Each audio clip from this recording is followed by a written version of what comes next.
before the film begins.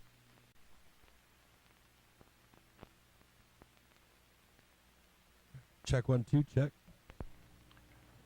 This leader is provided to permit the projectionist to complete adjustment of focus and sound level before the film begins. Dude, this is so crazy. I got no...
That's on Twitch, huh?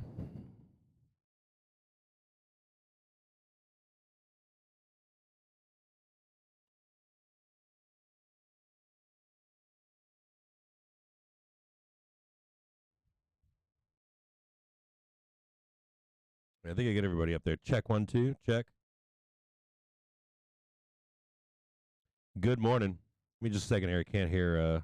Got some wonkiness going on in the background there. All right, I can hear myself now.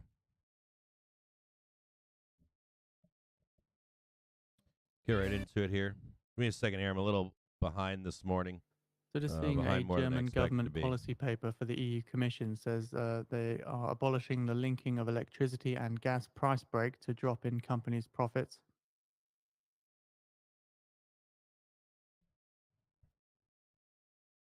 Give me just a second here.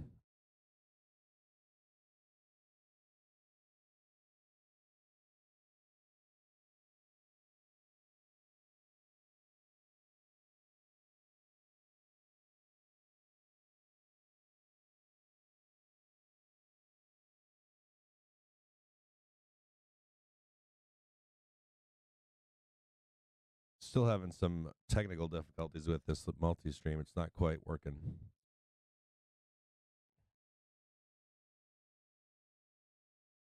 So Fed Can you guys now hear me on your end? Can one of you guys in the chat on Twitch? in September of 2023. So this was previously seen at 5.4%.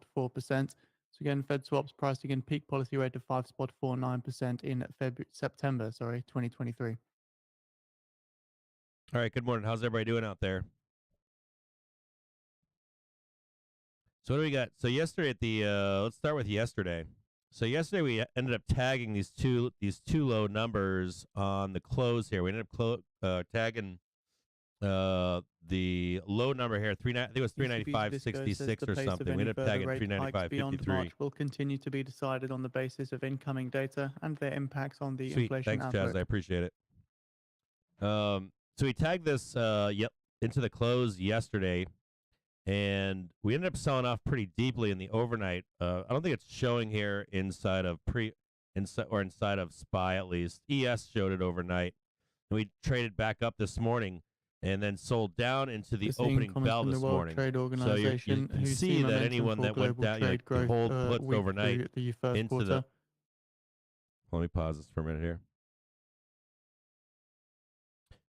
So when you chase the hole down overnight, you've got ES holders did quite well in the overnight, or they could have been trapped at some point as well. And then this morning as well, you saw that we opened with no real movement in the market. And there's an intent to want to unclench this market. So I was posting on Twitter this morning about the market trying to unclench, that it couldn't unclench or didn't unclench during OPEX nor the end of month. For the month of February. And you're looking for that unclenching either in February or in the beginning of March. Sometimes you'll get it from March 1st until the 4th.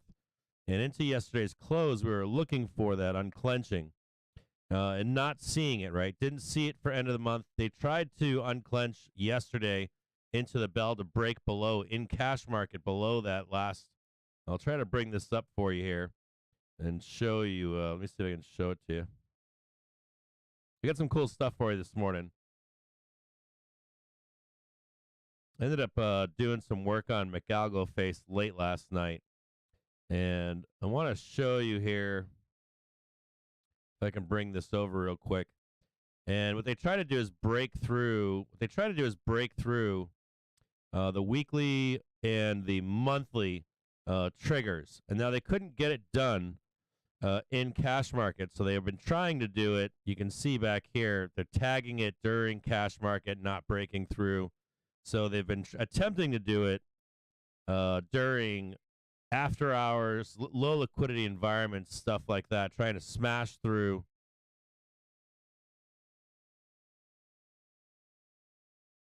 Well, I'm missing something here. So I got some technical stuff in the background. Give me just a second.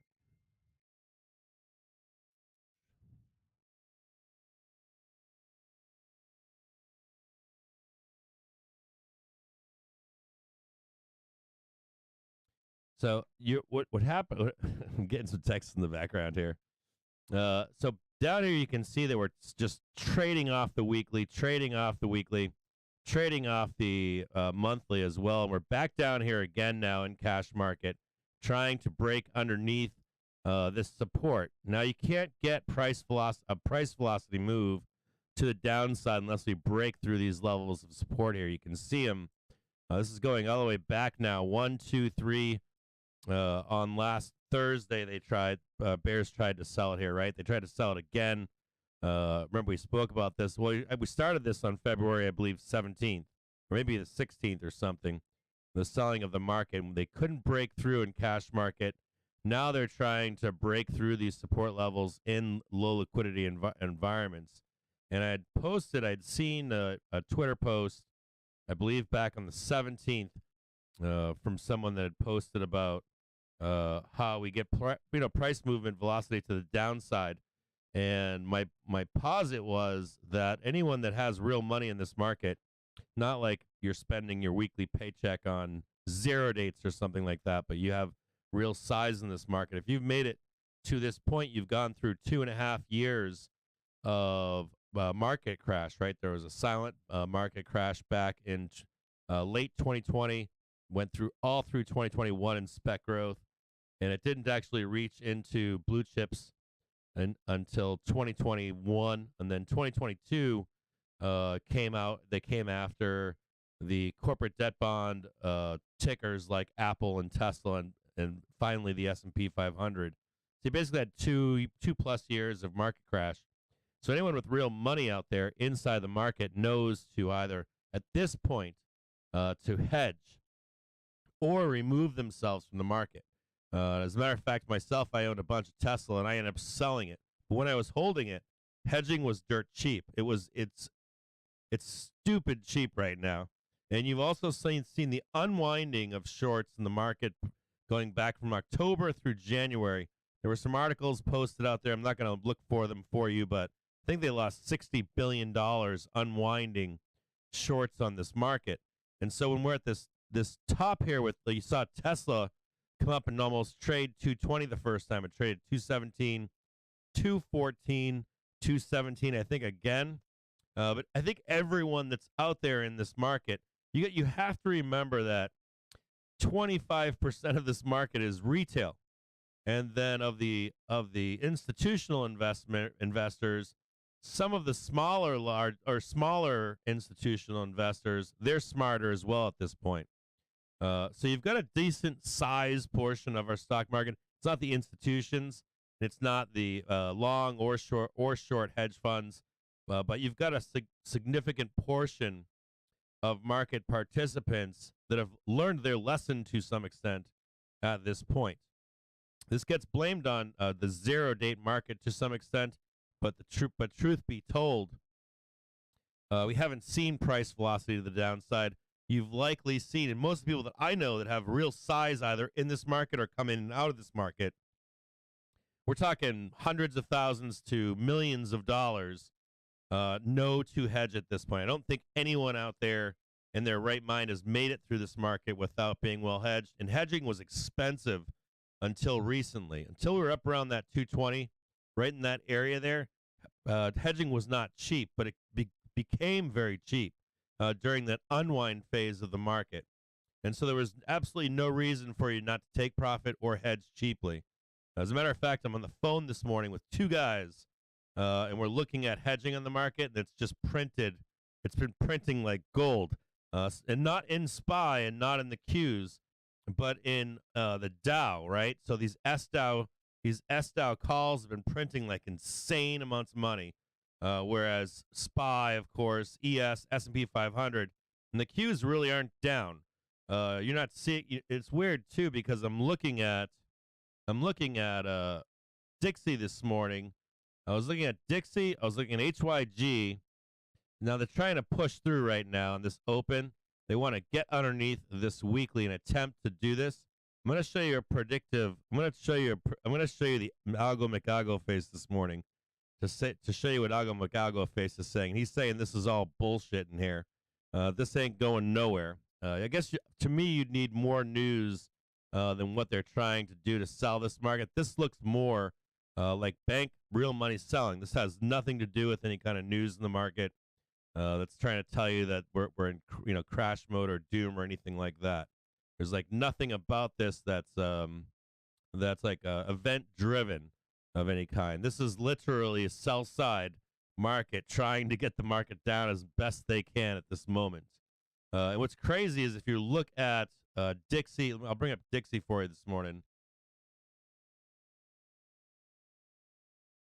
And just talk about a disparity in Dixie right here, right? Dixie was up around here on the 28th at $1.05 and came all the way down here to on the 1st, right? This is just on the 28th.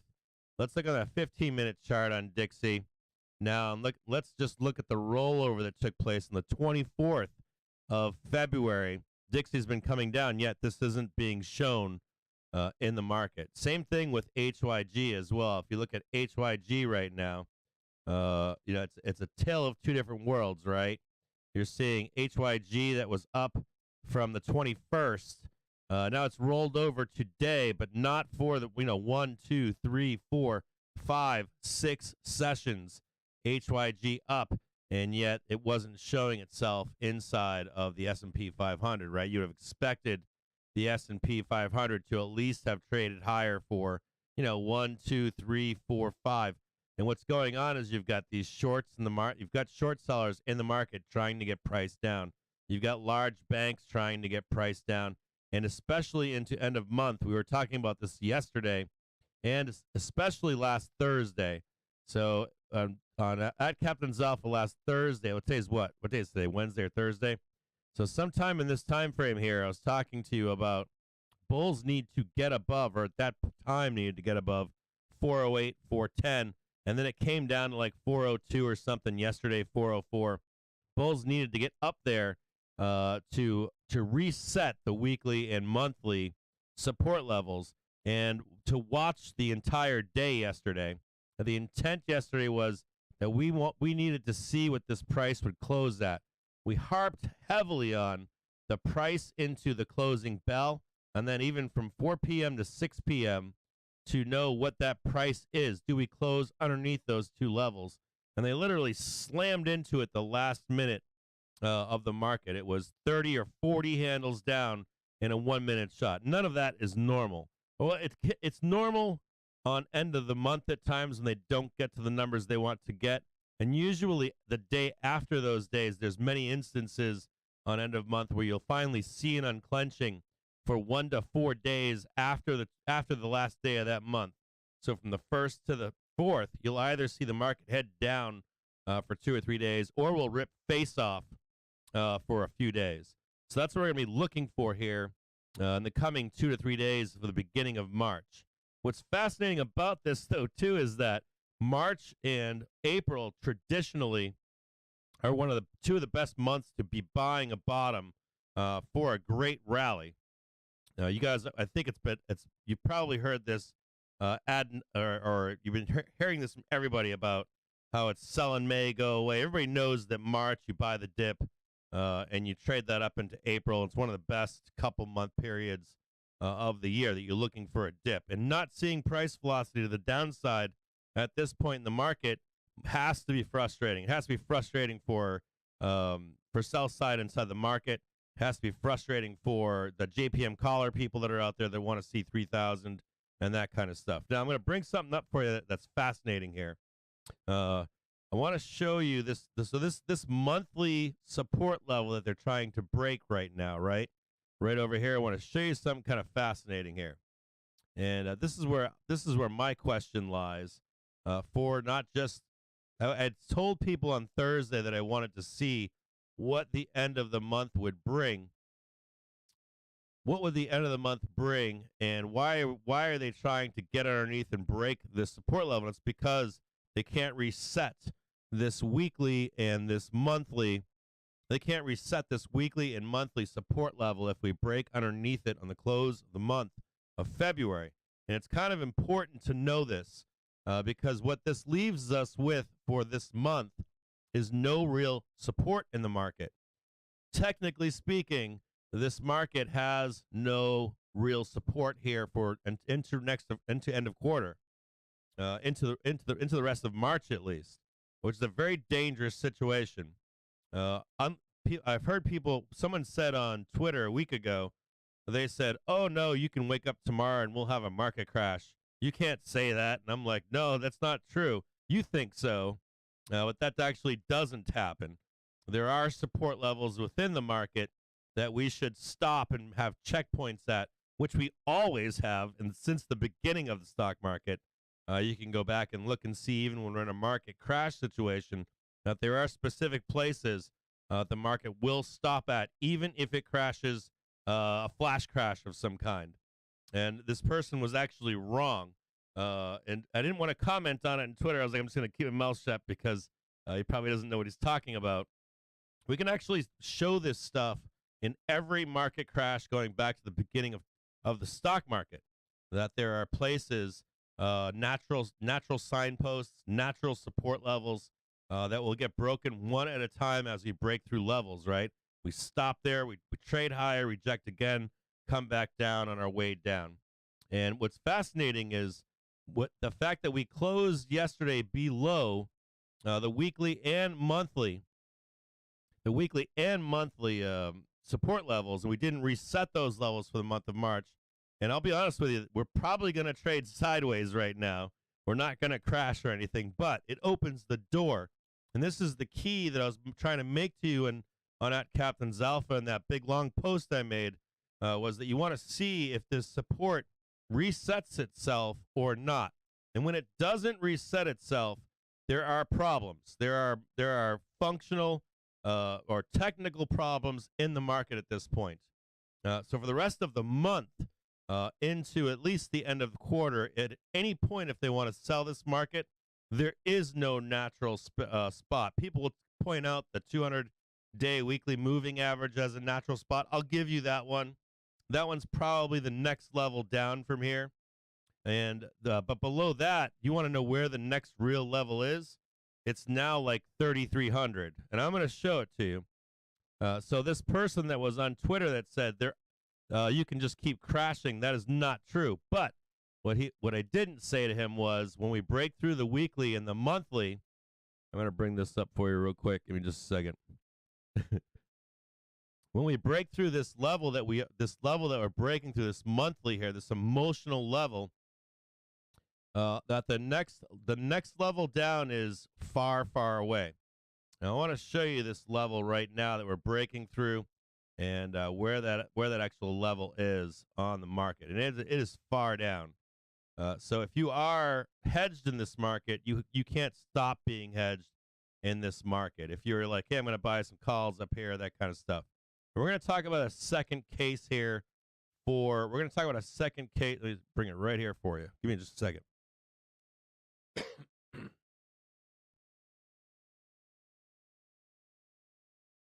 I want to show you this down below here now. Now that we've broken through, I want you to see this break here of the weekly and monthly and the importance of this. This is a critical thing for you to be aware of, is that like when you have support and resistance levels, when you're creating a support level, right? You're trading up to a new support level or resistance level, you're breaking through it, you're then retesting it for a move higher.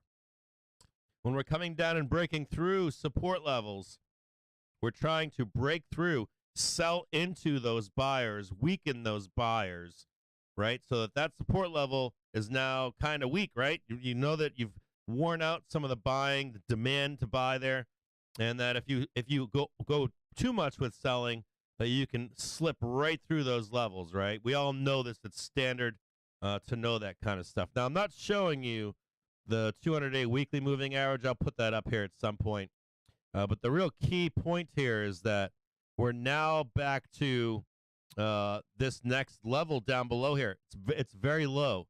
It's down. Currently, it sits at 330.40 on the SPY. So when you hear people like Mike Wilson tell you, you hear some bank people tell you, hey, we can make a leg lower in the first quarter of this market. I want you to be aware that right now, sell side in this market has broken through that natural point of a stop, right? When we stop in the market and we say, okay, we're going to take a break here. You heard people. This goes back to people on Twitter. They're like, no, we can go through all that stuff. I'm like, that's not true. Historically, it's not true. I'm going to show you right now why it's not true, so you can actually see this kind of stuff. And if this does happen, how infrequently it happens. So we're just going to SPY as an example right now. And lo and behold, what do you see here? This is going back to 2020. You see how we came down and slammed right into this white level, right? You can see this white level here. This is your 3-month level down below. We slammed right into it, and it held. You can actually see that we almost slammed into it in the first crash that we had during 2020. And you can see we held this level here. This is back in 2019. I'm actually going to switch over to SPX so we can go farther back in history with this, so you guys can see this and get off the SPY. And the fascinating part, you watch that same white line right there, right? And I could bring you up the 6-month and the 1 year and show you where these levels are down below, because they match up almost perfectly down here. This is where the danger zone lies for the market, right? This is where the collapse bears are. Collapse bears are trying to tell you that not only are you going to slam into 3,000, but you're going to go underneath that. That's that 2,100 level right there, probably. That's probably your 6-month trend as well. You can kind of see how fascinating it is that we slam down into it, right, and then we bleed right over it. These are these last two really bad crashes that we had. Here's another one with a 3-month that caught back up, and we slammed underneath it. I'm not going to bring up the 6 and 12-month triggers, but I'll show them. I'll try to post them on FinTwit at this point. And I just want you to be aware that now that we've closed the month of February, out with the damage that's been done down here, that there is some risk here. There is some risk, and I want to show you on a closer level what I'm talking about, this risk here, and why it's so significant. Let me see if I can delete some of this stuff here, all these drawings here. Remove 15 drawings. And the key point here is what Mike Wilson is talking about, what the sell side in the market is talking about. Is you see this yellow line right here? This is the daily trigger, and it's starting to roll over the market right here. And we also have the hourly, the 5-minute, the 1 minute's not shown here, but there is a 1 minute in here.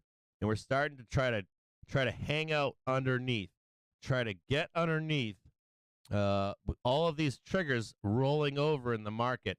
The only thing that we're not seeing at this point is there's only one other thing that we're not seeing right now, and I'm not seeing the weekly and monthly sell side before price heading lower. They're both holding up so far quite well, but this is something to be concerned about. If you are in this market long and you see us trade below this weekly moving average, and we hold underneath this weekly and monthly moving average, There's not that much support in the market here. If they want to sell this market quick and fast, there's outside of the weekly moving average, there isn't much holding this market up. That would be to me that would be like a speed bump to me, the weekly moving average at this point. It'd be the first target below, but then the real support lies down at 3,300. And we already know that to expect this sometime this year. I just want you to know heading into the end of this quarter that door is wide open to get down there. And we already tested the weekly moving average. I want to say last summer at some point we went down there and tested it once before. So even that level is suspect at this point. And so there's your target right down here, 3,300. The door is wide open. And the only way for that door to close is for a repair to be done in the month of March. Do I think we get the velocity to get down there? Probably not at this point. I'm not seeing it in the weekly. I'm not seeing it in the monthly velocity that we're going to get down there. Usually we'll see it develop over the course of a few weeks, 1, 2, 3 weeks, to actually get that nasty move down. We do historically have a great March, a buyable bottom in March for March and April to take a long in the market. We're not seeing price velocity at this point on the downside. And to be honest, if I was a bear, what I'd be looking for in the market is for that trade higher. If I was a bear, what I would be looking for is hedging to come off the market. I'd be looking for a trade, believe it or not, to like 420 or 430. That takes Tesla up and above, and it allows bulls to feel like they're in safety, and they pull hedging off the market and go long this market. And that's when they actually dump this market down. So for the next few weeks, if you want to know what I think is going to happen, I'm going to show you a bot that we have. We call him Algo McAlgo Face. We talk about him sometimes. I'm going to put him up real quick and show you what I think is going to happen for the next few weeks here, and then what I expect to happen. That we try to trade this up, and I'm going to show it to you right now. Bring him up. And Algo McAlgo Face, hold on a second here.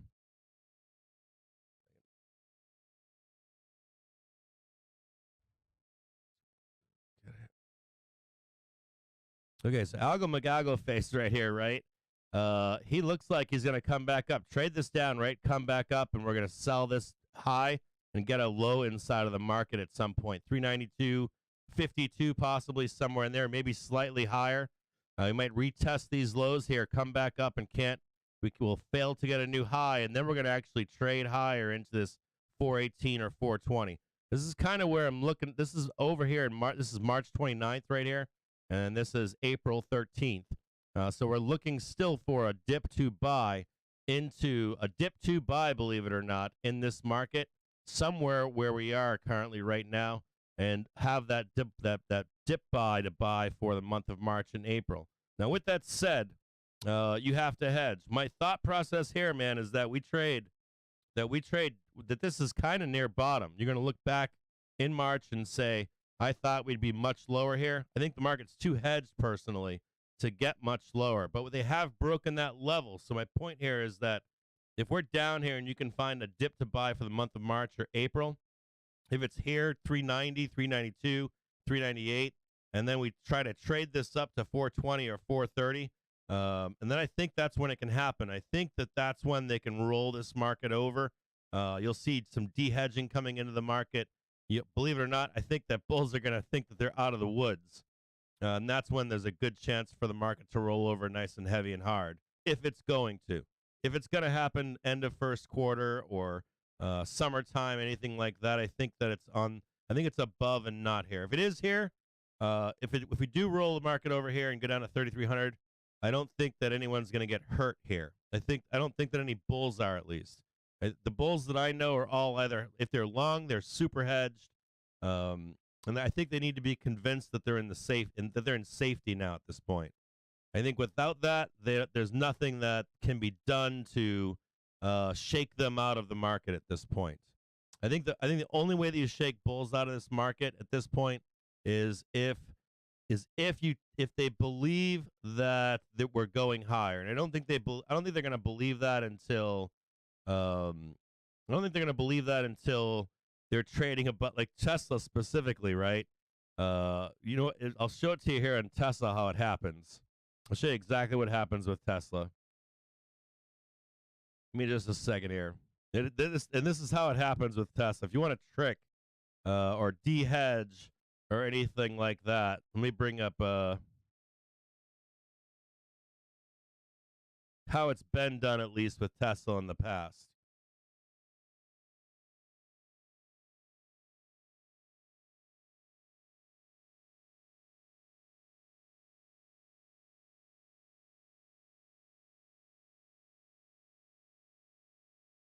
Give me just a second here.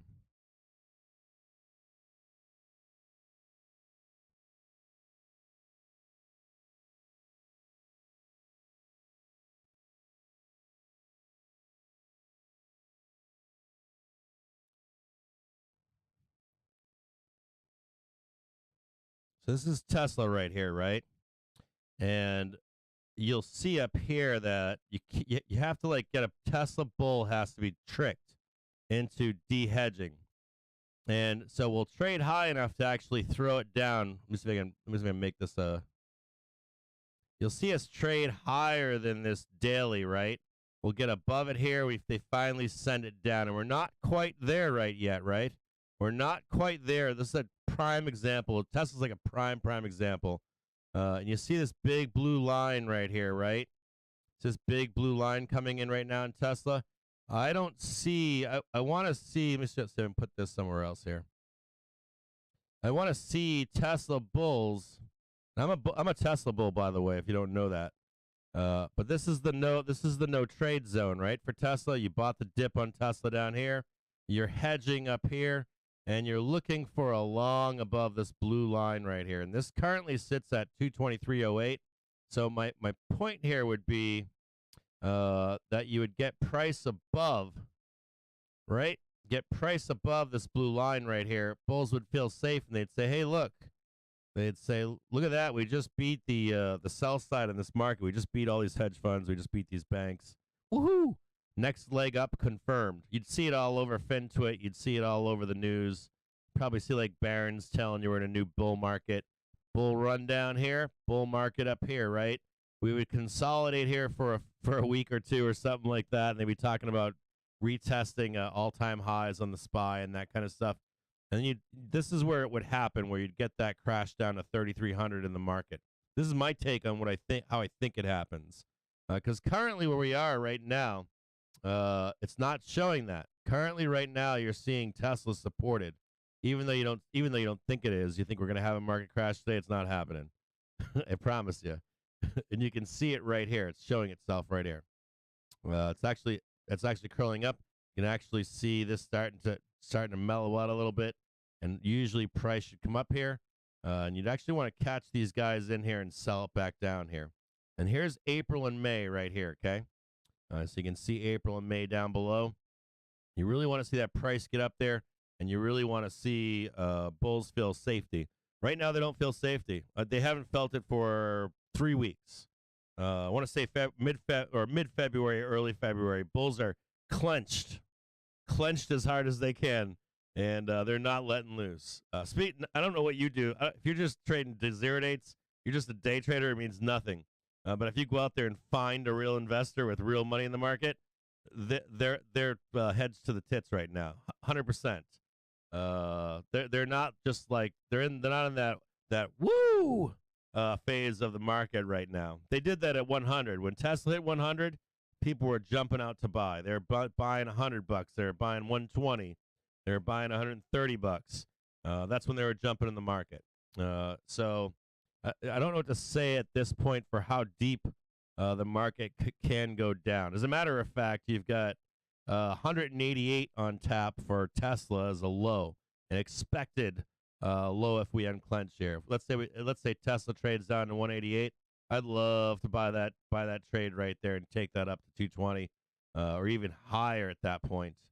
I'm not seeing the market crash today. I guess is my point. Squeezing higher now in the or in SPY right now. Another squeeze. If you're looking for a place to resell SPY, I'll show you where that is. trying to tee off right now in the hourly. They try to do it this morning off the open. They try to tee off right here on 395, and the target above is 399.68, just like we did 2 days ago on the high side right here. Right here. So now 399.88 above. They're going to try to keep smashing it down, smashing it down, smashing it down. This should end within the next 3 days. From today into the 4th, if we continue to go down at all, this should end within the next 4 days. If you're a bull out there or anything like that, typically it takes 1 to 3 days. And we could actually start squeezing here straight to the moon for 3 days. We could go up 6% in the next 3 days. Right? I know you guys are looking right here and thinking this is doom and gloom. But I know sell side is expecting that 6% right now. Sell side is like, we're going down 6% over the next 3 days.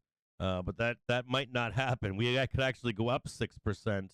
Well, probably not 6, but usually at end of month, we're either down like 6% over 3 or 4 days, or up 6% over 3 days. I kid you not.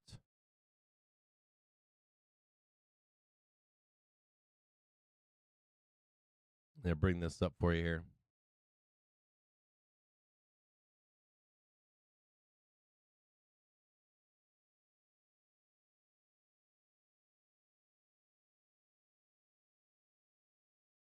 All right, they put the squawk back on, and we'll go over the economic calendar real quick. And I'll review some of the stuff this guy was saying a few minutes ago.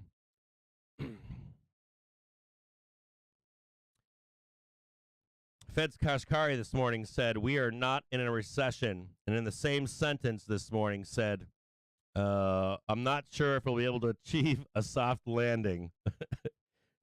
I agree with his statement.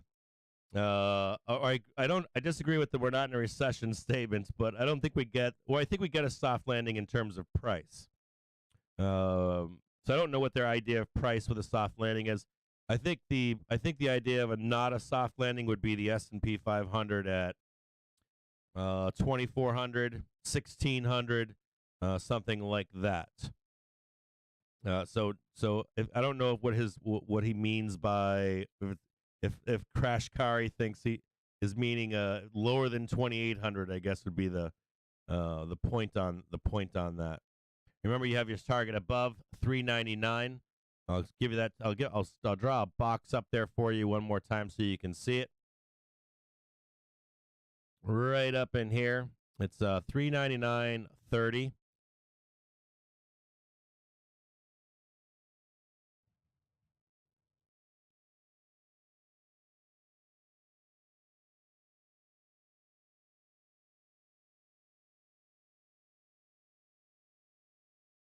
Right up in here.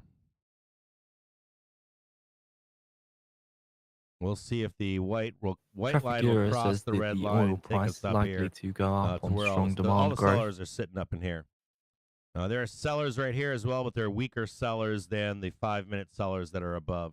These are the 1-minute sellers here. Let me get back here for you. These are the 1-minute sellers right here, and these are the 5-minute sellers above up here.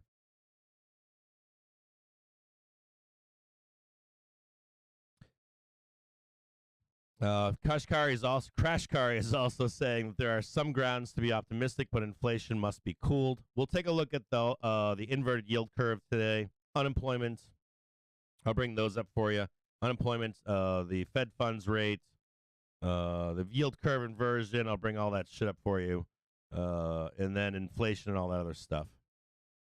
U.S. House Representatives Committee approves bill giving Biden authority to ban TikTok. That should be good for some of the other social media stocks, social media stocks that are out there. Fed's Bostic, I continue to believe that the U.S. Central Bank's policy rate should be raised to 5 to 5.52% range. The policy rate will have to stay at that level well into 2024. That's unexpected. I don't know if I trust that. So Bostic's saying that the policy rate will have to stay at that level well into 2024. That's a shocker to me. Man, this is reminding me of the 1970s so much. I'm fascinated to see the interplay in the presidential election and how much this policy will change. This is going to be fascinating because we're living in a time of extreme greed, unlike other periods in U.S. history. And we know what happened when Reagan was elected and what his promises were. So you would probably expect someone to run for president that will promise the world. I don't know. I mean, the way this country is right now, not the politics side, like the Wall Street hat politics side. I doubt that takes place. I doubt that that happens in the 2020. Possibly, maybe that is the case, but I don't know. I'm finding that one hard to believe. Bostic saying we'll need to see monetary policy have greater dampening effect on demand, slower wage growth before concluding inflation is moving steadily lower. Fed's Bostic is saying the economy has enough momentum to withstand higher interest rates without a major downturn. Yeah, I think I agree with that to some extent. I think I agree with that. I think what I'm afraid of, if they're saying that rates aren't going to be cut until 2024 or later, dude, we'll go back today and look at those years where we had a policy like this, where they're using rates instead of MMT, and we grind sideways and up for many years. So we'll go back and look at that, because you want to front run that. Maybe they're just saying that so that they can front run rate pausing or cuts at some point themselves so that we can't time it or something. Maybe they're throwing out shit on the wall or something like that. We'll talk about that too, because I'll show you instances where they front run pausing or cutting of federal or Fed funds rate. That's when we get our actual dump usually. There's kind of two ways to find. There's two surefire ways to look for that last leg down. And what I'm looking for specifically is probably a 2 to 3 month lead out. Sometimes it's that you don't get the 2 or 3 months. Sometimes it is when they pause or cut rates. If they don't anticipate it, they'll start to roll the market down then. It's usually also when unemployment is beginning to make its way higher. It's the only two consistent ways to know when that last leg is coming. Believe it or not, the 2-year yield does not show it. We've had many instances, or enough instances in the past to make it an inaccurate indicator for when the market actually makes its roll. It's like accurate like 60% of the time, which is not accurate enough. As a matter of fact, when it's inaccurate is when they're still raising rates and when unemployment hasn't turned up. So we're looking for those two specific things for that last leg down. We're looking for the front running of a pause in rates or cutting of rates, and we're looking for unemployment to turn up in the economy for that real last nasty leg down that everyone is expecting to happen. So Fed swaps price and peak policy rate of 5.49% in September 2023. U.S. short-term interest rate futures fall, pricing and Fed policy rate rising to 5.5. So the EIA says U.S. net imports of crude oil fell last week to a record low. Inventories of crude in the U.S. Strategic Petroleum Reserve steady at 371 billion. This stream is sponsored by TickStrike. TickStrike allows you to actually hear order flow in futures, forex, and stock instruments. Since Get May a free trial 2021. at tickstrike.com. Weekly U.S. crude exports hit new record high. I think that's all we missed right now. Oh, I see. EIA crude oil inventory is actually 1.166 million. Forecast is 1.9. Previous was 7.648 million. I think it was barrels or something I was mixing up with billion.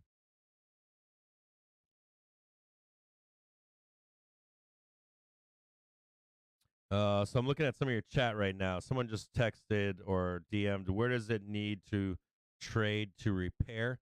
It can't. It won't repair for another month. We have to actually defend that weekly and monthly for an entire month now, the month of March. If we need to keep price above the weekly and monthly support levels for one entire month at this point for it to repair. So that leaves a hole in the market, right? Who asked that question? I don't know who asked that question there. Moondog52 asked, where does it need to trade to repair? It needs to stay above the weekly and monthly, which is 390. Currently it's 395. I think 395 and 397. It needs to stay above that number for a full month of March. But even while we're above that number, they've broken through at this point. They broke through for their month. There has been no repair for the month. So we got hammered on the weekly and monthly for an entire month. February they just sold relentlessly. And they sold, eventually broke through. The algorithms broke through those two levels into yesterday's close, the final minute of trading. You guys heard me harping on this shit. I think you guys yesterday were like, he's crazy for even. I actually typed the numbers out on the stream and said you're looking for these numbers. And what's fascinating is they broke through the ES ones after 4 p.m. between 4 and 6 p.m. According to TASS, Belarus and China are interested in establishing peace in Ukraine and ready to direct efforts to restore a regional peace. That's kind of fascinating too. Whenever that happens, we're going up 300 points. The moment that there's a peace deal in Ukraine, that's the 300 points straight up. But yeah, so it'll take an entire month for the month of March that we would need to be above 395, 396 area for that to repair. Good question, by the way. EMA settings.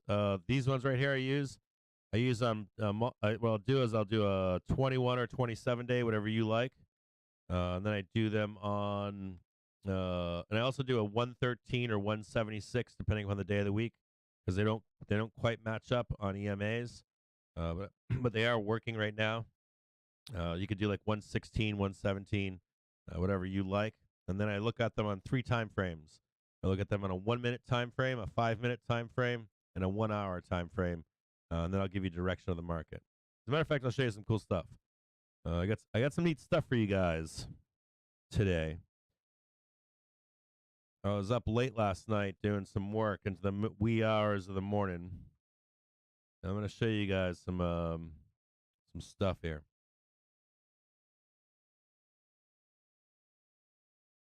Hang tight here, and I'll show you some cool According stuff. to Interfax, Russia won't revise the grain export quota this season.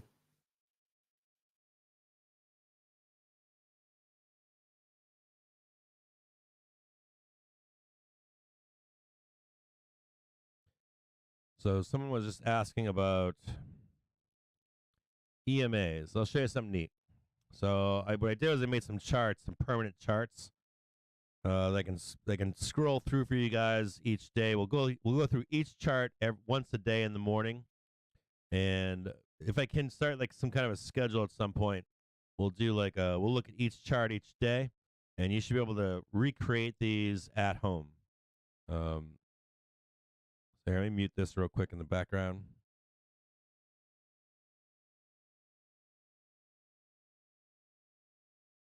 So right here. This is SPY. You could use this on any ticker that you want. It doesn't matter what the ticker is, but you can use this on any ticker that you want, okay? Now, this is just EMAs, simple EMAs. It's set to a 1 hour right now. And this is, you could do 21, 27, whatever you like. You can do the 116, 117, 176, 200 if you want, whatever flavor that you like. Now, this is a trend chart that I use for if I'm bullish or if I'm bearish on a 1 hour. Some people like to use the 4 hour. I just use the 1 hour. It seems to work fine for me and what I like.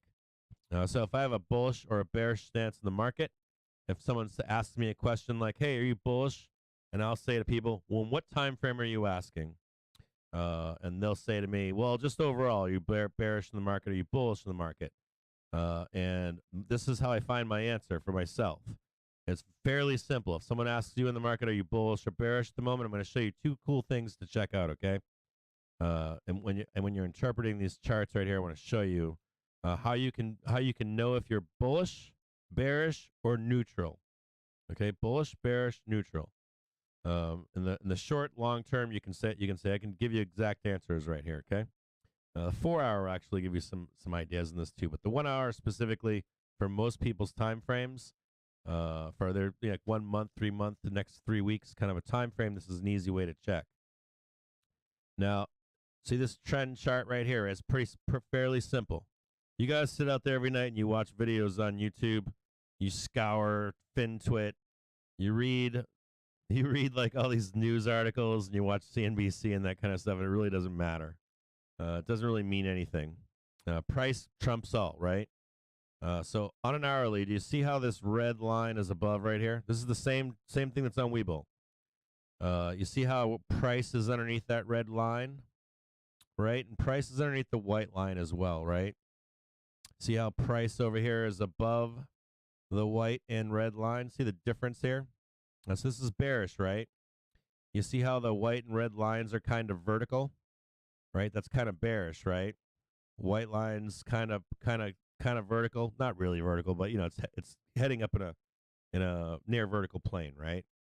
This is extremely bullish right here, right? See that white line, how it comes up, and it's kind of coming up, right? With some velocity behind it, right? Pretty bullish, right? And we're trading right off on the hourly on this red line like it's nothing. So this is when you're bullish here. Price is above the white line and the red line. You're in a bullish stance. You're defending the red line. You're bullish. When we trade, price trades below the white and red line on an hourly, we're bearish. One of the fascinating parts here, though, is we always talk about price velocity. And then when we stop with the price velocity, there's this phase where you see the white line going sideways. See the red line start to curve sideways, right? Not quite vertical any longer, right? And see the vertical lines going down. You can see them start to peter out sideways here. Same kind of a deal right here, right? See this kind of stuff happening right in here? It's an easy way to just look and see. And what you're seeing here is, right now, what are you seeing? Just for yourself, what are you seeing? You're seeing this white and red line start to cool off a little bit, right? It's giving you the signs of cooling off. Let's see if I can change this to red. Make that red right there. And what are you looking for here? You're looking for this. If you're a bull, you're looking for this red line to be curling kind of sideways. You're looking for this white line to start to curl sideways, right? And you're going to be looking for price over here to just be bought. See this dip buy down here, right? Hold on a second here. Right? See the sell side's trying to get underneath the weekly here. And you're looking for that consolidation, right? For that rip higher at some point, right? That's what you're looking for. Just in there, right? Watch that red and white line as they start to cool off here, so that we can start to buy this bottom here and start to trade this higher.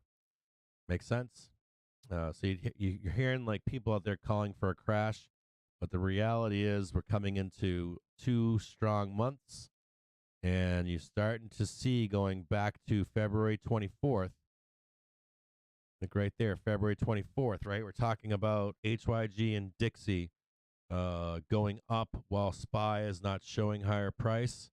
You're watching, though, since the 24th, the cooling effect on trend, on price velocity, the downside going down, cool off. This is showing signs of a place to buy a dip down here, okay? The other thing that you're looking for would be market breadth indicator. And this is on a daily chart right here. You can find this on, I've got a better one we're building right now, but I'm looking for this market breadth to be down here, right? I'm looking for the market to be oversold. It looks like it's near oversold at this point, right?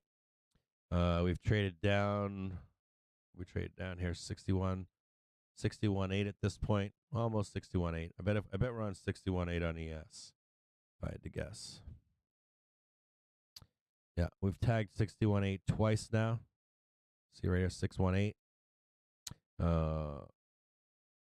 Can we get down lower than 618? This is what the bears want, man, down here. See that right there? This is what the bears want. They want way down there. But currently we're getting close to oversold. You can see we're almost near oversold here. So when I was talking to you about where I'm expecting us to go, you see Algo McAlgo face saying that we're probably going to go higher. Right? There's that 420 above, maybe a failure over here. Right? McAlgo face is saying that we failed to make a new high.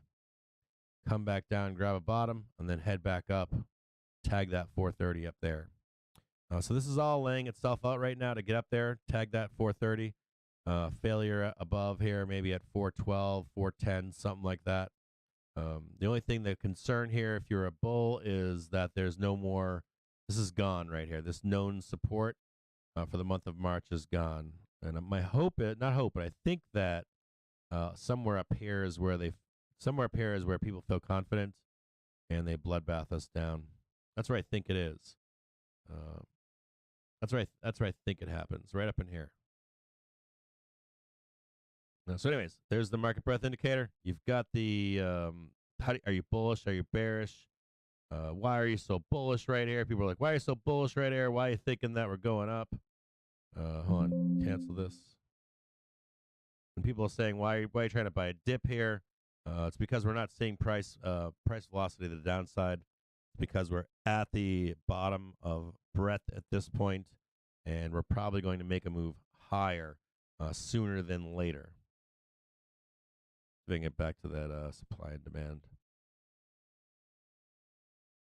Get right back to that trend chart.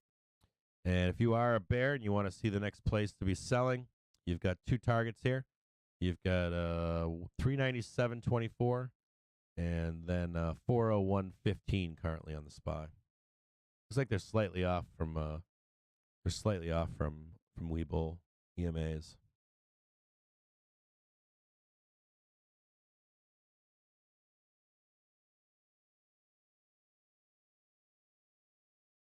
Well, let's see. I'll put the book map back up for you.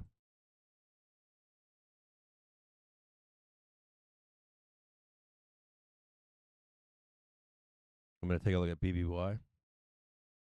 Oh, yeah, baby. BBY is moving right now. I'm watching it. Take a look at it real quick.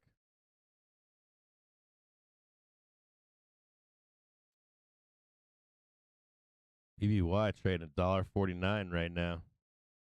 Ooh, doggy.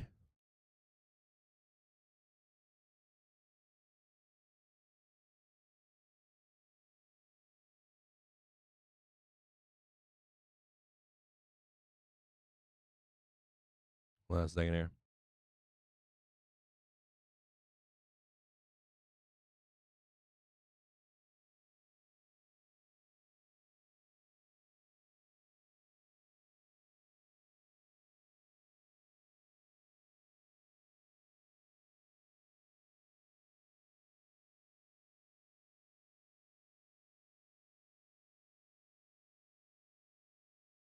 I don't know, man. I'm looking at it. It's still being sold underneath. I'll bring up BBY for you right now real quick. Give me a second. They're still trying to tee off on it. It needs to hold. I'll bring up BBY for you. So BBY.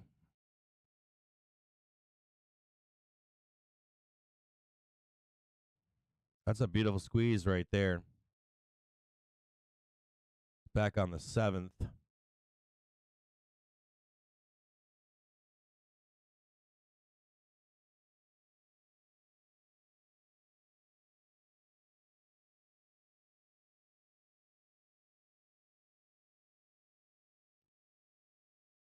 Let's have a look at it. 3 trigger cluster on BBY. Had it again this morning at 10:27. Squeezed from 139 up to 155. You want to see this red line come up. If you want to buy a dip here, if you're looking to buy a dip on BBY today,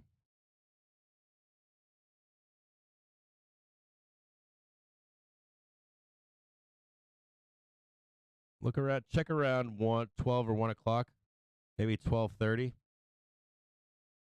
See where price is. between now and like 12:30 on BBBY.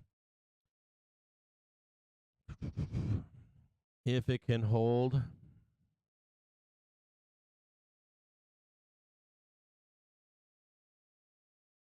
Yeah, your 1, your 5 minutes, and your hourly is all clustered together right now.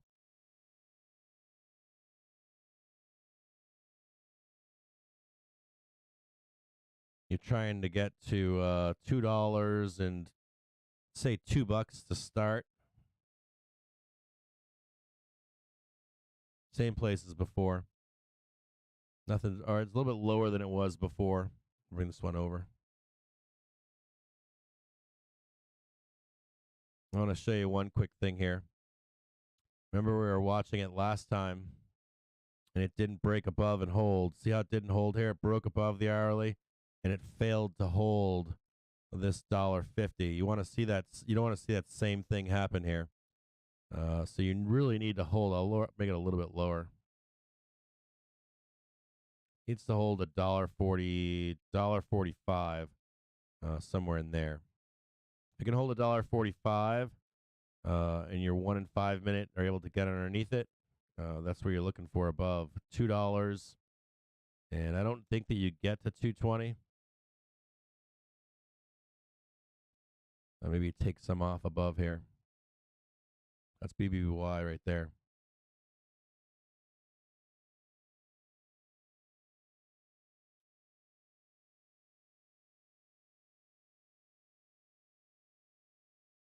$1.48, $2 possibly on BBBY.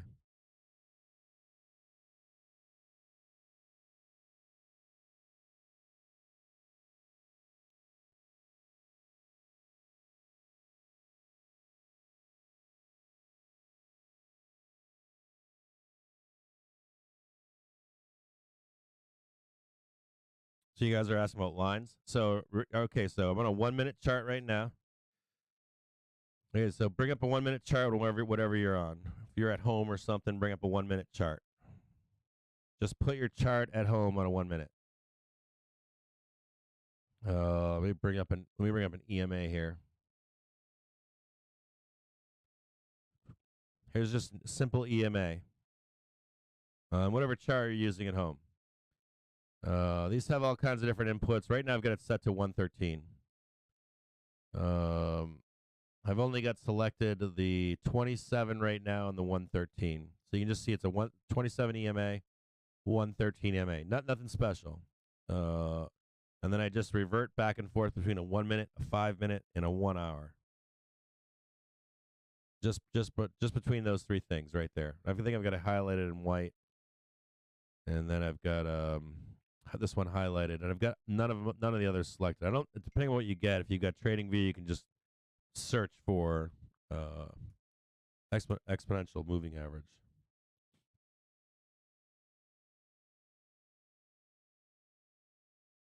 Hold on 1 second here.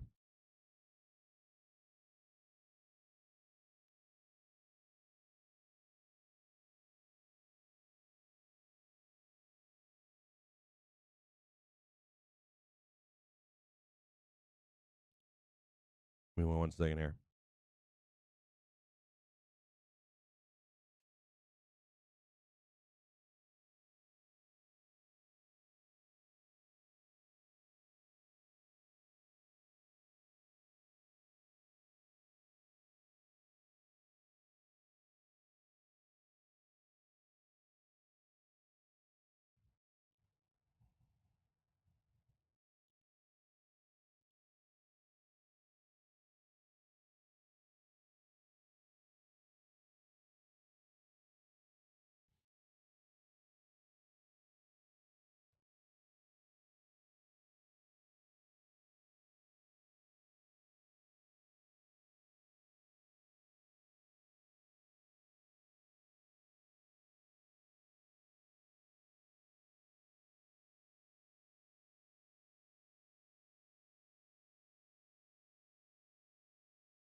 Hold on a second here. Sorry, I didn't see that I had that on the screen. I apologize.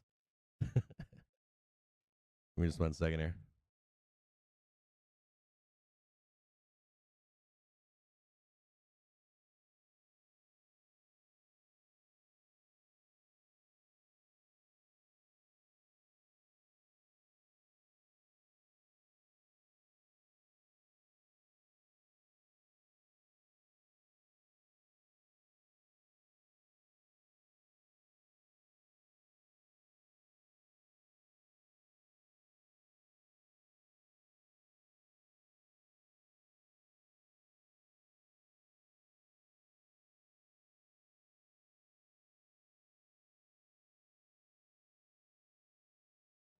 They're grinding my fucking calls down. I'm looking at my calls position right now, and they're pulling this grind on my shit right now. I'm a little pissy. They're like, sell your calls. I'm like, I ain't selling shit. I'm looking at my fucking. I haven't looked at my fucking calls at all. I've been holding calls all through this. I added some calls down here yesterday. Right at this bottom tick down here, I've added some calls. Some 0 or 1 dates at this point, 1 dates, and then I added some calls for Friday as well, and I added to a position that I had above back here. And now I'm looking at them right now, and they're like they didn't lose too much value in here, but now it looks like they're grinding me down, trying to kick me out. They're like, sell your calls. I'm like, I ain't selling shit. I'm like, I ain't selling these things for anybody. Like, I already know the next 3 days that we're hitting the bottom at some point. I don't care what price is. Look at him trying to sell it down right now in this 1 minute. If you're in a 1 hour chart, someone just asked me in a DM. They said they had entered some call spreads, and they were telling me that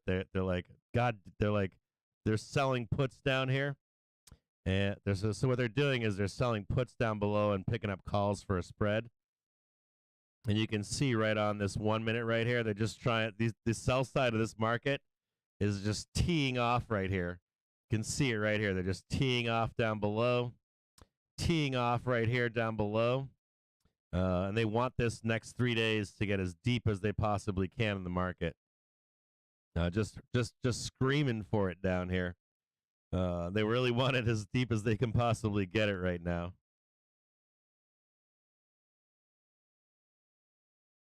Hold on, let me bring it back over here.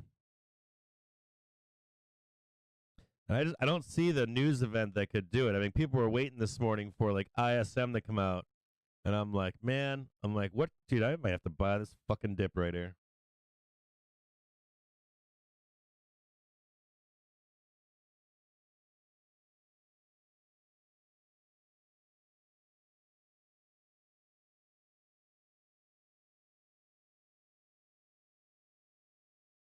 I'm gonna watch this dip right here. There's another bearish crossover here. 2 bearish crossovers in the 1 minute right now. Be careful here. Don't be trying to buy a dip with me. You have to wait until I buy a dip here. So don't be trying to buy like when I say I'm going to buy a dip. I'm setting up calls right now. So hold on 1 second. I'm going to check the velocity here. See if we're actually going to go down or not. And I'm trying to they're trying to get underneath that monthly right now. Doing their best to get underneath the monthly. The 1, the 5 minutes, the 5 minute, the hourly, and the daily is turning pretty bearish right now. Pretty fucking bearish right here. Trying their best to sell this market. 216,000 puts at $1.50, $1.65 right now. 0 dates. March 1st, $1.67 on puts right now. 217,000 of those. I really want to see him at like 300,000. I don't like seeing him at 200,000. Just might have some more down to go here.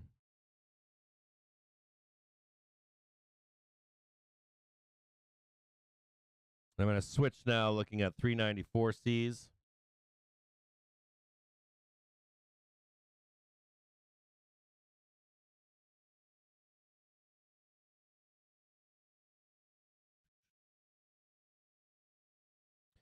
Two bearish crosses right here. Pretty bearish right here. I don't know if you can see these. You see the white under red, and then the same throw under right here. Two of them right here is very bearish. The 1 minute is bearish. The 5 minute is bearish. The hourly is bearish, and the daily is becoming bearish right now.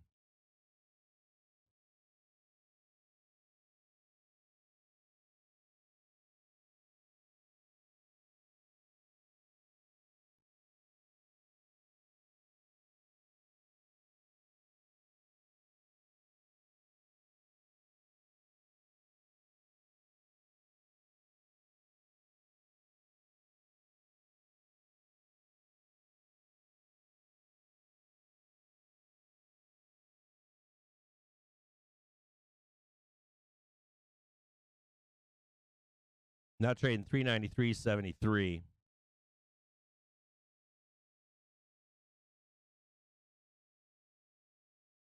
H line on the bottom has been cleared. I'm going to look on ES real quick and see what that ES low was in the middle of the night.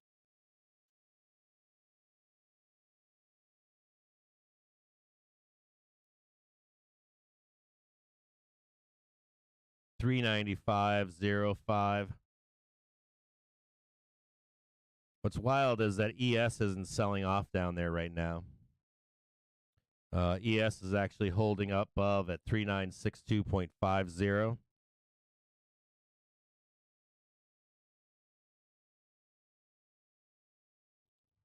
Or maybe it'll show itself here in just a minute.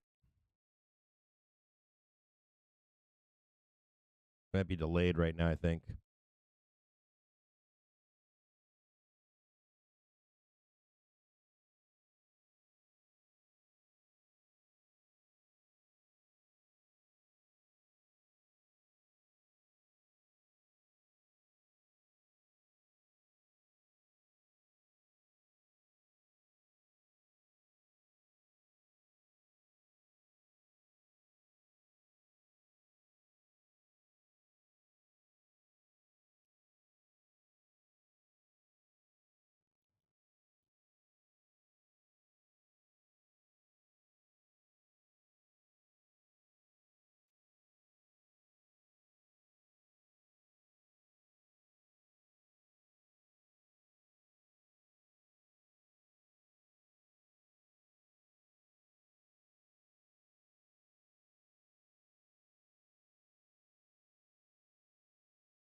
Now trade 393.56.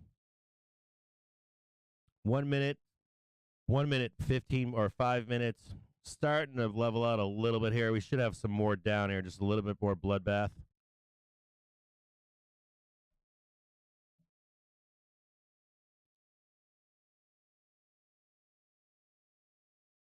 Real money selling in the market right now.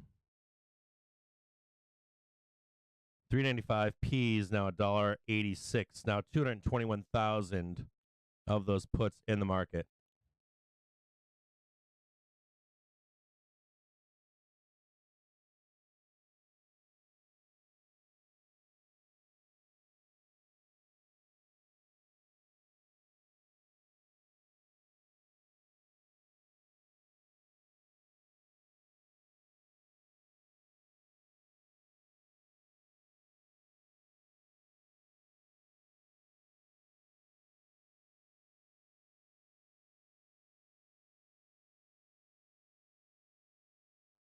4975.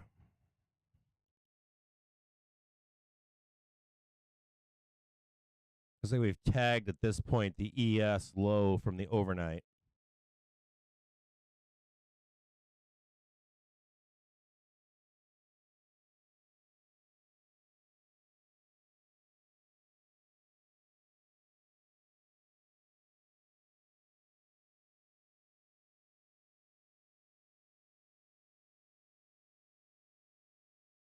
That's also the ES weekly and monthly trigger has now been tagged.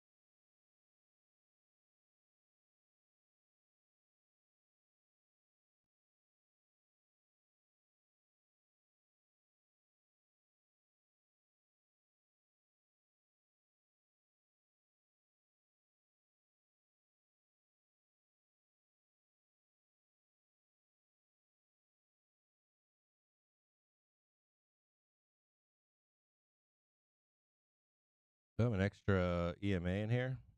Kind of fucked around with or something. Get rid of that.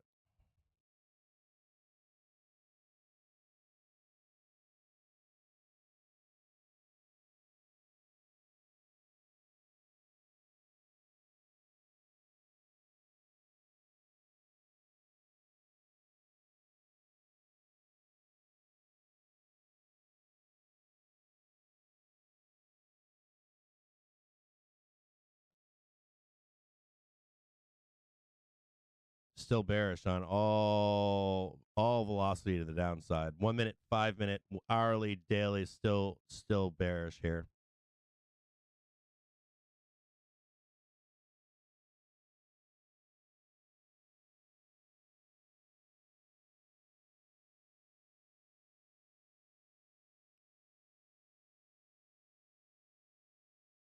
Want to check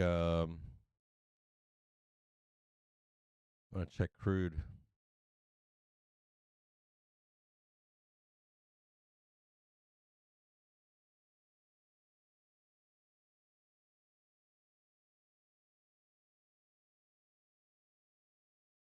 Crude price above currently. Sorry, I got the wrong one here.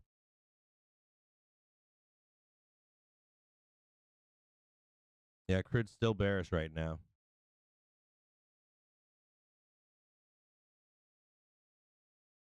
With a gap above. See if crude can trade higher back to 67.45. I'm looking at USO on this chart, not light sweet.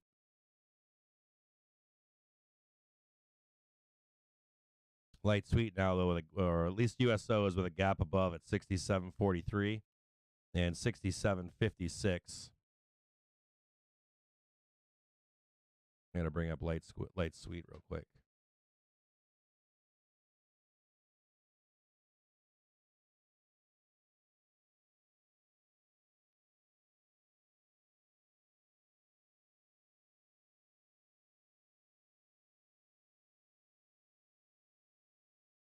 Light sweet's broke through its daily trigger. Down below, you've got a 5 minute and an hourly at 76.95.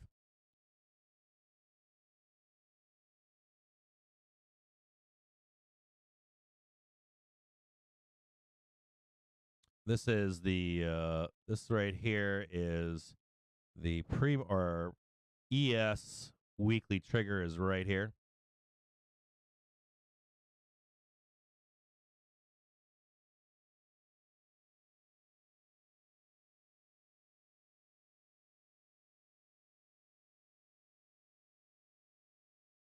Look to see if we trade back up to 394.28.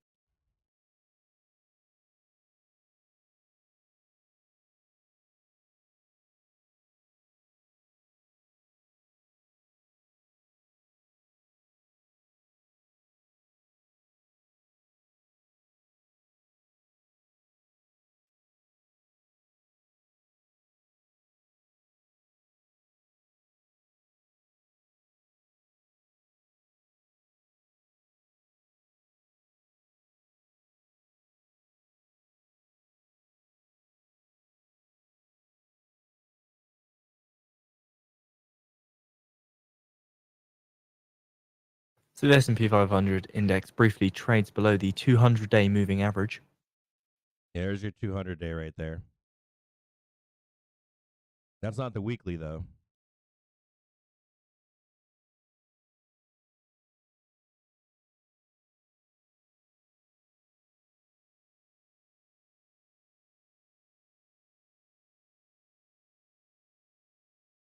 See if I can bring up the weekly for you real quick.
Yeah, that's the 200-day week. So when I was speaking to you earlier, I was talking about the weekly moving average, which is the one you want to be watching. The 200-day really isn't as important as the weekly. I'm going to show you the weekly right now.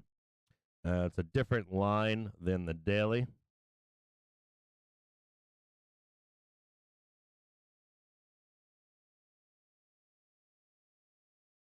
This is ES right here. And this is what you really want to be concerned with right here is the weekly moving average, not the daily moving average. And we haven't even come close to tagging that one. That's right down here. Right down here should be coming up at about 3778 on ES. This is the big one down here. This is the one where if we slip underneath it, we typically end up getting some pretty nasty moves on the downside. This is the ES chart right here, and you can look this up on TradingView. Just look up weekly moving average. Squeeze higher now to the 1 minute.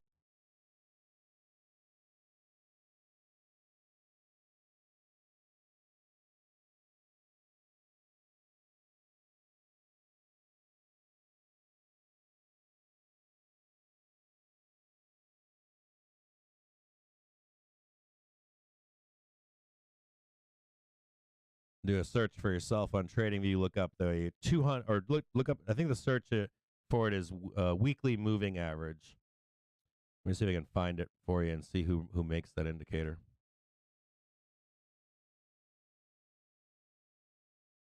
Some of you probably remember when we tagged the weekly moving average. It looks like Tommy Thompson. You can look that up on TradingView.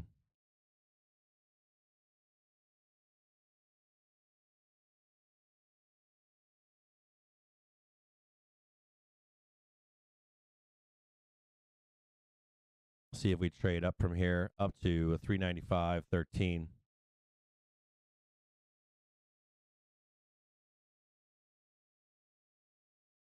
Check the 5-minute chart real quick, and we'll check the hourly.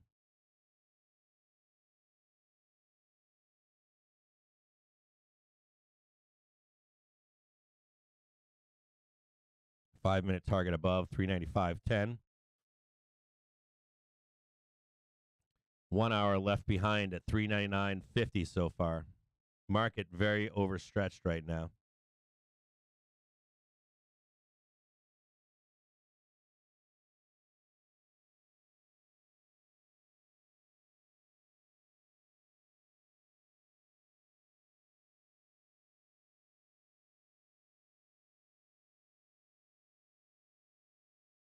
I don't know what's going on here.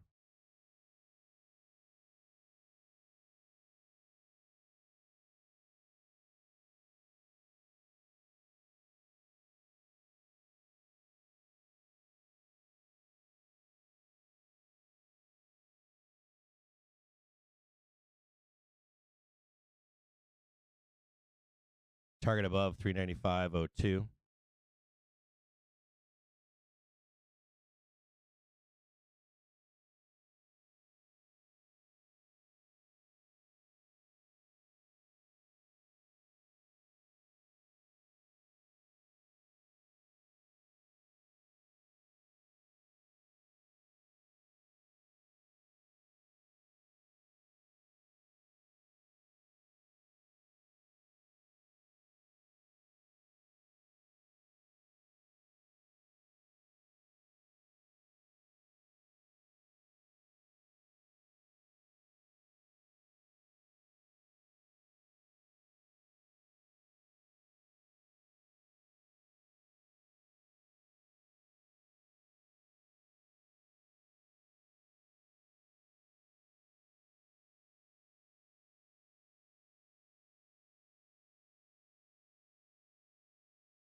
Wild moves this morning. Wild moves. Wild moves in the overnight as well.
Trading 394.52. We'll see if the bulls can get up here, try to get above this 395.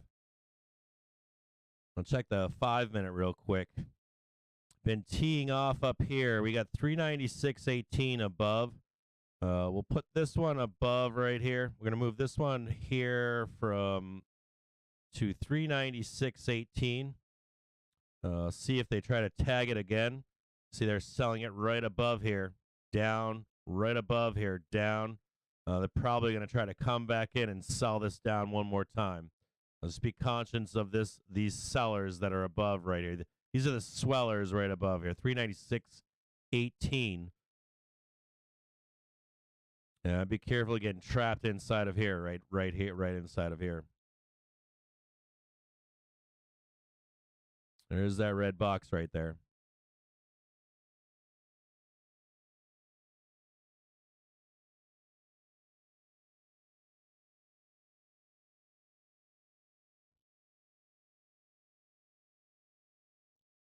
My buddy here is my buddy here is selling puts down here and buying calls for spreads. And it's one of those things where you do it and don't watch the intraday bullshit that's going on here.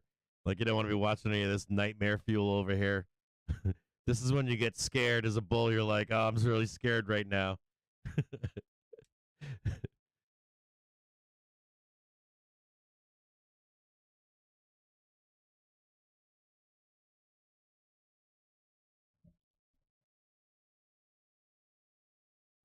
This is where the market sellers are above. You caught these are the swellers. Been tracking them the past couple weeks.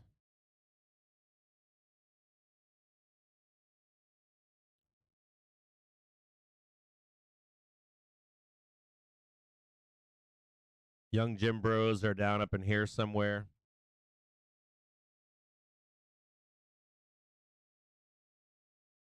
I think that's what we call them, Young Jim Bros.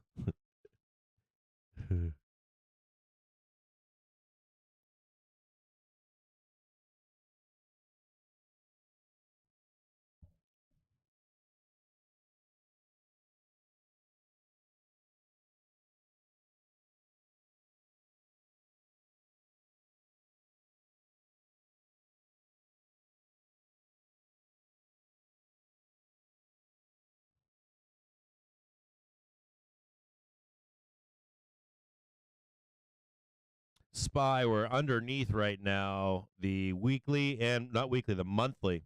And we have the daily. So we have the daily, the hourly, and the weekly crashing down above. Right at 396.84. So right up in here, there's some momentum coming down. There's some momentum coming down right here right now. You can't see it on this chart right here, but there's some pretty big momentum coming down. I'm gonna expect somewhere here. This is possibly today. I'm gonna either expect to see a squeeze, giant squeeze in here, or we're gonna roll this market down today one more time into this bell. So we'll pay attention to this as price trades higher here. 1, 2, 3, 4, 5. What do we say? 1, 2, 3, 4, 5. Get 5 triggers all clustered together, and above at 401. So if you're looking for I'm going to take a look at this with you real quick. It's kind of crazy. I don't know if I can show this here. Yeah, 40. This is actually higher now. 40184. So what's crazy is, I know you're not going to believe this, but this is real. 401.84, right up in here, right? So this is kind of wild. I want you to see this.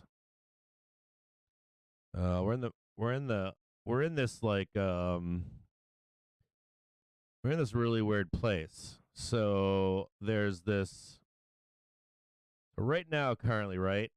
There's a bunch of momentum coming down above, and price and some momentum coming up right here.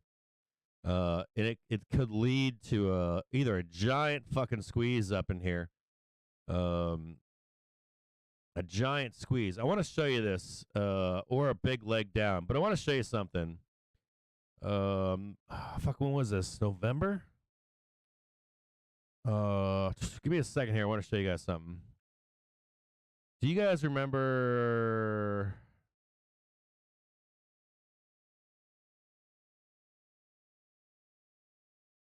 Give me just a second here. I want to do something. There was a day, I think, in November, and we squeezed 3% in one day.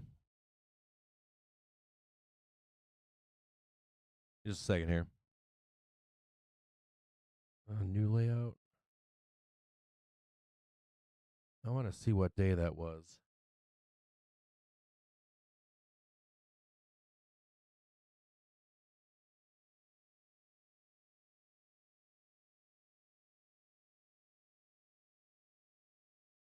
Yeah, look, I want you guys to check something out on your own. On February 1st of 2023, we bled down and we squeezed relentlessly higher.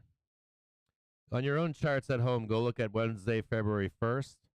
And then I want you to look at What fucking day was this? Right here. Yeah. Was this the first? Wednesday the 30th of November. Do you guys remember this day? I think this was during one day. Yeah, it was like 1:30 in the afternoon on Wednesday the 30th. We ended up squeezing up I know this is going to sound insane to you. We squeezed 3.69% in about an hour and a half. 3.69%. That was on Wednesday, the 30th of November. And then again on, what was it? November. When was that? That was in 2022. That was November of 2022. And then again on February 1st. Be really careful out there. Yeah, on the 1st of February 2023 at 2:30 in the afternoon, we squeezed like no other on the 1st of February of 23. And I'm putting this up here because don't tell me I didn't warn you.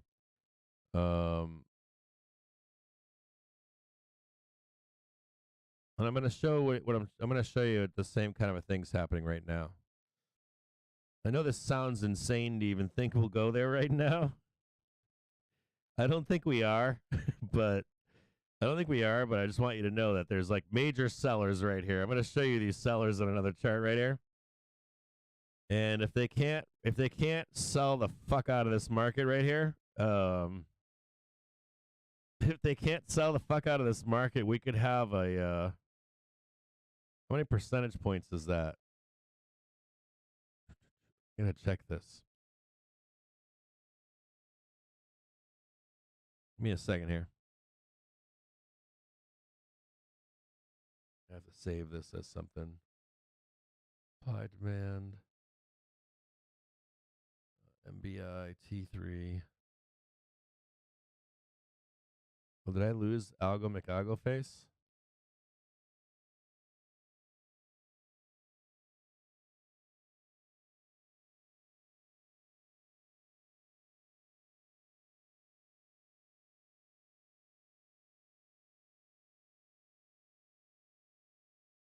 Okay, so hold on a second here. It's kind of insane right here. T3.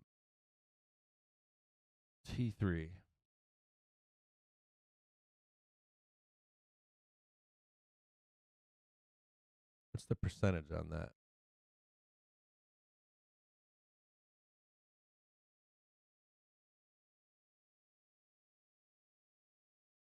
That's only 2%. This is only like 2 or 3% up. I think it's a possibility we squeeze our fucking faces off here. Just be aware if you're short this market that we could squeeze right up here, 401.83. Somewhere in there. 401.80. R3, right to the top of the T, to the T. Hang on to your shorts. I know this sounds insane. So what I'm watching here in the background is a 1, 2, 3, 4, 5 trigger cluster. Now, with that being said here, as we squeeze higher right now, I want you to be aware that there are these sellers that are 396.89. They're higher. They're right up here. I'm got this a little bit wrong. They're up there. The swellers are up here. I want to be really careful in here. Sell side needs to hold this.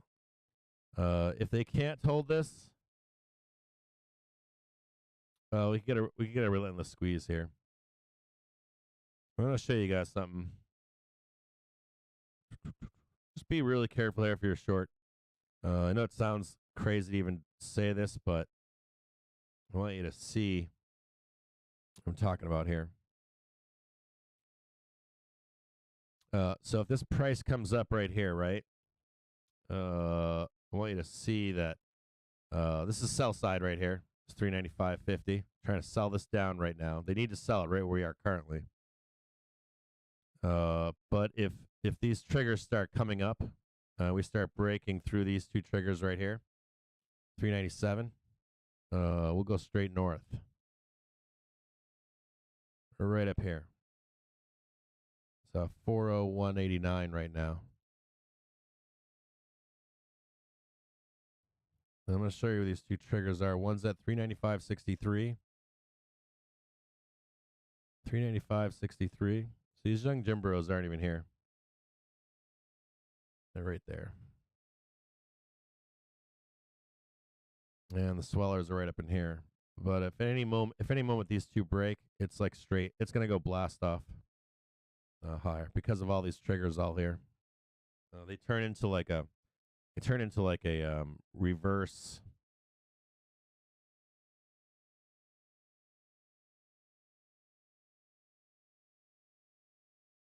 The 1 minute's getting a little weak right now. 5 minutes getting some steam. 50 or one the hourly. The daily is bearish right now, and the hourly is kind of bearish right now. So we'll see how this works itself out.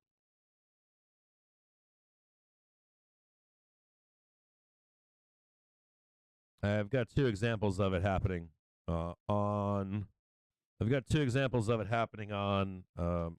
and around end of month, February and November, 3%. This is only 2% right here. So if you went 3%, that's pretty high. It's like 401 or something. It's higher than that. It'd be some monster fucking squeeze. Like just straight the fuck up like that. There's some things working against it happening though. The daily and weekly, the daily, dude, this is bullish as fuck. The daily and hourly, not really on the side of bulls right here. So we'll see if these sellers can jump right back in.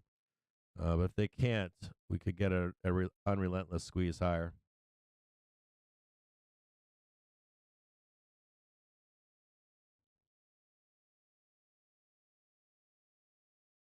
My calls are coming back. Some of my calls are right now. When I traded this right here briefly, I bought this dip down below here. This one right here. I should snap another line where that was, but I did buy this down here for a brief minute. I didn't talk about it on broadcast because I don't want to get front run by anyone watching this broadcast that shouldn't be.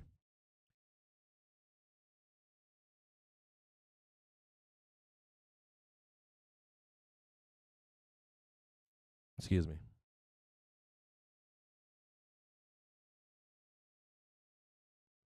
$396.77.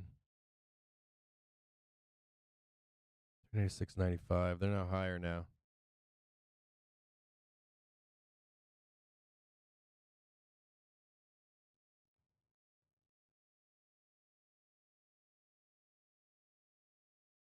Young Jim Bros just sitting at 395.60. Maybe I should just rate where they're at. 395.60.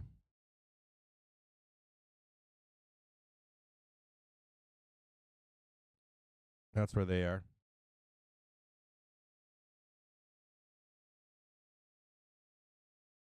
Just so you guys know they're right there.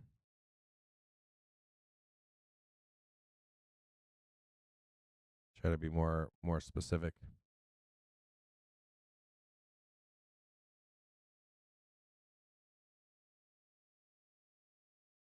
$397 flat now.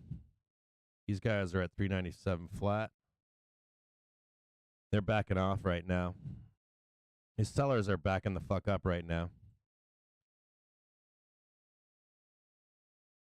Now squeezing 395.70.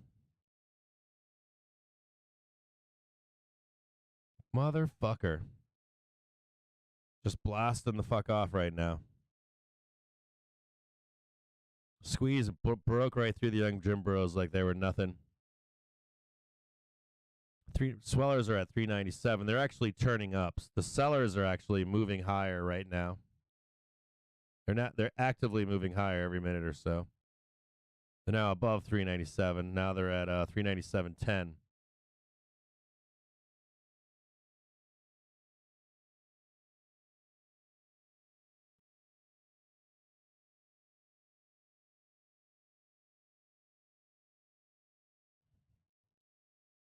Young Jim Bros just got annihilated. We also have, now we have 1, 2, 3 triggers we're trading above at this point. You can't see them right now, but we're trading now above the monthly trigger. We're waiting for the 1 and 5 minute to catch back up. If price can stay above, I'm going to show you something real quick. There's a very bullish crossover here. If you see price hold and the 1 minute catch up here, this could be a violent move up. You're going to be looking for a quick reversal candle, like it's called tweezers or whatever, and then maybe a violent move higher here to 397.25.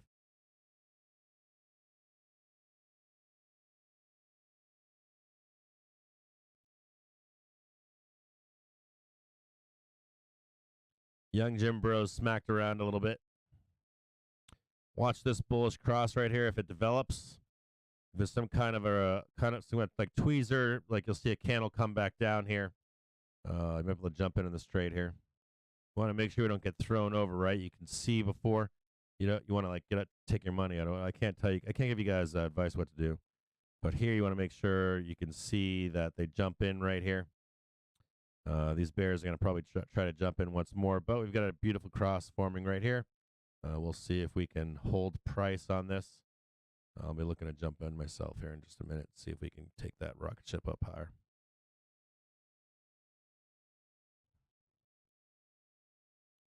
I know this sounds insane to you to even hear, but there's a possibility of not only hitting this 401.48, but there is a very low probability. Let me see if I can check out what 3% is from the low and SPY. Getting all excited. I don't want to jinx it, but 2.2% is to 401.80. Let's call 3% and see what it is. 405.30. This is going to sound insane. But into the bell, okay? This is going to sound really insane to you right now if you're watching this broadcast. It's going to sound pure insanity to you. I don't think we get there. There's a way like 4% chance. Right there. I know this sounds insane. It sounds highly illogical. I do have examples of it happening in the past.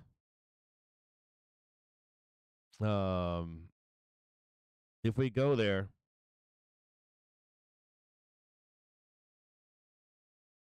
don't say it didn't say anything. I'm not saying we're going there. There's some problems with going there. There's some problems going there because our daily's kind of fucked up right now. But our 5 minutes getting bullish, our hourly's getting bullish. Our daily hasn't turned up yet. I really want to see that daily turn up. And you can see right here, this is where sellers have been stepping in. And so this here is, well, it's bearish, but it's declining bearishness. So I'm like, instead of, if we can't get this fucking bloodbath, telling you what, man. This could get insane. And we're watching these sellers here, these big sellers, they're backing off a little bit. They're backpedaling. I can see them.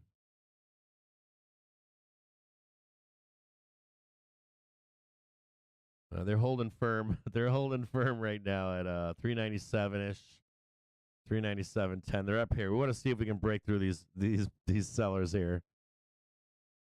If we get that day today, if we get that fucking day today, right? It would be the chef's kiss. Yeah, young Jim Bros are out of here. Bye-bye. See you later. We want to see the 1 in 5 minute catch up here. Getting a bullish crossover right now in the market. This is insano. I was buying calls yesterday at 30 cents. They're at 11 cents right now. The fact that they're still alive. What's that thing that people say? So you're telling me there's still a chance? I'm like, there might just be a chance.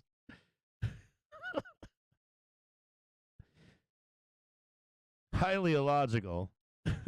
Highly illogical here. But I've seen crazier days. We saw it on February 1st. We saw it on November 30th. I guess, man. I guess this is how it's gonna be. We see like a 3% ripper into the close today. I want to say I'll do some. I always love Derek Kotnoy. Like when Derek says things like, I'll shave my head off and stuff it all up my butt or something. He has all these hilarious things he'll do. But if we trade, I'm telling you right now, if we trade up 3% today, fucking shit'll, telling you what, just be another one of those fucking crazy new markets we have.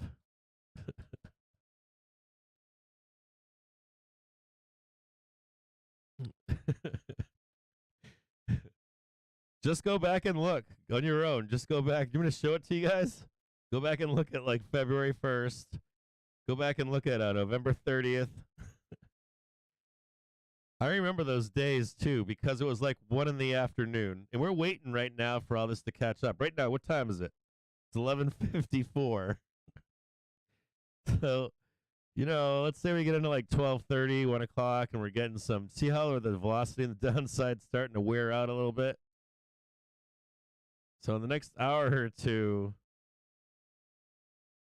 man, if this happens, this will make my whole entire day right here. Diamond hands, baby, diamond hands. We'll see if the Bears have it or not. This is where this is part of where diamond hands came from. Big sellers up here. So what are you looking for if you're a bull? See right here? Watch my cursor. The goat does this, right? Watch my cursor. Watch my cursor right here, okay? So if you wanted to, well, if I was going to get dangerous, I'd buy and have some stops below here. But you can just wait for price to lead the way. So if you saw price come up, if I was going to buy some calls right here, I'd be watching. Damn it! Hold on a second here. I'm trying to run the math in the back of my head here of this happening, and it's just absurd. So right here, right, if it starts to trade higher, you could just be ready, or I could just be ready to buy some calls here. This seems very rational here, to be honest with you, for me at least. This seems very rational, but honestly, I'd really like to see, like, even if we trade this and come back and test it. So it was like something like this, and then come back, test the 1 minute, test the 5 minute, comes rolling back up, and then you get that big blast up higher. I'll tell you what, you break through these bad boys up here, though, man, it's on. We got major clusters down here. We got 1, 2, 3, 4, 5. There's 2 right here. There's 3 right here. You can't see one of them. You can't put it on an EMA chart. I apologize for that, but there's 1 hidden here, and there's 2 more right here where my cursor is up here. We've seen this happen on OPEXs, so I don't know what to say to you guys out there. Yeah, I'm still holding calls here. They're up to 10 cents now, so I'm like, fuck you, I'm staying in. I ain't selling. So my guy with the spreads is now saying he's up 40% on his spreads. So we're getting premium kick in the background, boys and girls, on call spreads. If Chase is out there, Remember, Chase, when we were talking about when I was telling you not to buy spreads? Wasn't telling you. I was saying you might have a better opportunity. There's some other people out there right now. Not me. I'm not. This is not financial advice. Not a recommendation to do anything. But Chase, if you're listening right now, people are putting on spreads.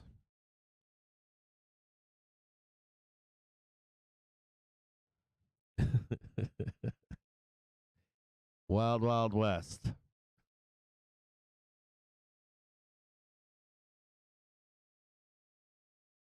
I gotta look at the VIX right now. See if the VIX is gonna make a leg down or if this is all bullshit. Yeah, VIX only got $21. Didn't get that high.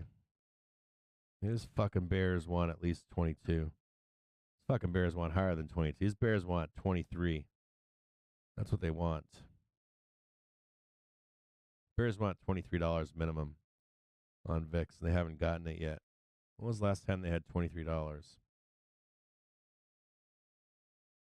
Not since the 22nd. It's fucking good enough for a bear. Fucking bears want more than that. What are they looking for? 26 or 27? Oh, I forgot. They want 40 fucking 5. Fucking bears. Never fucking happy. Oh. Make $10 normal again. Make $10 VIX normal again. Hold on here.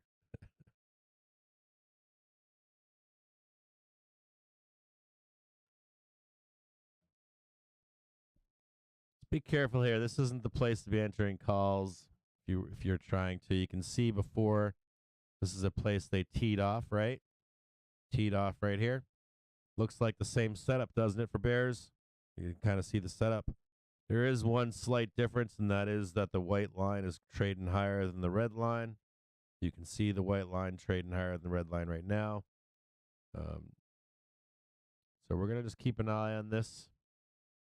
See how this thing sets itself up. Get the swellers above.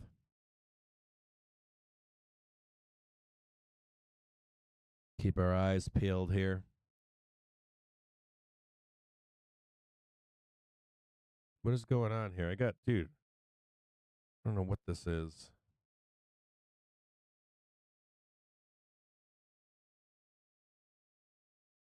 There's like something about Apple iPhones I fucking hate. Like it's constant alerts all day long. Alert for this, alert for that, alert for this, alert for that. Alert for this, alert for that. It's all day long. You got this coming up. You got someone's birthday coming. No, I mean, I got a birthday party to go to. But it's like constantly all day long. If you have a detail-oriented person in your life, and they schedule stuff for you, it's just relentless. It never ends. Then you have kids and a wife and stuff. They don't even know about your alerts in your phone. So you don't even get any time off. If I can get my fucking if I can get like 35 cents in these calls, I'm be stoked.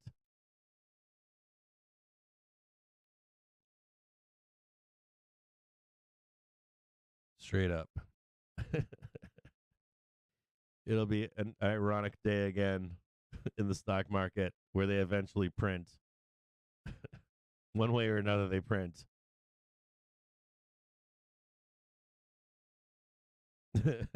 Cap is not a financial advisor or an astronaut or a rodeo clown.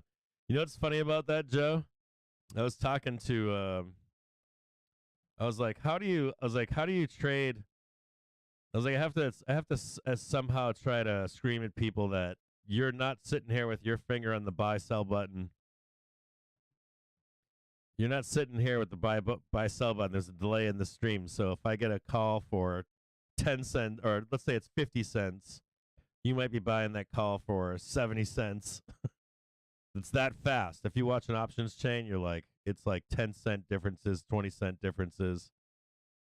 So you kind of have to look for the bearish crossovers, the bullish crossovers, and decide what price you want to pay and how long you hold on to stuff for, and how much. And then my other question, Joe, is what percentage of your account are you trading with?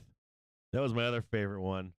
Is like, is this 1% of your account, or is this? And are you starting with $1,000? And if you burn it, are you going back with another 1,000? Or you trade it to 10 grand, 20 grand, 30 grand? Are you making your money off of just your day trading? All those big questions you can't get answers.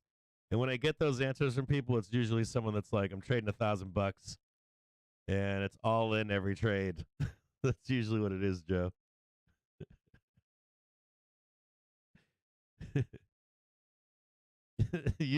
That's usually the answer. It's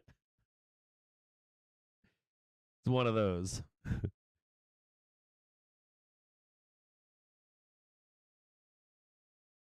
My calls are back to life, too. I'm kind of shocked here.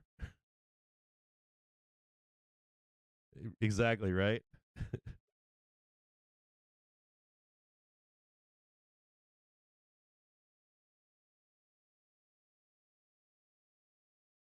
Yeah, see, I got somebody. Omar, what are you doing, man? You can't ask me those questions. I was having a long discussion last night with somebody about this. So and I love you, Omar. Omar's hilarious, though. He's like, I'm up 120% on 397Cs. Should I close or hold? I'm like, dude, you guys have to understand, like, at some point, I have to just, at some point, I'm only going to be focusing on, this is a bears crossover. This is a bulls crossover. We're going to have, like, eggplants and pineapples at some point. I talked about this yesterday in stream. I said, we're going to have a secret language because it's more than likely we're disseminating to the wrong people what we're long and short in. So we have to have some kind of secret or something. You can't really tell anybody. I'm going to have to find like emojis that I can put on the screen, like a pineapple or I don't know, a clown or something, or I have like have a whole language. Because you're gonna get in trouble. Did you see that shit from the SEC where they were like, the SEC was like, if you do a rocket ship, an up arrow emote, and something else, you're fucking giving financial advice. I was like, what? I was like, you know what the crazy part about that too is? When I saw that SEC shit, I was like, dude, I'm not charging anybody. I'm like, then I'm trading the SPY. I'm not trading fucking a low float fucking penny stock.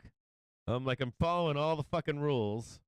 And then they're like, you can't even use rocket ship emojis. I'm like, come on. Get the fuck out of here. I'm like, this is insane. I'm not selling NFTs. I'm not selling crypto. No offense, crypto bros. I'm like, I don't trade any low float tickers. I don't drive a Lambo. I'm not doing any of that stuff. And then the SEC comes out with fucking no rocket ships. I'm like, what the fuck is that? Did you guys ever? I posted that on FinTwit. I was like, no rocket ships. No, they have the stock chart emoji. You can't do that one. I was like, this is crazy. But, dude, I was having a conversation. One of you guys is in the stream right now. I'm not gonna say who, but I had a conversation about with this person on the phone 2 nights ago. 2 nights ago. Oh, look at that. Look at that. I had a phone call with someone on the phone 2 nights ago, and I said, there's a huge difference right now. I think I talked about it on stream, and I was like, there's a huge difference. Old fucking people learned their fucking lesson in those 2 big market crashes, and they started rehabbing and flipping and accumulating, hoarding wealth, I call it, right? These old people are hoarding wealth. And sure enough, yesterday, in the middle of the day on Wall Street Bets, somebody posted about how much cash is used to buy houses now. It was on the front page of Wall Street Bets, and I'm like, we were just talking about this shit. That these old, no offense if you're old out there, no offense. If anything, you learned your lesson in 1987 and 2000 and 2008. Because I was telling this buddy of mine, I was like, I know for a fact that in the 80s and the 2000s, people were over leveraged to the tits. they'd have any kind of money. They'd be like, my net worth is $5 million. Let it all ride on a bunch of shit that's speculative. And then and now people are like, every rehabber, flipper, house buyer I meet, every one of them is cash money. Not like you getting your first house with you and your kids or whatever. I'm talking about like the guy that lives down the street in that nice house. He's just coming in with like $200,000, $300,000, $400,000, $600,000 in cash, and he's just swooping up and buying it with cash. He's paying for the renovations with cash. Because when money was free, when there's sloshing around, you would take some angel money to do fix and flip money. But you do a couple of those, man. It was the rule. Like you do a couple fix and flips, and then you take all that money you made, and you stop paying the vig on it, and you're just buying with cash and self-funding all that shit. And someone on Wall Street Bets posted some data on it, and sure enough, these old people are out there just spending pure cash. They're like 7%. Get out of my face. Renovation costs. I'll hire my own crew. And that's really what it is. The wealth hoarding. SPY now trading higher at 395.96, trying to attack the swellers above at 397.10. Looking to see in the background. Looking to see in the background if the sellers are actually going to step in here or not. I don't see them right now. I want you to know this. It's free and clear higher here. I don't see them. I'll show them to you if you want to see it right now. I ain't seeing them. They're right up here. Just so you know, they're right up here. But I'll tell you what, man. Tell you what, price gets above 396.96. This is where they tee off on, by the way. I love teeing off up here. See this up here, like teeing off on that shit? And they're going to want to tee off above here too, right? This is like 400. This is where you take 25% off, or I do. Not you, not financial advice. You should never, ever, ever trade with me. Trying to follow my trades is insane. If you watch these broadcasts, you should be making your own decisions, your own entries, your own price buy-ins, that kind of stuff, because you're never gonna get the same price, especially on zero-date shit that I buy. But somewhere in here, 400, I'll be looking for that. I have natural stopping points here just above at this 396.97 that I'm looking for. Now squeezing higher. Jesus. And they're not paying right now. They're like, we're not paying you your money. 397s are only 56 cents with this squeeze right here. There's such dealers are scumbags. Now trying to get up here and try to smash through some of these sellers above 397. We've got 400 we're looking at above here to a couple places we'll look above. See that 432 right there? Put a little yellow box up there. I don't know if we're getting here today, but I'll tell you what. I'm telling you what. I have certified November 1st, February 1st, 2 instances of us going right here. Right up there, believe it or not. Buy close. That's one fucking day.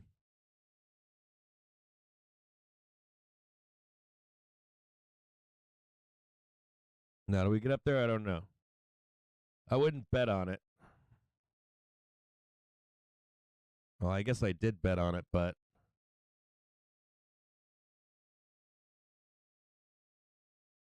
now squeezing to 39,638.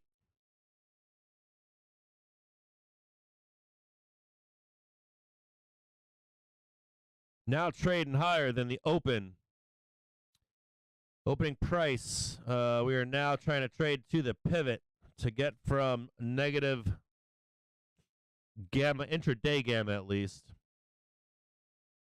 Trying to break through and get some positive. Look at that. My God, look at that. Look at that. What's going on over here in Bookmap? No news either. No news squawk at all. News squawk's like, we're not going to give any kind of, we're not going to talk at all about the price of the market going down. We're not going to talk about the price of the market where it's going. New Squawk's just dead quiet. It's like, yeah, we're just going to be quiet. Oh, yeah, Griff STL just put a rocket ship meme up. You're going to jail, bro. You're going to prison. You're going to prison. Pineapples, baby. That's what I'm saying. Like, it's like trying to. It's like so the whole SEC thing. With the rocket ship memes. I'm like, that's like telling a teenager. Like that's like me going to a teenager and going, okay, what's this no cap thing you guys are saying out there? Like going to my kids and their friends and being like, walking up to my kids and their friends and being like, no cap. My kids would be like, all right, fuck that. We're not using that shit anymore. My dad knows about it. And the crazy part is that the dad thinks that no cap means something that it doesn't. Right? If you're fucking falling for like, if you are out there and you're listening right now and you fall for somebody that writes an emoji with a rocket ship and a stock chart going up or something, I forget what the 3 emojis are, but if that's how you're making your decisions and how to invest in the market, I don't know what to say to you, man. You got bigger problems. Like straight up have bigger problems. It's like telling a kid. It's like going on Google and trying to learn the most recent I forget the syntax of a teenager is. So those parents don't know what they're talking about, and then saying the syntax of a child, and then they have to come up with new. That's why kids come up with new shit. It's because older people know what they're talking about. Meanwhile, you get the SEC. Can you imagine the SEC coming out in like 3 years and being like, okay, if you use no cap, give me somebody in the chat tell me, I know, someone tell me in the chat, someone in the chat tell me some lingo that kids use right now so I can make some shit up that the SEC will say. Well, of course, I understand what the SEC is doing.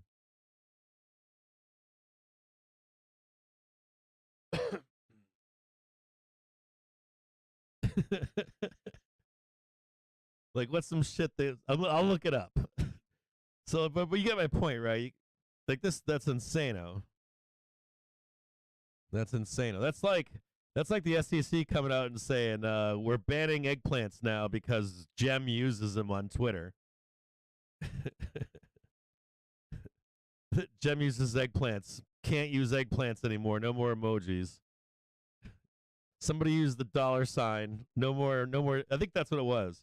I think it was like a dollar emoji, the arrow emoji, and a rock. Dude, the rocket ship emoji, I'm like, fucking everybody's going to prison now.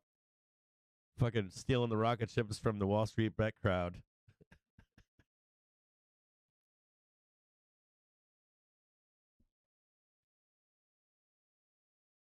It's blowing my mind.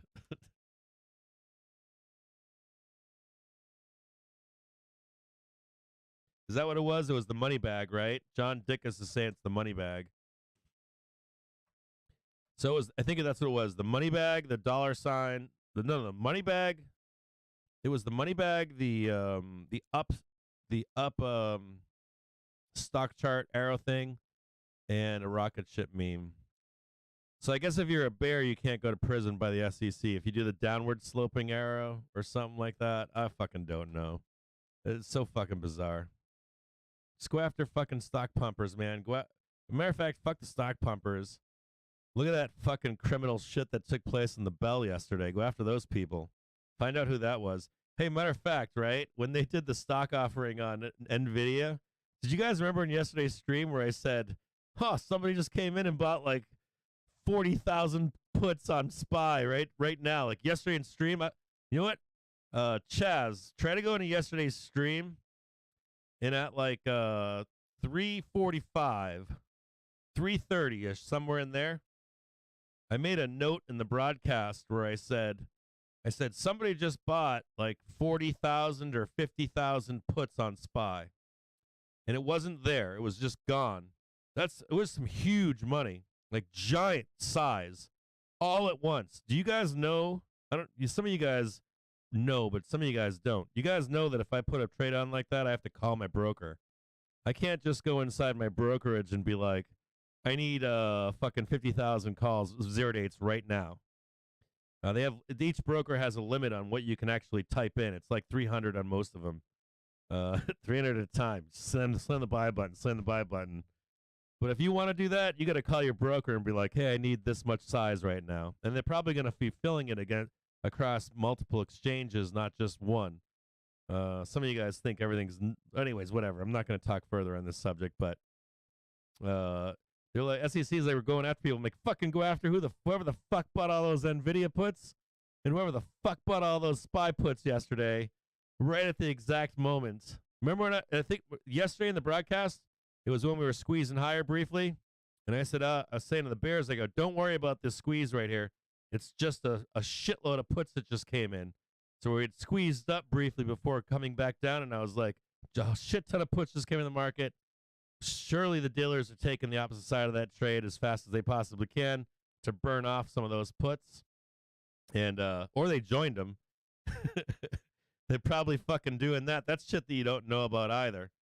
Are the dealers getting involved in this shit in the market too? There's a whole bunch of questions out there as to how people are doing this market right now. But anyways, my point is that yesterday was a moment where like 50,000 puts came in. I think it was at 330 or 345 on SPY, and I guess a bunch. I didn't see these ones, but a bunch came in on the stock offering on NVIDIA. Who the fuck was that? Like, who the fuck was doing that shit? Who was that did that? That wasn't fucking Zach Morris. I want to know who that was. Easy to find out who it was too. You'll find out who it was. It was a fucking bank, man.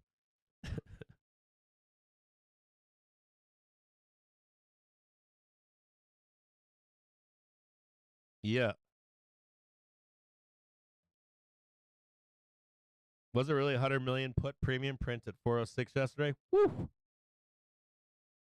God damn. Yeah, I'm watching this right here.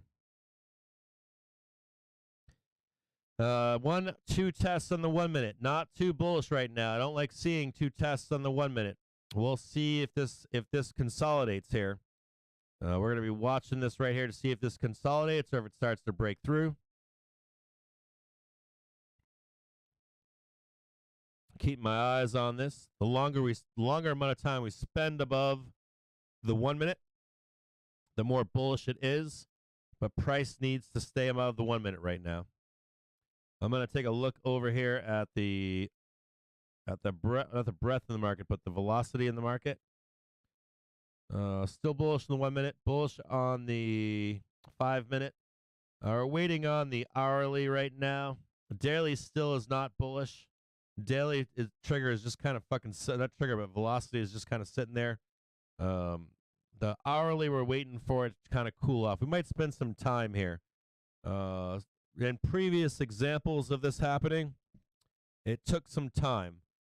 So in June and February, it took a little bit of time here to be sitting around here. I think it started at 1:30 in the afternoon. So we'll just be patient here and see what happens. Just be patient here. Could take some time. We want to be watching the clock right now. It's 12:21. They got 9 minutes. 12:30 and 1:30. I'm fascinated to see what happens between 12:30 and 1:30 today.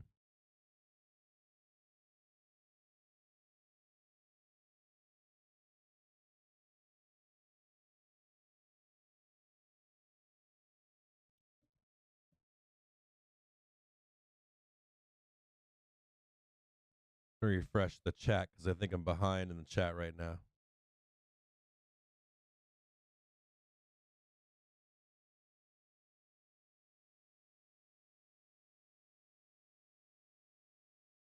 I don't know if you guys trade every day. I trade the So market seeing every reports day. that You the guys Fed, remember? Treasury, and others are to meet on central bank digital currency. So no data or anything or any more details given just yet. We'll keep you posted. If you guys remember those 2 days, it was relentless. It started at like middle of the afternoon. It was like 1 o'clock in the afternoon. Everything was just like this, and it was relentless power moves straight up into the bell. We gave a bunch of it back, I think, the following day. I think you had to close. If I remember correctly, we went relentless straight up into the bell, printed like thousands of %, and you had to close right into the bell, last 5-15 minutes or so.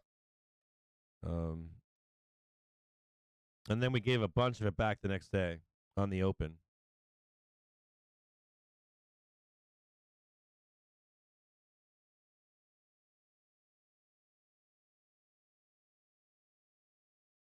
Squeezing higher now on the SPY, 396.15. I'm holding. I got these. I got calls yesterday after the close, and I've been buying some calls this morning on these dips. So, and my calls were worthless early down here. They were worthless, and they now have life in them. So. I'll hold them to I'll fucking hold these fucking things till 4 o'clock. So I ain't going nowhere.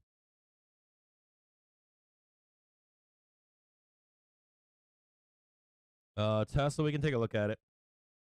I talked about Tesla this morning.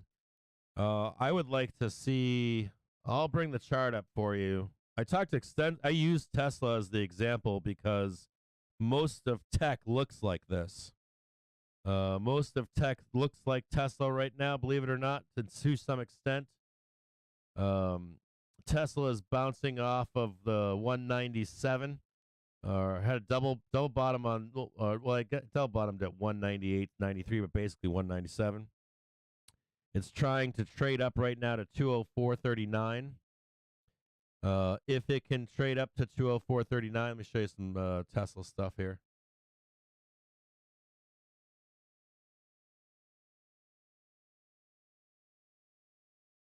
I think I used this as the example, right? You guys, we've been talking about Tesla every day for fucking months now, right? I told you where I was taking profit up here. Told you guys already where I was taking profit. Told you guys what to do to buy some hedging up here, right? Not you guys, but me. If I was to continue to hold and not sell out at 214, remember we had this big conversation where I said, hey, I was like 220, the sellers are there. It's going to be a natural selling point, so you're going to see panicky bulls selling as well. So it's probably lower than 220. I think it said 217. And then they ended up selling at 216 or something briefly. And we went back up there a couple more times, right? And I'm like, well, this is what I'm going to do. I don't know what you're going to do. I think I even wrote a chart for somebody out there about how we'd see sideways consolidation.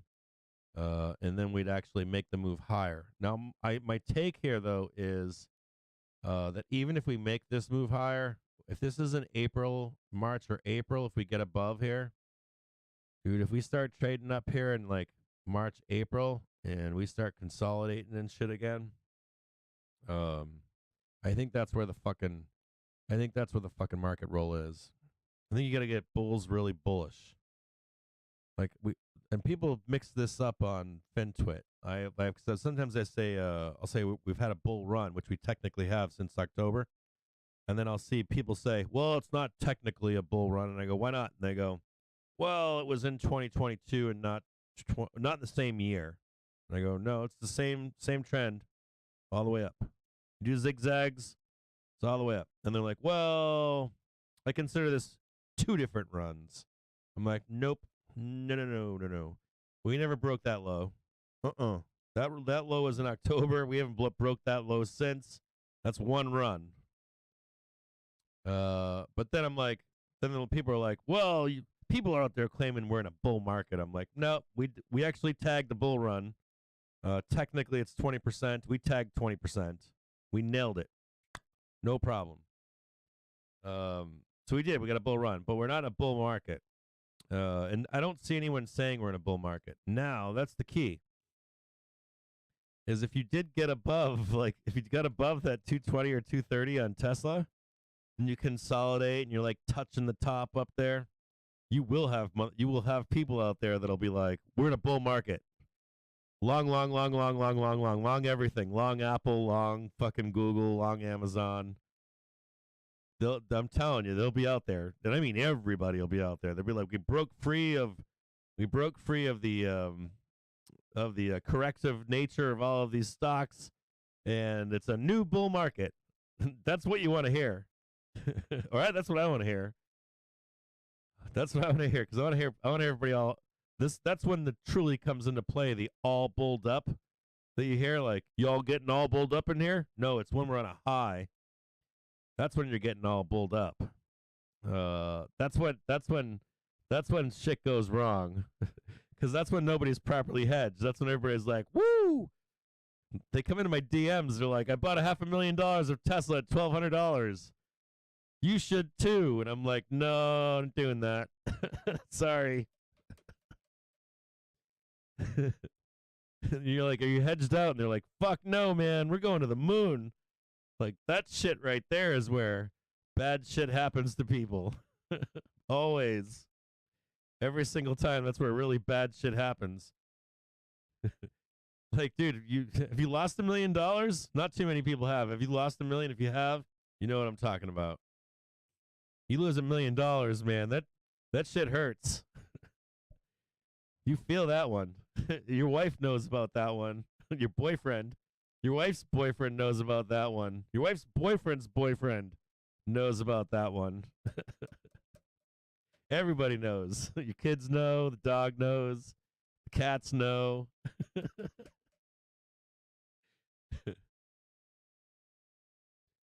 Everybody. A little bit of crossover here in the SPY right now. A little bit of weakness. I'm not too concerned about it personally.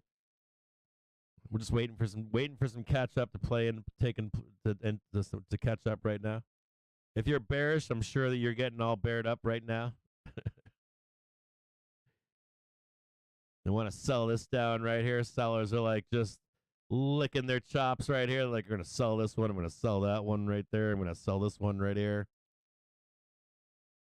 Meanwhile, Captain's telling you, he's like, yeah, it's an outside shot.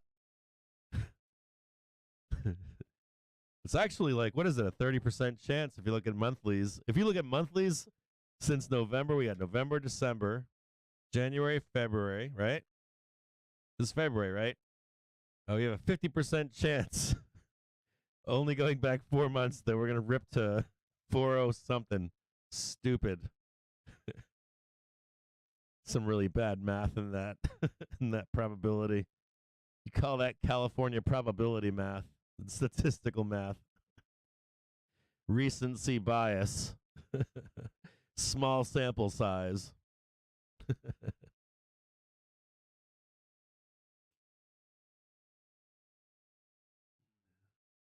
I've been hurt so many times.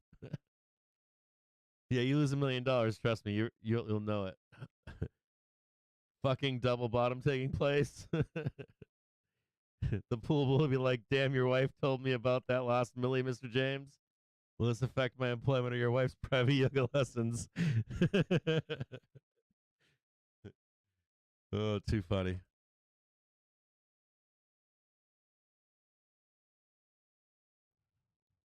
Too fucking funny.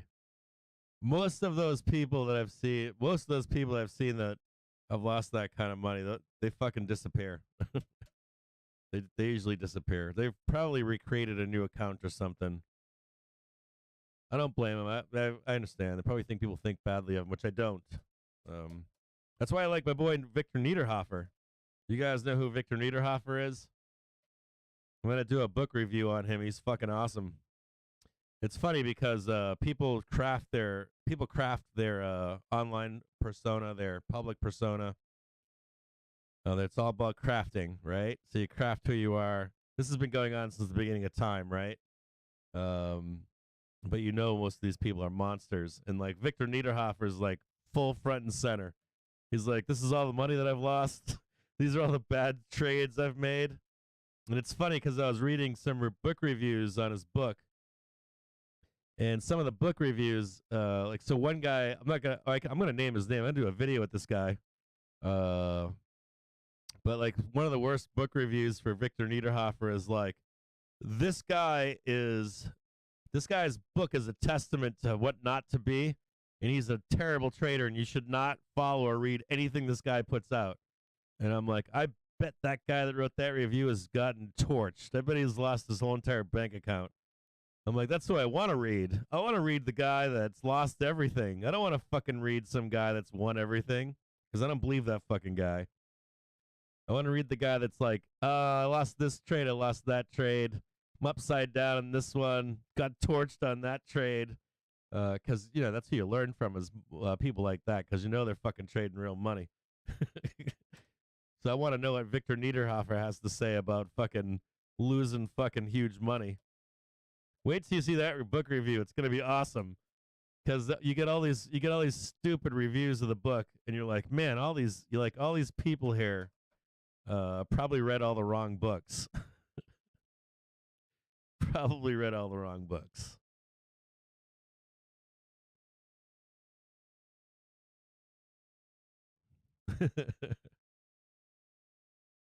Yeah, so the Tesla prediction is in the beginning of the video. You can always go back and check it out. You can always, at the end of the day today, just head back in. It was this morning I used Tesla as the example. So there's a few things that you should know about the market today. Number one, like, write this down, that major support in the market has been broken. And it's been damaged for 1 full month. So you need to be aware of that. Just be like, okay, I got that. Check that box off. Major support down below is no longer there. It's just not there. If anything happens and we start blasting down, there's nothing stopping that train. At least for the month of March. That support has deteriorated and eroded and been destroyed. And you've got like revenge selling, sell side in this market trying to get this market down. Now, does that mean it breaks? No, not at all. Doesn't mean it breaks. It just means that they have done some. Think of yourself as like walking down the street in full health in a video game, and you've gotten beaten up and your health's gone down. You couldn't find any food to eat to repair yourself, and now you're on like the cusp of getting killed in a video game or something. And that's pretty much where we are with the levels in the stock market. Now, with that said,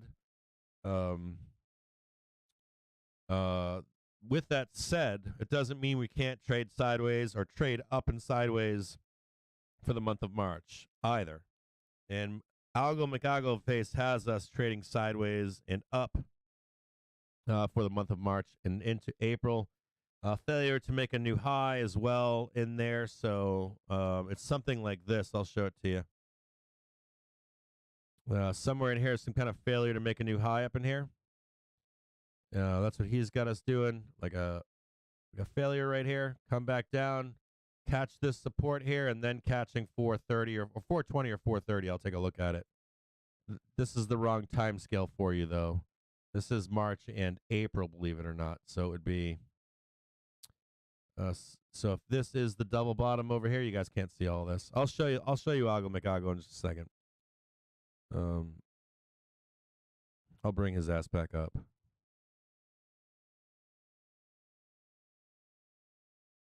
Wrong one here. Hold on. Having some technical stuff I have to deal with. So, Algo McAgo Face is saying this is bottom. Now, even though he's saying this is bottom, I want you to know that this is all bullshit now, okay? For at least the next month. I'm not trusting this down here at all. So, if anything comes in the market, if they're like, the market farts sideways, if Jerome comes out in the Fed meeting and he's like, yeah, we're cutting rates, I'm going to be like, oh, shit. Because we're probably going to blast. Maybe squeeze and then blast down in the depths of hell. But basically, Algo McAgo Face is saying that we'll have a failure somewhere above. I think it's 406 or 410. I'll come back down into end of month. This would do your bullshit for JPM, and then you'll have that swing high in April and grab 420 or 430 up in here. Somewhere up in there. It's what it's looking like, something like that. I'll try to get it. I'll try to chart. No, how about this? I'll just chart it for you, and so that you can see the actual prices of what he's saying.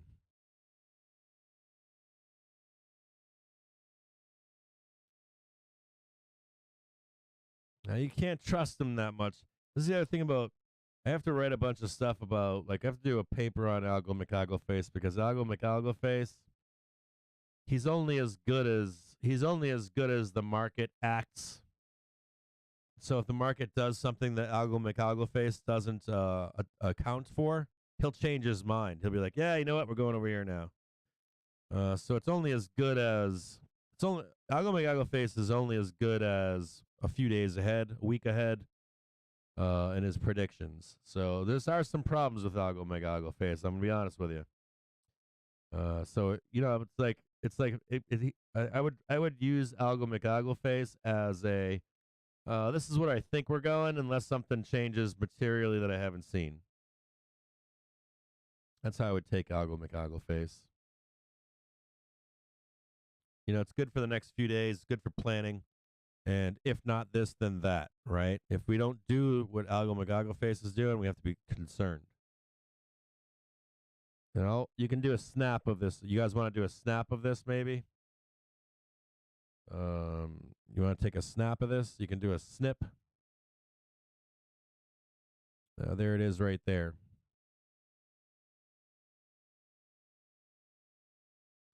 And you would see this, this is the... Is that 27 EMA on the daily chart?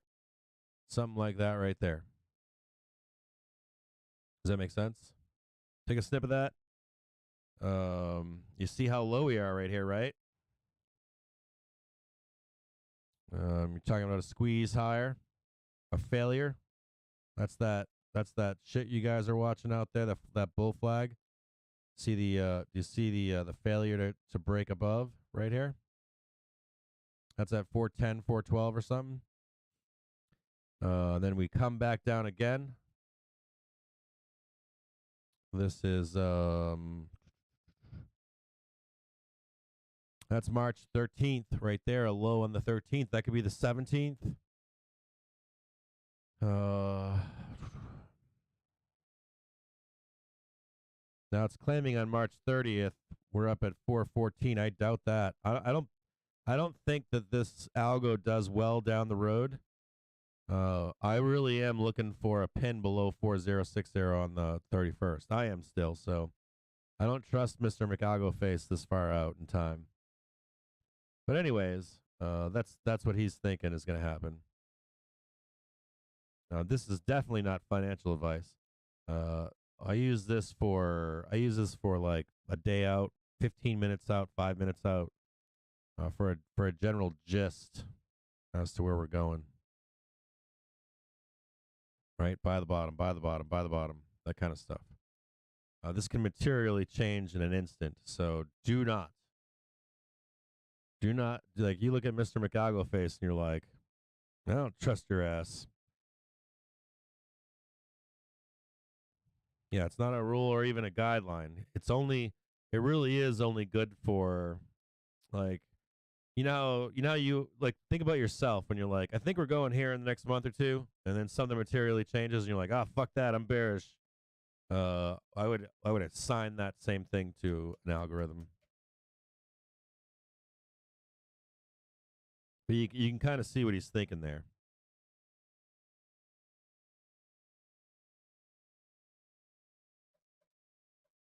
Yeah, this is bullish, believe it or not.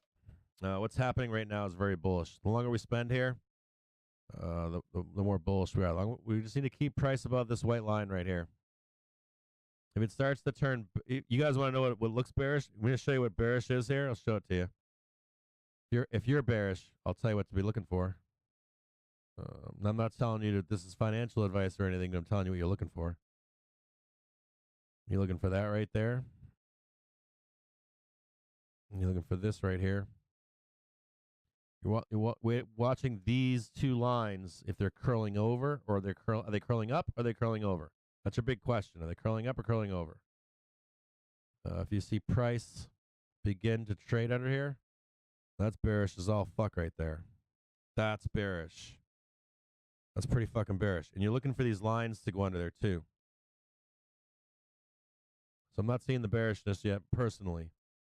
Maybe you are. I'm not seeing it yet. So far, I'm seeing the white line curl up, seeing the red line curl up, seeing price above and holding the white line. So for me at least, I'm checking off the check marks here. Now, if I want to start getting bearish here, what am I looking for? I just showed you, right? I want to see price get underneath this red line. I want to see the white line dip down underneath the red line. I'm looking for signs that we're going to roll the market over here. Until I see that, until I see those signs, we're just consolidating at this point.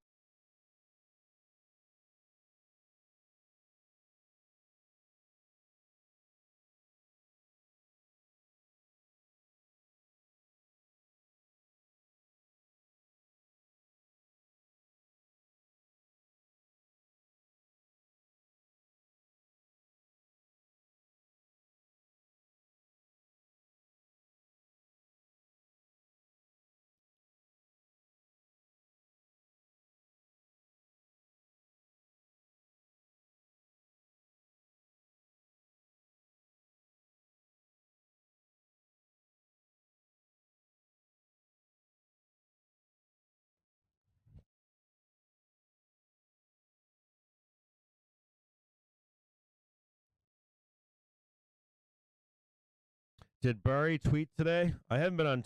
I went on to FinTwit twice the last 2 days, and I couldn't get on.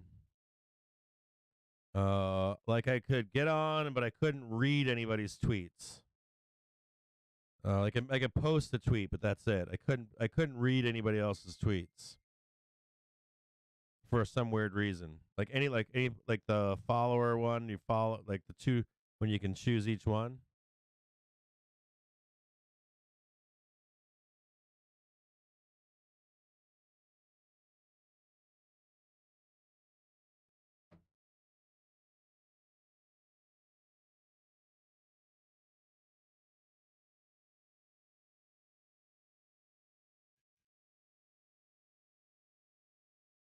So even Algo McAlgo face is saying we're going up to hit 405, by the way.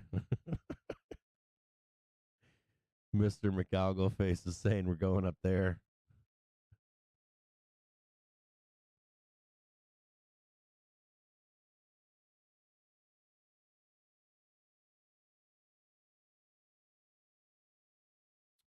Be a little careful here.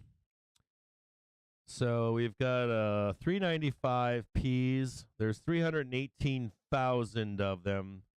They're worth 42 cents. Keep your eyes on that options chain. If they get down to like 5 cents or something, sometimes the run will be over. If they're able to torch those puts. They're at 395. Typically, they don't want to close in the money puts or calls. Sometimes they do, but it's not often that they'll try to close puts or calls. So at least on the put side, they want like an anti-magnet to 395 or below.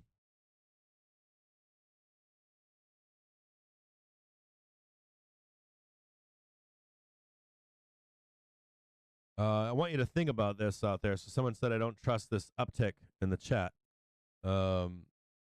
So think about this. Sometimes we do, but like the laws of probability, we won't close a large set of calls in the money. Sometimes we do, but not often. That's not every time, right?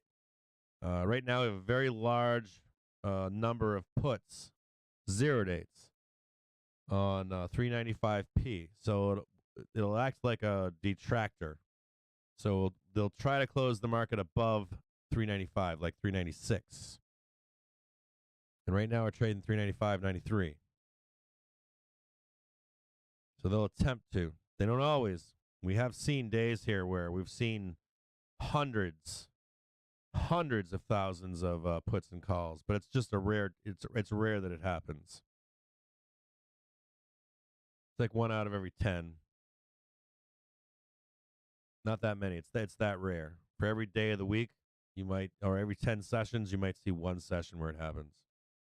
And I'm not talking about other puts or calls that were taken out or put on the market a month before or 3 months before. I'm talking about 0 dates coming into the market that day.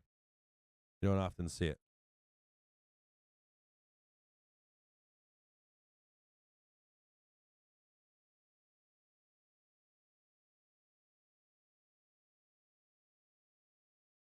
Yeah, it's something like this. Let me explain it better to you. So let me explain, like the algo McGoggle face is like, it's predicting many bars out. And so the goodness of the prediction is like 1 to 3 days out, 3 bars out, 5 bars out. Does that make sense? So your eyes are seeing 50 bars out right now. I think I've got it set to 60 bars out. But it's only really good for, so if we're on a day chart, it's only good for 3 bars.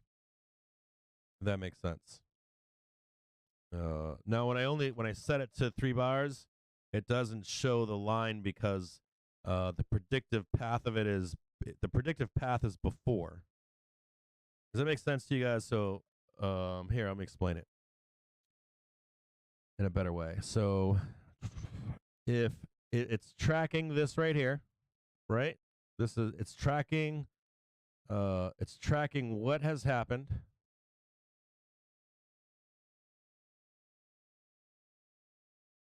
And then it begins a prediction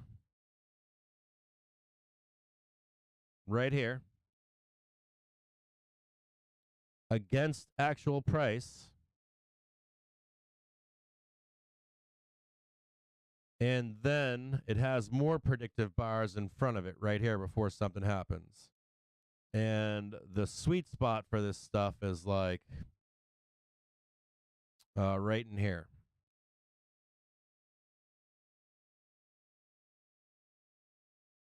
If that makes any sense. Now you're able to look back and see how accurate it is versus previous time in the market, right? And this part will adjust frequently. Like this blue part will go, it'll swing up like this and swing down like this. And so this little spot right here is where it actually does a really good job, right? It doesn't show itself.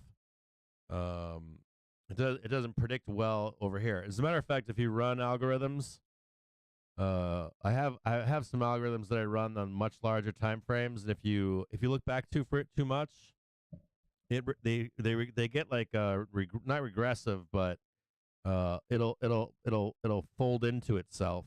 That's one problem with a lot of algorithms is that they'll tend to repeat themselves with too many bars. So they kind of like spiral out of control. Where we have like they spiral out of control like this, and what they don't have is they don't have unpredictable events in the market, right? Information they don't know.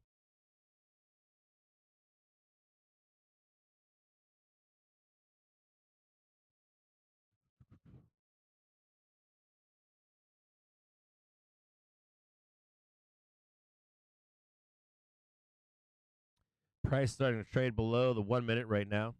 See if we can get bearish here or not. Bear is looking for a crossover of the white line over the red line.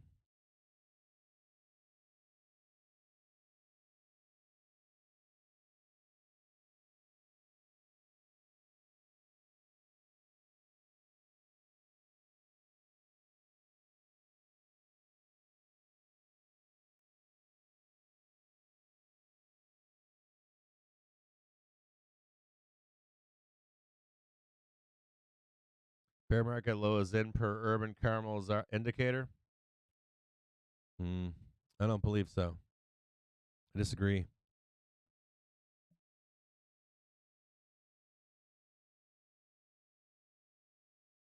I'll tell you what, man. If you see the bottom in the unemployment rate, and they start printing that unemployment rate, starts coming higher, and you start to see that Fed funds rate get cut. I'm fucking warning you. If you're a bull out there, You don't think that this market's going to roll over on that shit? Every single time it does. That's what you're waiting for.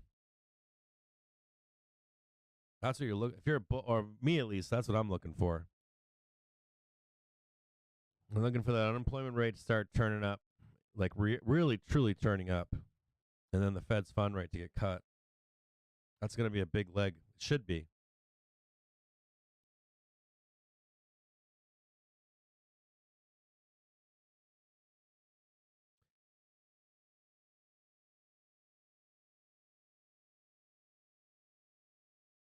The yield curve inversion, though, man, it needs that to happen. The yield curve inversion yield curve inversion can go all over the place if we're still raising rates and unemployment's still low.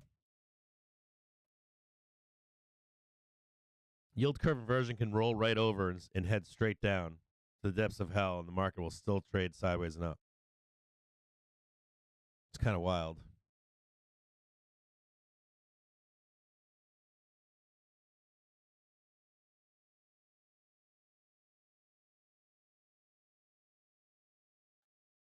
I always wonder why people use that. Like all by itself, the yield curve inversion. I'm always wondering why they use that as. If we have time today, if the market closes today, if you're tuning in right now, and if the market closes, I'll show you instances where the yield curve inversion rolls right over and the market continues higher. If you want to look at it, I can show it to you. I don't know why people separate that from their arguments. They need to be mixed in with rates and unemployment. You need all three. Yeah, and then you need inflation bottoming out, not just coming down. It's like this like magic sauce. I wonder if you could write a bot for that. I wonder if there's a way to write a bot for that. I bet there is a way to write a bot for all four of those together to give you some kind of a lead. If you could do like a prediction on the path of, if you do a prediction on the path of the unemployment rate, forget that we don't really care. We just, a trigger would be the Fed funds rate being cut. But I'd have to figure that out. I mean, I'll talk to my guy and see if there's a way to write an alert for that.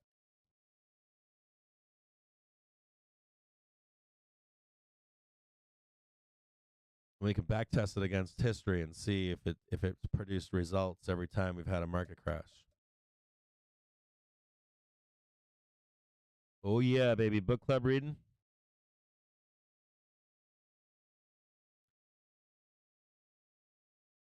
Yeah, so I think I can set alerts on. I agree with you, Winky, that I could probably set alerts on specific prices.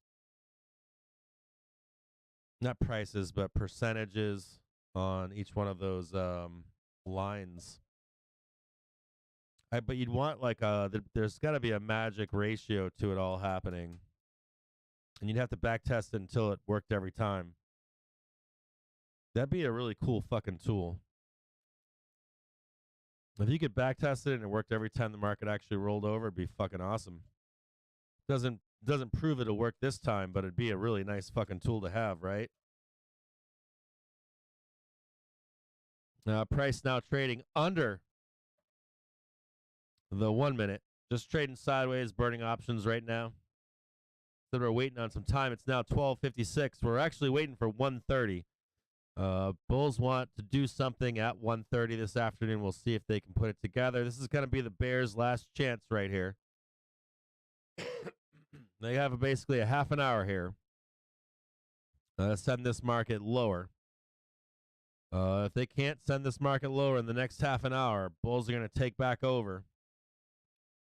They have done this 2 other instances in the last 4 months. On the beginning of a month, they've sent it hurtling higher. And I mean hurtling, like relentless. You get caught in that and it's over. So we'll see what happens here.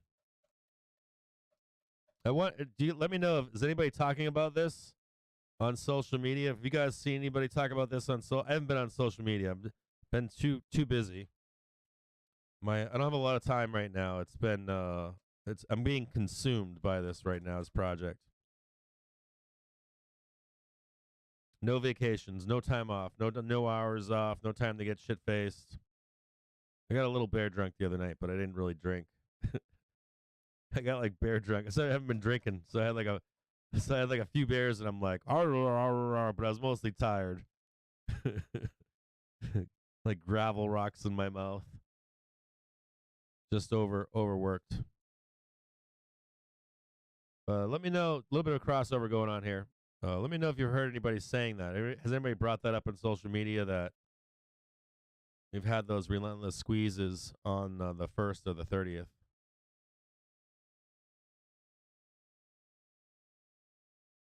So Jimmy Bear is making a point. He's saying yield curve inversion has always led a recession reading.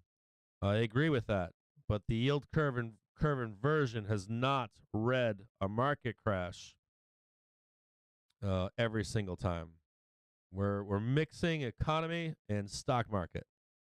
We're mixing. There's this really cool there's this really cool macro thing that you see macro people talking about, and they're very loose with their terminology, and it has not. I've got years where the stock market will continue to melt up, while the yield curve inversion just rolls right the fuck over. It is a horrible predictor of.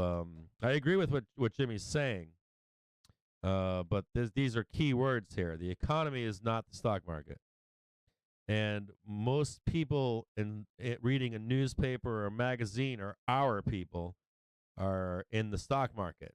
And so we're reading this and thinking, well, if the yield curve inversion rolls over, watch out, stock market's going to crash. Like, that statement is inaccurate. All by itself, it's inaccurate. I've done shows here. I've done shows already where I've shown that to be the case. You can we'll do it again today because we have new people that join us all the time. Not Jimmy. Jimmy's awesome. I'm not talking down to Jimmy in any way. He's smart as fuck. Great trader. But I know there's people in this stream that haven't seen those programs. So you guys can do it on your own. You guys want to do it right now? It's kind of slow, right? Oh, we're selling off a little bit. Got a little bit of a bearish cross going on in the market right now. Want to see if the bears can put this together? You want to see this white line turn over? What we'll do is we'll take some time today, and I'll show you guys how to do this on your own. It's a good thought experiment for you over the next few days. So what are we looking for here? I drew this out for you once before. You want to see the 5-minute rollover. You want to see the white line roll over here, and you want to see price stay below for weakness in the market. You want to see this reject here. Hold on, god damn coloring. My crayons aren't working here. Get that stuff right there. Right there, get rid of that. No there. You want to see price stay under and start to lead lower here, right? You want to see a rejection. Stops. Targets down below, already known.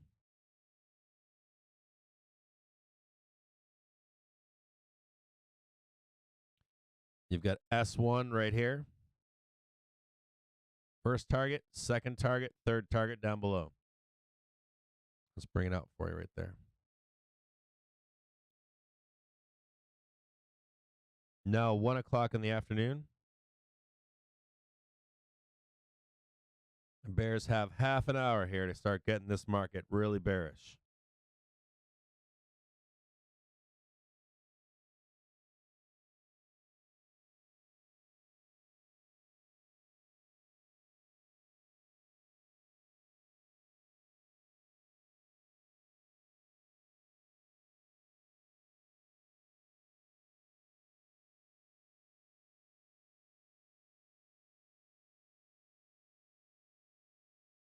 Got a spinning top on the day so far.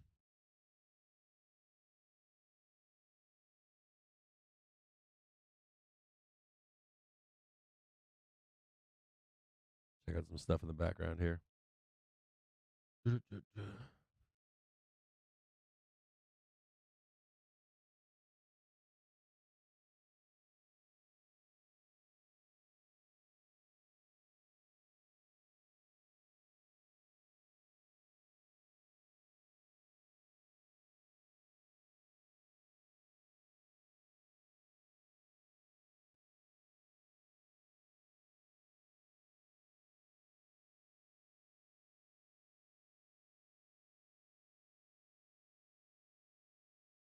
$394.90.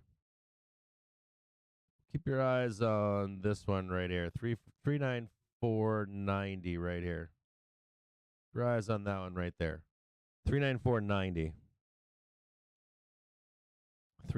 I'll write something in here. 394.90.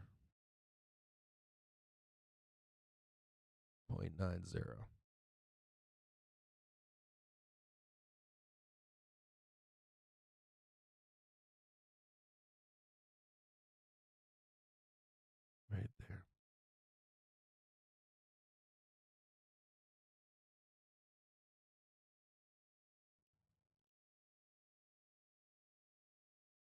See what the Bears can put together here in the next half hour. It's pretty firm support right here, by the way.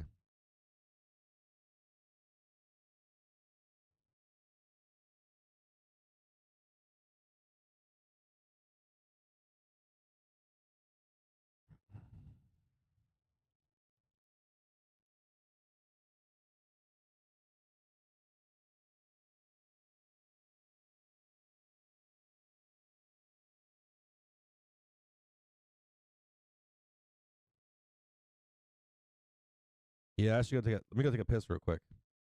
Keep your eyes right here in this 3-4-90. Thanks for saying something, Wiki. I'm going to get up. Give me like a 5-minute break. It's 1:04 in the afternoon. I'm going to take a 5-minute break. I've got the financial juice is streaming. There is no news right now. No news squawk going on. Nothing at all. Thanks for saying something, Winky.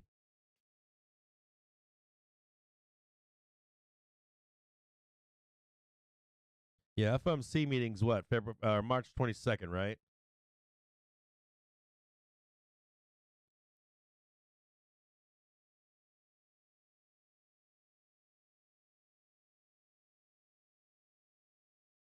Yeah, so Jimmy, what I'll do is I'll put up the chart for you for all of you guys in stream here in just a minute. We'll do it together so that you can do it at home.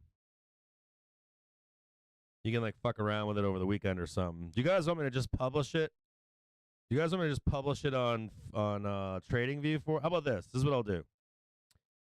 I will publish the chart on TradingView publicly, and you guys can just go right in there and fuck around with it or something, and figure it out for yourselves. You guys want to do that? That sounds better, doesn't it? And I'll go through it. Maybe if Chaz is in here, we'll do a timestamp, and he can cut out building it and post it on FinTwit, so that if you want to do it on your own, you can just figure it out on your own and go back historically and be like, yeah, I know what he's talking about now.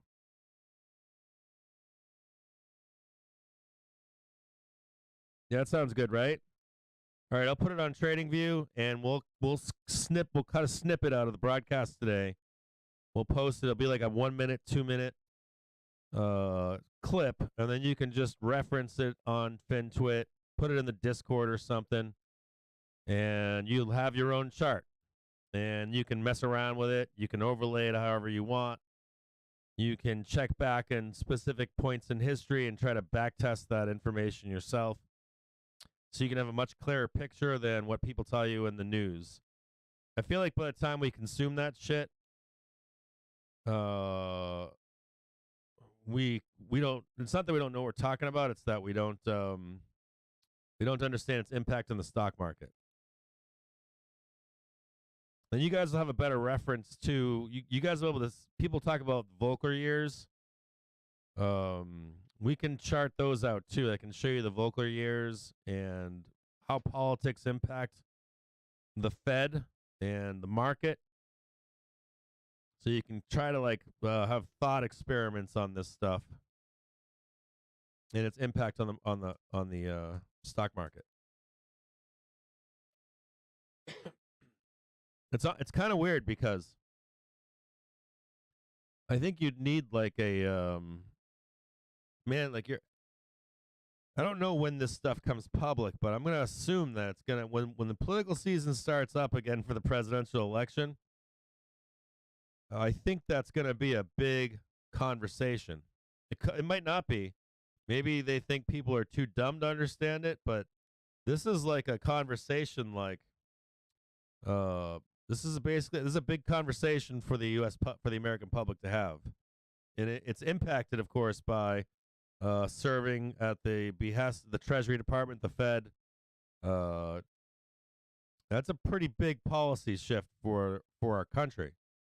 Now, I'm not saying ideally, I agree with this to some extent, ideally, but we're not talking ideally. We're talking greed, right? We're talking evil people out there that don't want to hear that. So I've got to have my trader hat on, and then my Main Street hat are two different hats that you wear.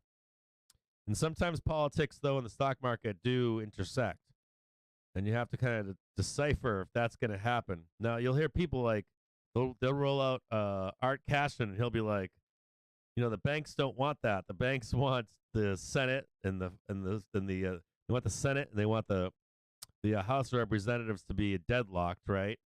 And they want that deadlocked with the presidency as well. So I would assume that at some point a heavy hand will come into the political system, our political system, to ensure that none of this stuff happens. They like deadlock, and this doesn't seem like it would. It requires more than deadlock for that stance permanently to be taken place in this country. That's another cool conversation to have.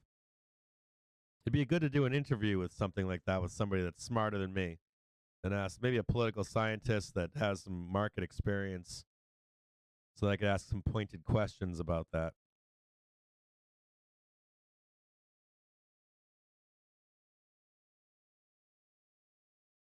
I'll be right back. Give me 5 seconds.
Surely expecting the results from the Federal Reserve repo operation.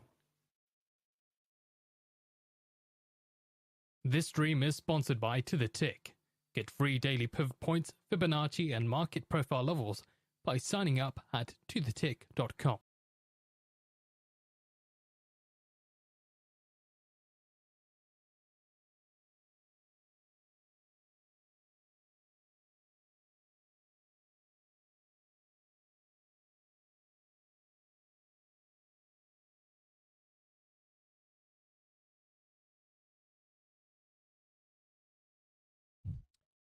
Nice.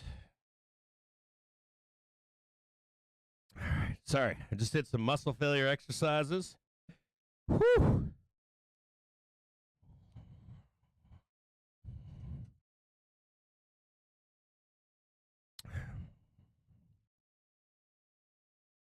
$100 counterparties take $2.134 trillion at the Federal Just did Reserve a bunch of operation. push-ups.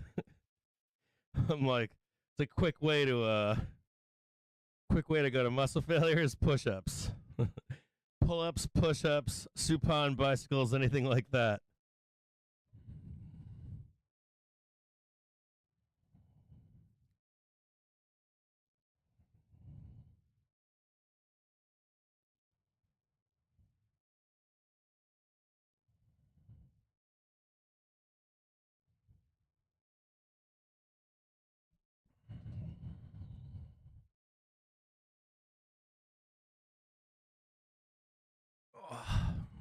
Let me stretch real quick.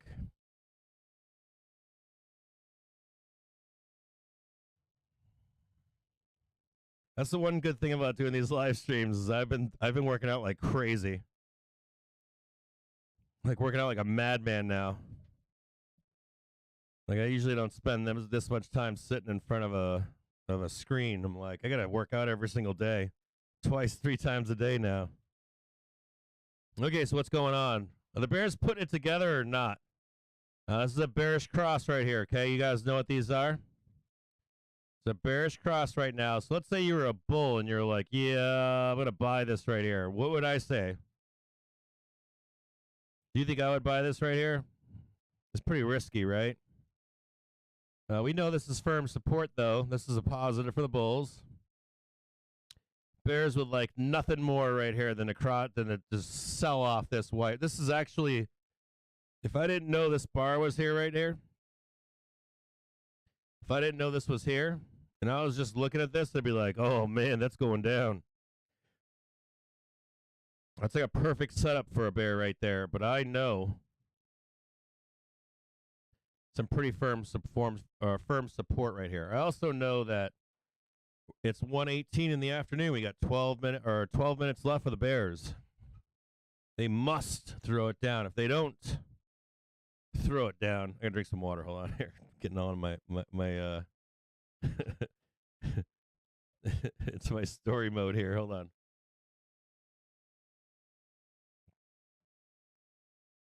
It's like a prime bear setup right here, right? This is so bear town right here. I just want to tee off right here and bloodbath this thing down to the depths of hell. I'm sure if a bear's watching right now, someone sell side right now is like, I want to rip this thing right to the depths of hell right here. I'm gonna stop all these bulls out, then we'll go up. So as a bull, even knowing that stuff, when you see the market have a liquidation moment, right? Trying to get you out of your stops, kind of a moment. And you're like, damn, I just got stopped out. This is where it happens right here. Now we might not crash through here, right? Might not actually bloodbath it all the way down here, but it could be that moment where you're entering the trade too early. Like right here, you entered as a bull. Let's say you bought here, and now they're going to try to cut your stops out, right? So the safe way to take this trade is to let this play out here if you're a bull. Safe thing to do is to let this play out and work itself out. So if you're a bull, what you're looking for now is this here. Actually, this here, and this becomes a bear trap right here. And you'll actually, oh, hold on. you'd actually see price come back up. And this is where you'd actually take your trade right there. Make sense? So this is diddling in the middle, right, in that trade. Now you have some things on your side down here. You know that this is kind of some big time support.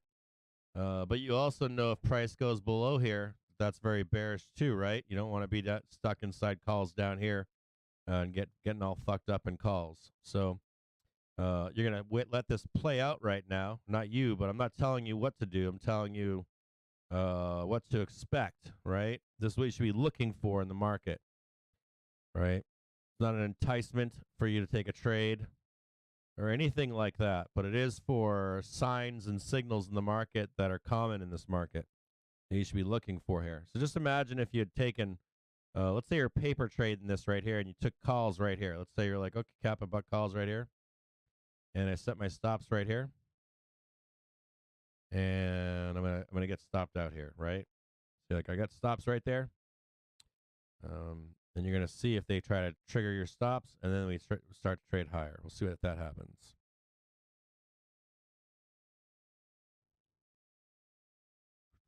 Or if this is bearish, because we'll know right at 130. We've got 9 minutes left for the bears to put it together and get some price acceleration to the downside.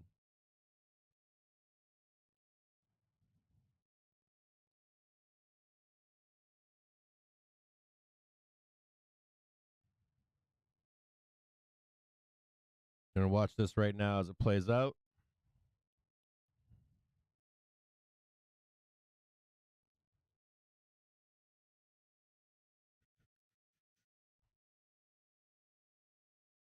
See if this support holds. Do you guys want to know what I'm looking at on the back end? I'll show you what I'm looking at in the back end, I guess, so you can actually see it.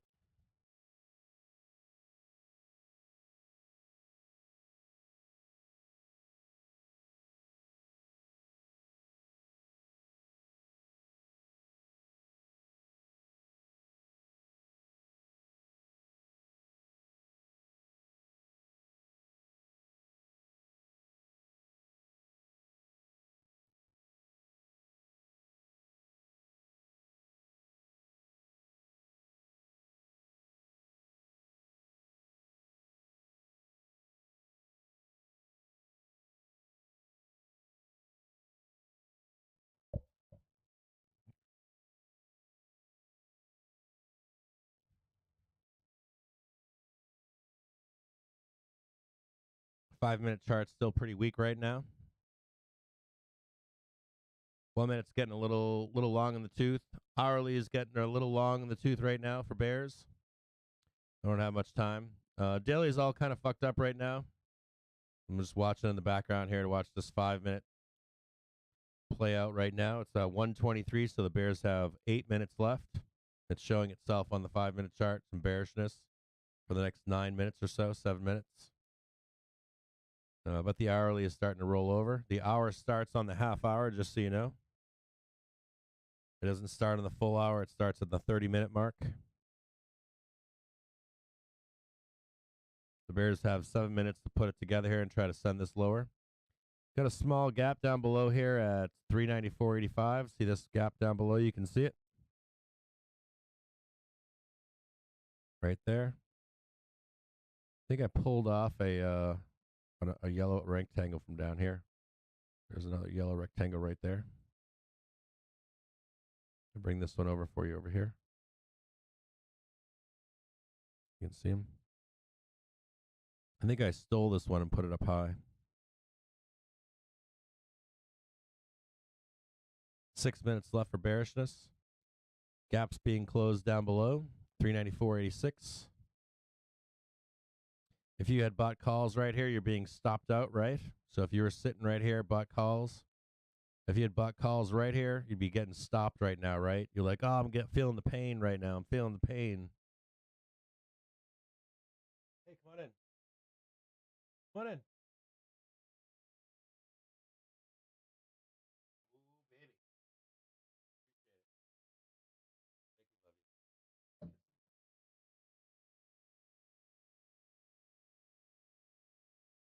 you. I think I just saw her waving to the people. I think my daughter just waved to you. I didn't. I was looking in the camera, and I'm like, I think she just looked. I think she just came up behind me and waved. That's my youngest. She's loving on me.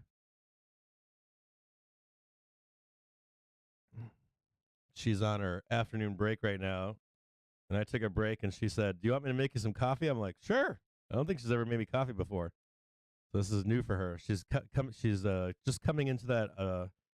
She's coming out of the childhood and not quite pre-teenager, but she's getting there. So what's going on here for the Bears? Bears putting this together or no?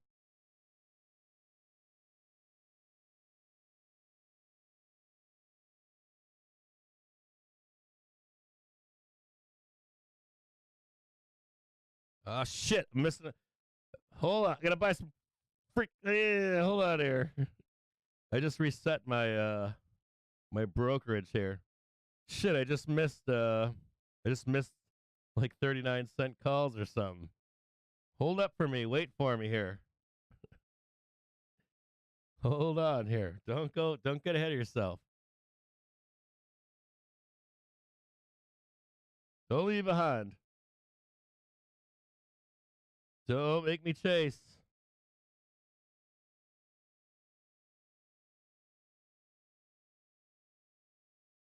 Don't make me chase.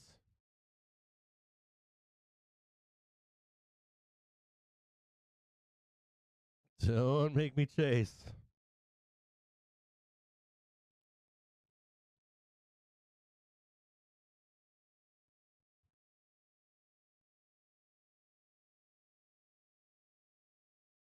$127. 3 minutes left for the Bears.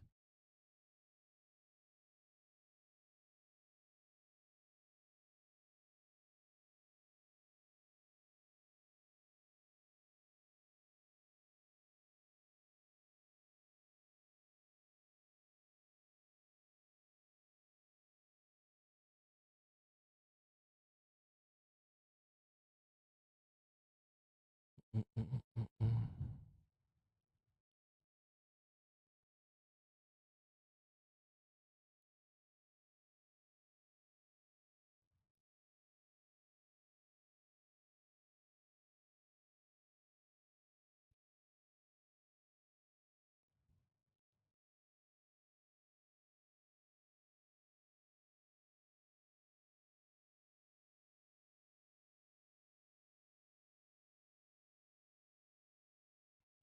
128 right now. I gotta go look at this real quick. 1 minute's turning bullish. 5 minute, not so much. Hourly though, about to turn up for the Bulls here in just a second.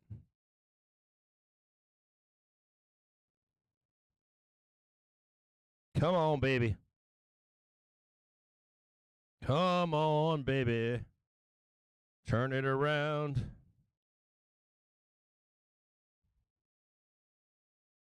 Two minutes left for the Bears.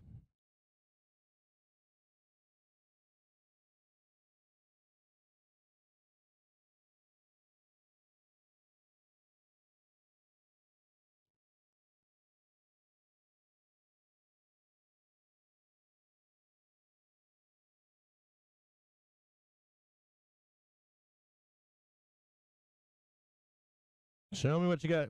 Show what you got there, sell side. What do you got? You got 1 minute left, 2 minutes left. You got 1 minute left, Bears. 1 minute left. That's all you got.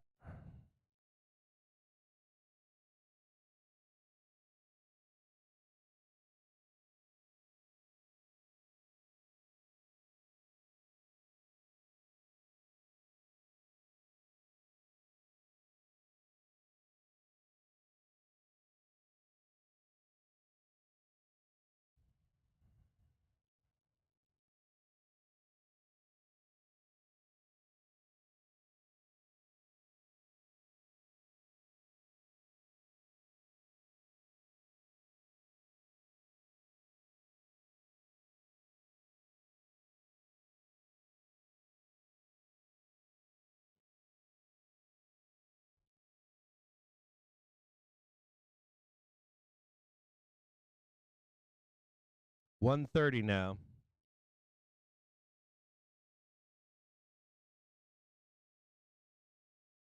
Five minutes. Still slightly bearish here in the 5-minute.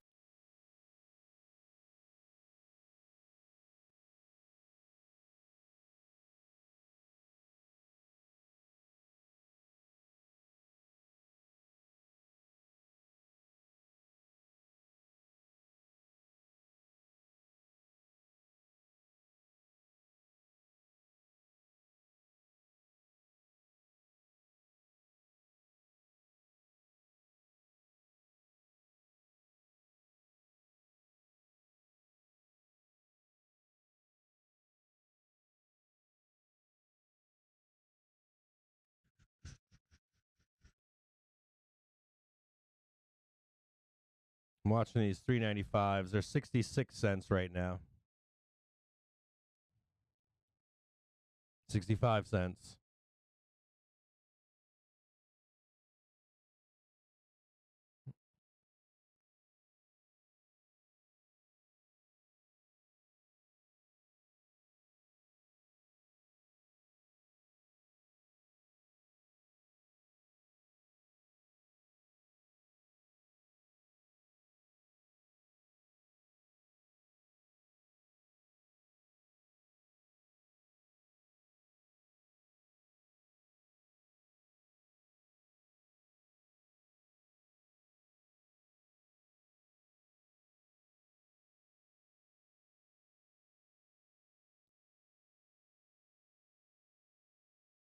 I'm ready to jump on some 395s. If I can get them down to like 60 cents or so,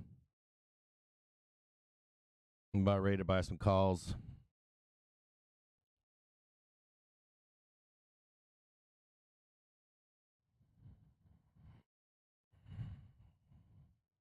I can catch like 59, 60 cents somewhere in there.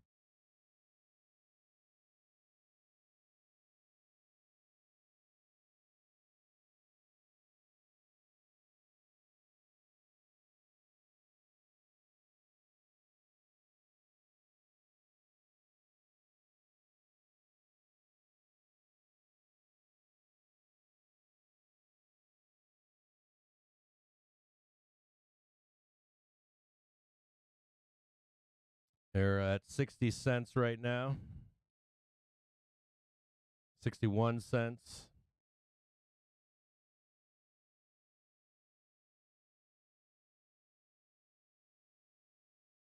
$0.59. Almost there.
VIX looking bullish right now. VIX very bullish.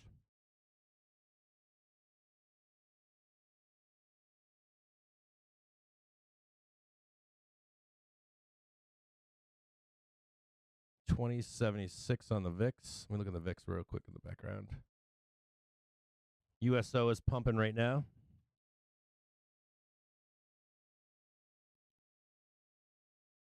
$20.77.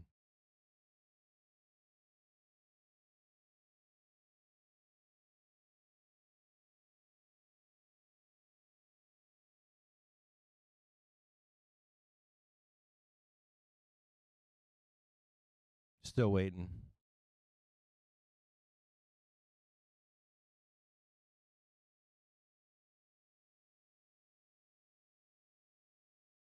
All right, looking for the VIX, that's the trade-off of 2076. 2078. Still bearish here.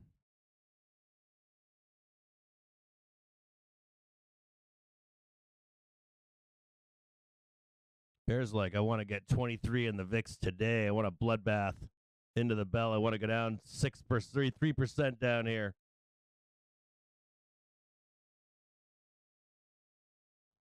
Still waiting to throw some on.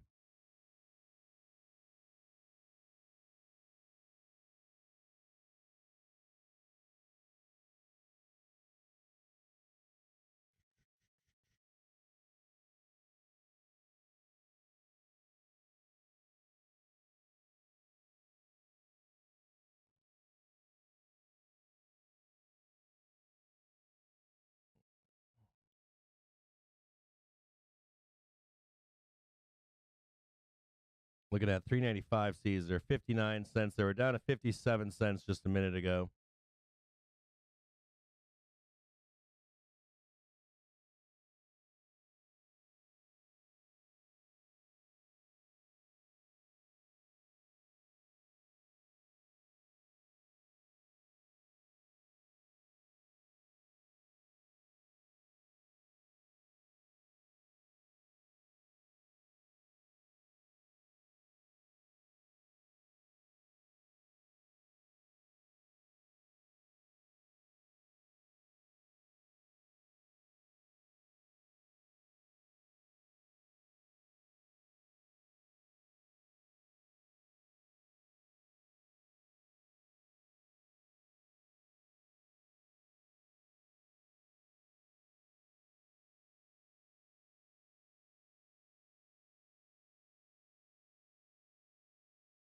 Don't trust this here right now. Don't trust this white line right here. They're gonna try to tee it off this white line right here. I'm watching the VIX in the background right now, and VIX is looking like I could tee this off right down here. So just be careful down here.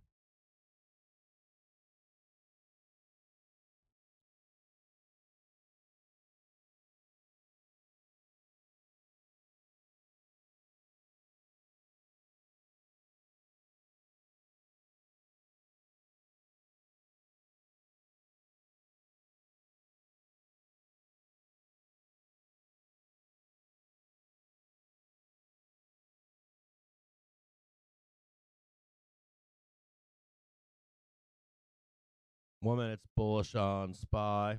5 minutes not bullish though. Hourly is getting bullish on SPY. I want that 5 minutes to turn back up.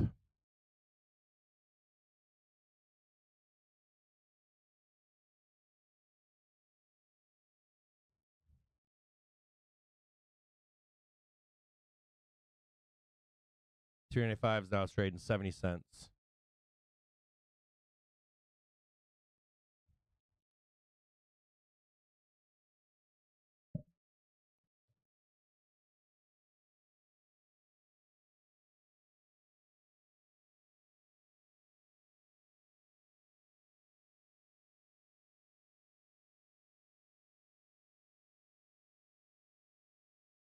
$0.71.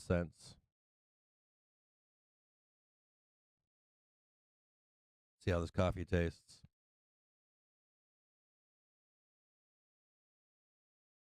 No, it's just how I like it. I'm betting her older sister taught her how to make that coffee. Had to be. There ain't no way she knew how to make my coffee. I'm assuming that means she wants some money for Roblox or something.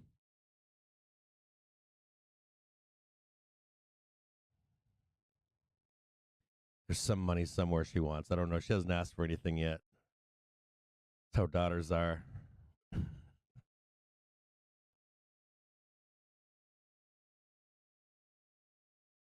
$139 right now. I'm watching for this 5 minute. Here's 5 minutes not turning up right now. 1 minute's bullish. Hourly bullish. Daily's still suspect as all hell. But the 5 minute I don't like right now at all. 5 minutes bearish right now.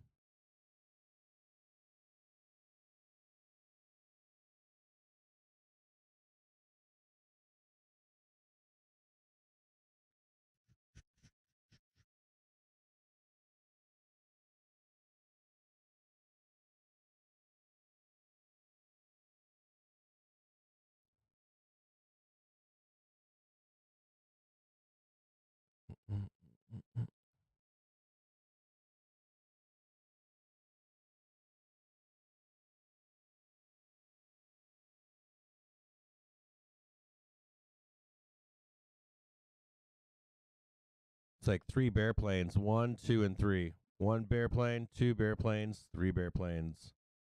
Right there. And these fucking sellers, man, relentless right now.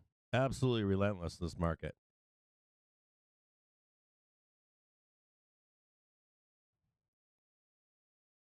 They never learn, though, that this market goes up, do they?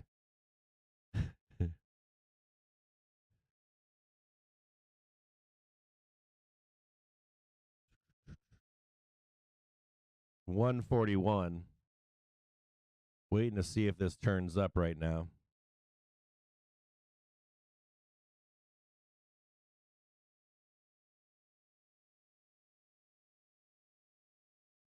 I feel like I remember this setup being the exact same on November 1st.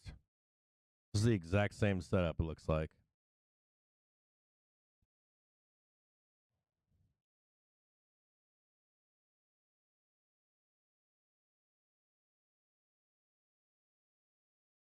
One minute's bullish here. Should trade up to right here to this 395, 30. We should. 5 minutes still bearish right now. And the hourly is getting bullish, but the hourly is getting bullish, even if you can't see it in price. So this hour is getting bullish, not bearish. The 1 minute's turning bullish right now. So I want to see what the interaction is like on this 395.30. I don't want to get trapped in here if the market starts selling.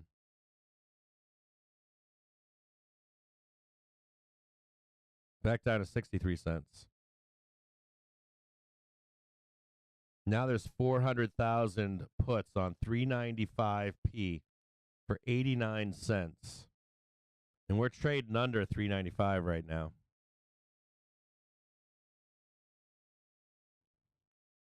Man, I want to fucking buy this so fucking bad right now.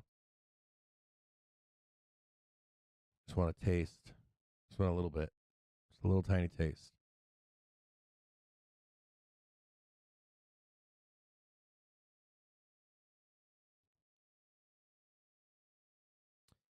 My only hesitation here is the VIX in the background. I don't know if you can see this or not, but VIX needs to trade under. It needs to trade under 2070. It hasn't done that yet, and then it needs to trade to 2046 and break below that. So until that happens, at least because it's not a cluster right now to go higher.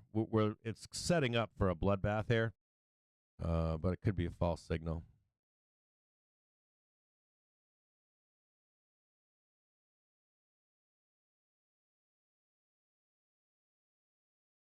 This is what a bear wants right here. What a bear wants, what a bear needs. This is what they want right here. They want blood. They want this blood right here. They want this blood right there. Oh, damn it. They don't want white blood. They want red blood. They want this blood right here, man. Right there is what they want. 392.08. They want that so bad they can smell it. See him teeing off right in this 1 minute right now.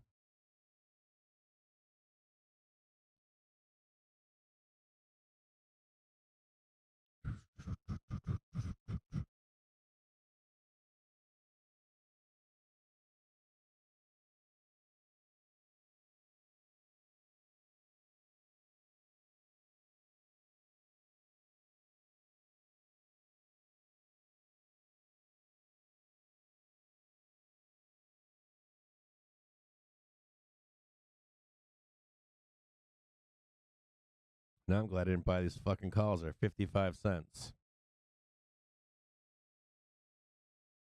58 cents. 56 cents. Come on, baby. Come on close to me.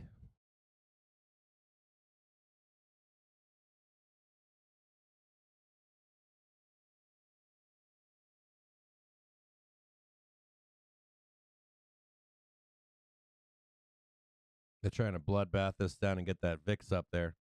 Bears want these fucking. I'm looking at the VIX right now. I'm like, these fucking bears want 22.13 on the VIX. Easy. And then they want 2365 on the VIX. They want it bad.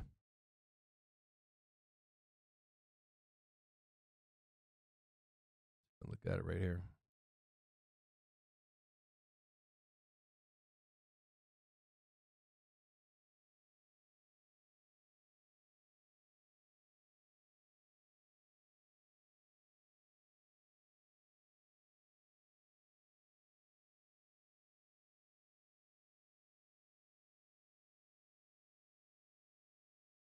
$3.95s are 50 cents right now, 49 cents.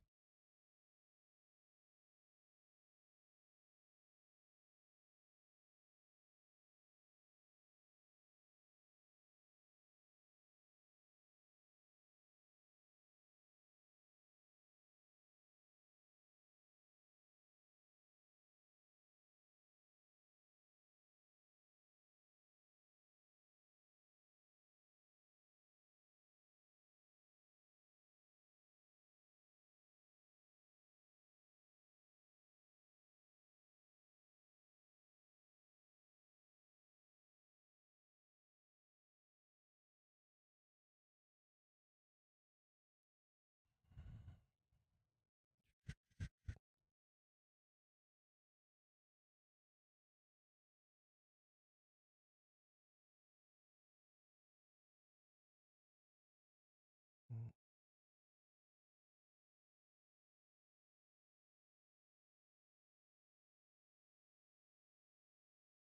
5 minutes starting to roll over bullish now. Hourly's getting bullish again.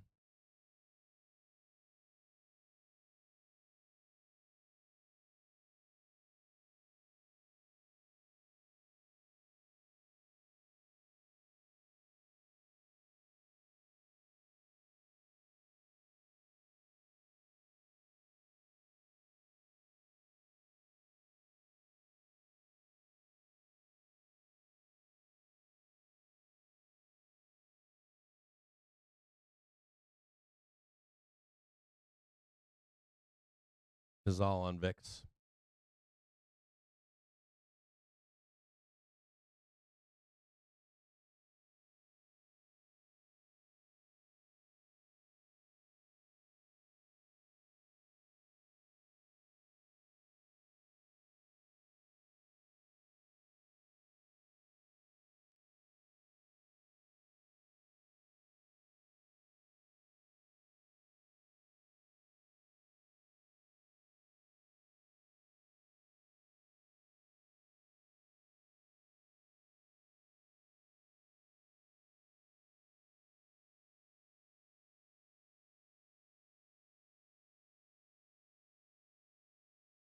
SPY 1 minute's getting bullish right now.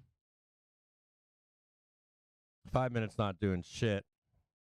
Hourly though, man. Hourly's about to turn bullish, so we're gonna see. One thing that's making me hesitate here is the VIX, man, is so bullish right now. We need the VIX to drop below.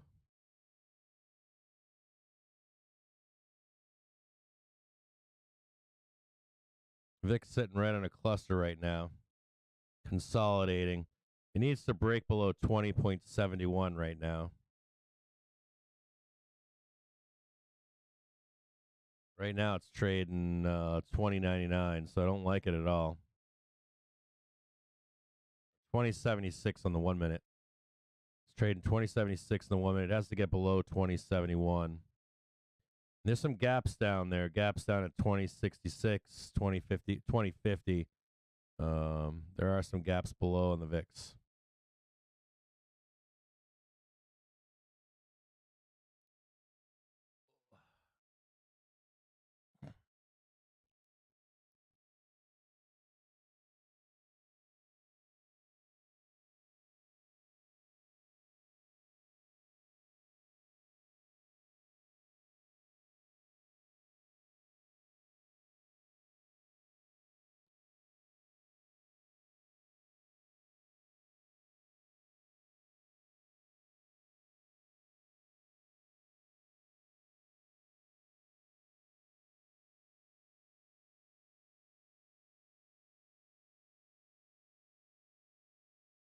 Seeing a little bit of weakness here in the Bears. See if they can hold on to this or not.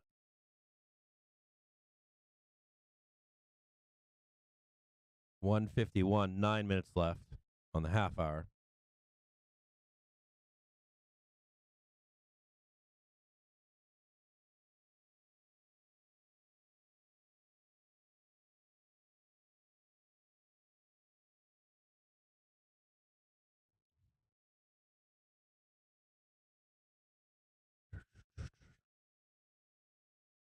Not seeing anything here in the news. Very slow news day right now.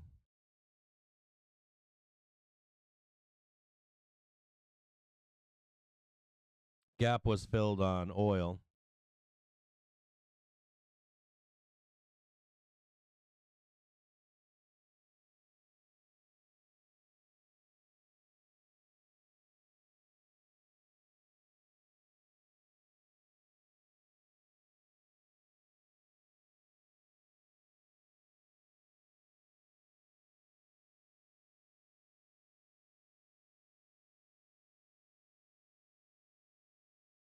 BBBY is squeezing at this point.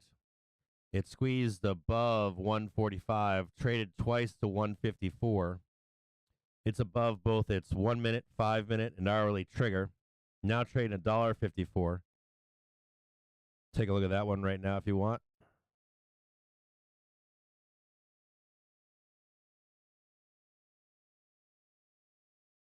Came above and traded above. Right here, its trigger, 145. Now trading 143. It's had two tests above.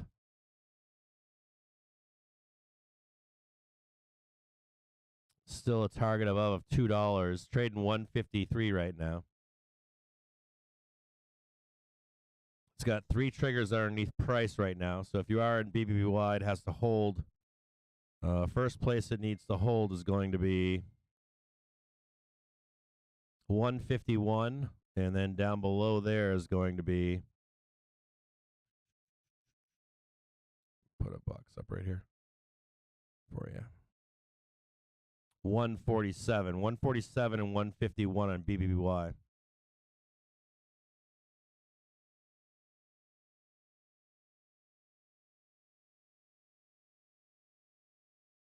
Target above $2 and $2.15, I believe. Somewhere in there.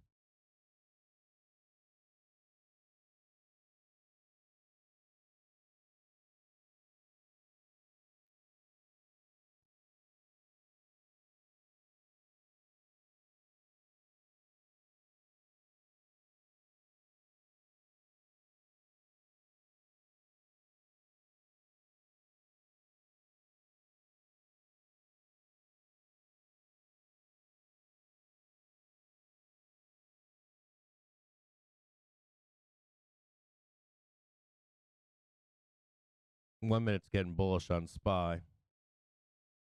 Hourly still rolling over, slightly rolling over right now for the bulls. I want to grab some of these 395s here.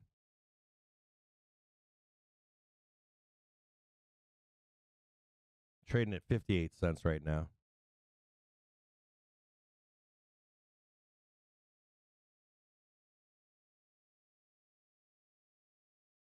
The only thing I'm watching there in the background is VIX. I'm looking at the SPY and VIX and ES right now. VIX, man, looking bullish as all fuck. Need the VIX to roll over.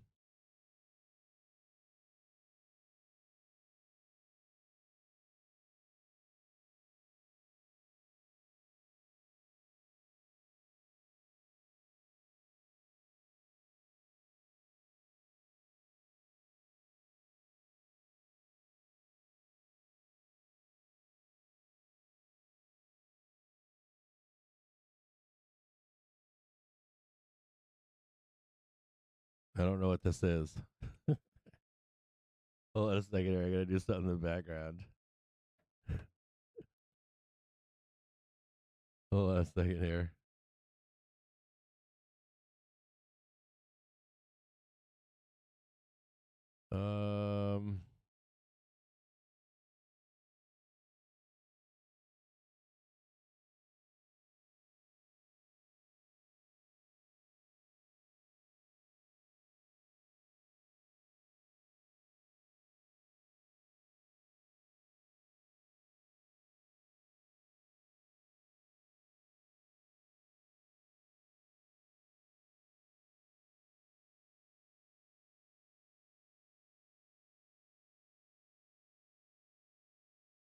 1 second here.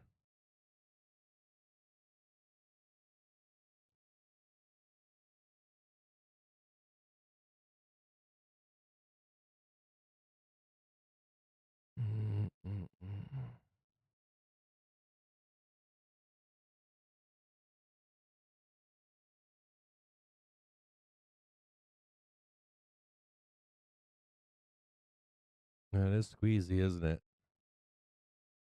It's not quite there right now. Someone just asked me about a company.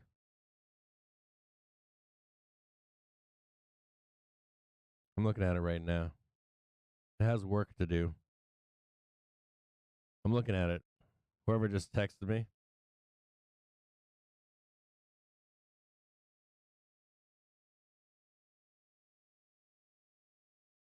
I'm looking at it right now in the background. I'm not putting it on screen, but I'm looking at it. Price is above its 1 and 5 right now. And I'm going to give you the guy who just texted me right now. Ready? Price is above 1847. Price is above its 1 and 5. Just above there, you've got some targets. 1873, 1961, 2134, 2425.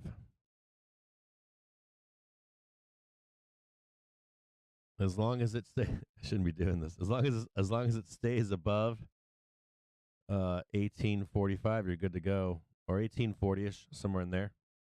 Put a hard stop there.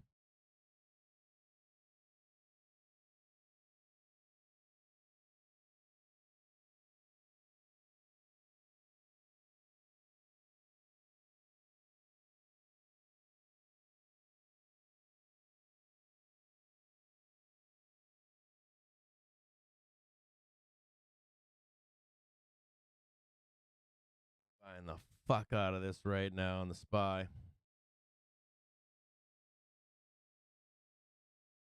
They are buying the fuck out of this. Price getting above the 1 minute right now. 395.70. 395.17.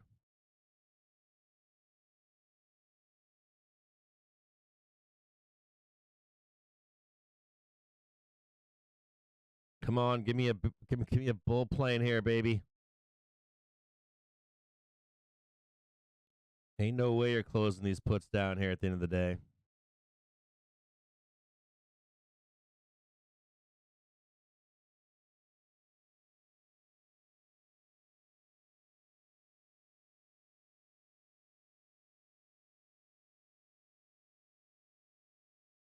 Give me a fill.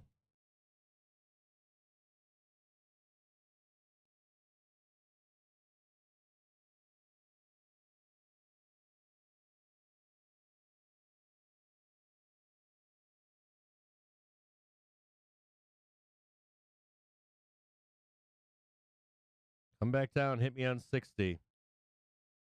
Hit me on fucking 55 or 50.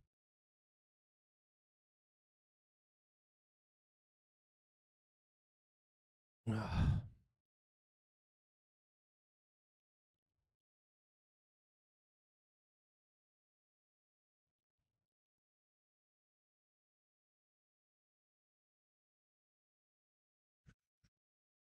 2 o'clock in the afternoon. Mixed bag here in the half an hour. Bears aren't really getting too much completed here. They've got one more half an hour here. We're starting to turn bullish on the hourly, so just be patient here. This looks like bottom to me. Against what VIX is saying.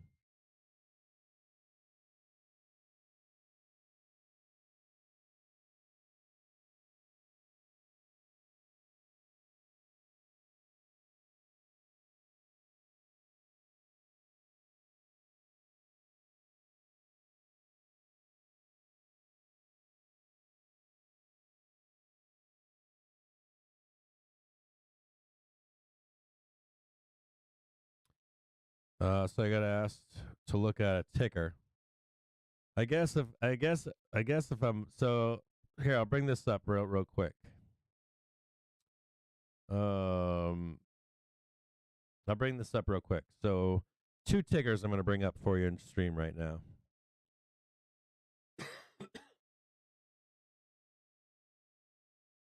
I'm trying to grab some calls here because the hourly is turning to the bull side. This is probably a bottom in here somewhere. Even though VIX is not saying it, I think it's a fucking lie. I'm going to try to scoop some of these up right here and see if we can just get some action on this close. Okay, so I'm going to go over 2 tickers with you. One because I missed one earlier this morning that was requested. And then I was just requested another. I'm going to start with this one first, called VIRT. They are a market maker, right? They're a bank. Now it's their market maker. They make money on contracts, put call contracts. We've got 0 dates in the market right now. Tons of them, right? We've got exponential growth on the 0 date market, so they must be making bank on these puts and calls. They get a cut of every options contract they make the market for, and with the volume of SPY calls and puts, they have to be making crazy money. The stock is at $18. The 52-week high is $38. Now, these are fundamental reasons, right? Now, we know that fundamentals don't mean shit. Hold on a second here.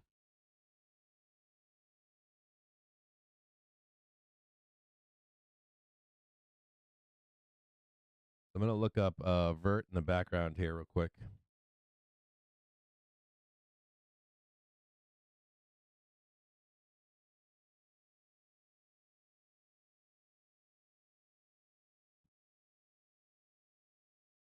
They're still in a decline right now.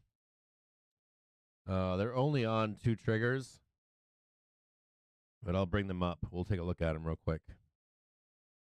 I'm going to segue away from this for just a second.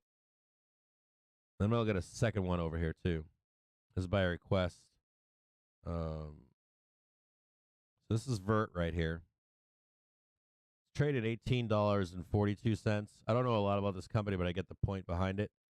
It's kind of free floating right now. So the issue here with VERT is it's trading underneath its hourly and daily down here. And you don't want to see it trading underneath its daily. You don't want to see it trading underneath its hourly. You want to see it recapture. So just put a watch list out there for this stock. What you'll look for is want to see it trade above 1869, 1886, and even trade above. You want to see it recapture 1959 and 1944. So if you can see this get recaptured, it's possible. It's something to watch. It's not something that you want to be in right now, but it's certainly worth watching. And there is some consolidation. Problem is it's not quite consolidation. You had some consolidation in here, and they sold it right down, right? So now you got trap buyers down below here, and trying to fight for this bottoming down here. None of this is showing an end to the downward move in this ticker. Nothing's showing an end to it. So you want to see we'll talk about this in stream sometimes. Instead of catching a falling knife, you want to see certain things happen. It's very easy to do, right? You just snap a line, and you snap another line, just like that, right? If it breaks through this consolidation, it's distribution, right? But if it does spend some time here, you'll see it be range bound, and it might briefly come underneath and then start to make a move, right? And you want to see this new consolidation in here, and then it'll go higher, something like that. But what you're looking for is you don't want to get involved in this, right? You don't want to get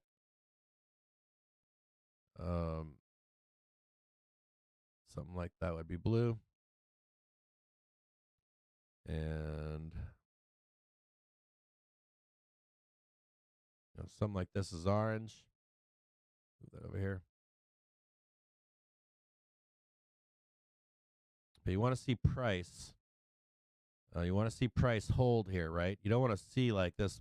So you don't even want to buy this with a stop underneath it. You just want to just watch it work itself out in here.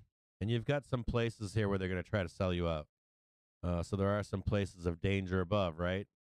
There's some sellers right there. They'll try to wear out. You got some more sellers right here above.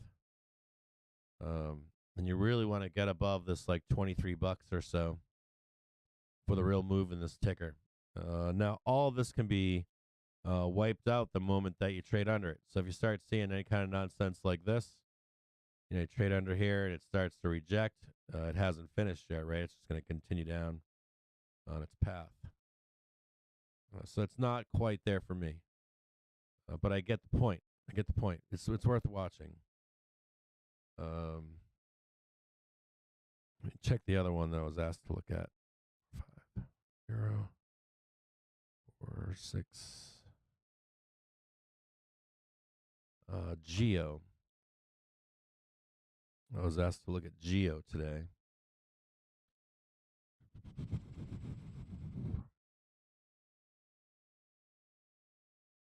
Interesting. I like this.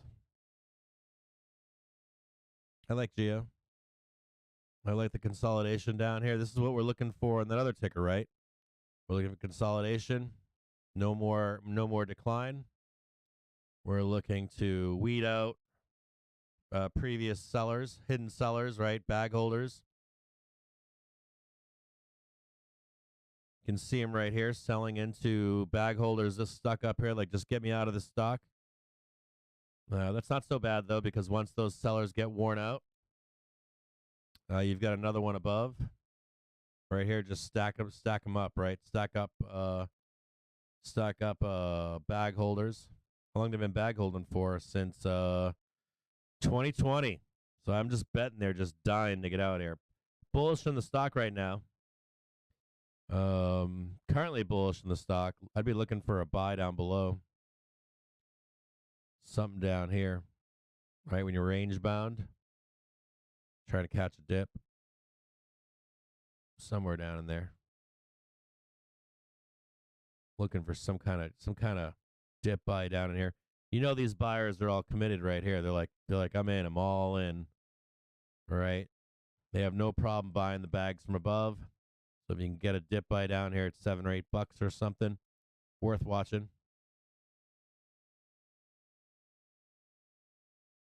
Definitely worth watching.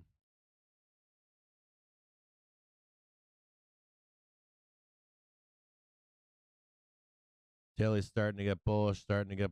This is all looking good. This is all I like this. I like this stock. 1, 2, 3, 4, 5, 6. If you didn't want to put risk on here, you'd be looking for above 1027 to pick it back up. This is a dangerous trade down here, of course, but like risk on trade. Both of these are looking good. Maybe I'd make this one yellow so you're not. Definitely don't trade this. Maybe you can just paper trade it as an example.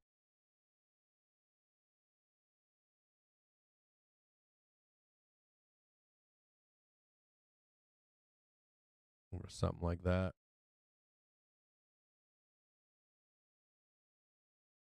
Something right in there. I want to see this consolidation. I want to see all these triggers lift all this stuff up in here. Price best is probably up here. 1160. I said it was lower, but it's not. It's probably up here.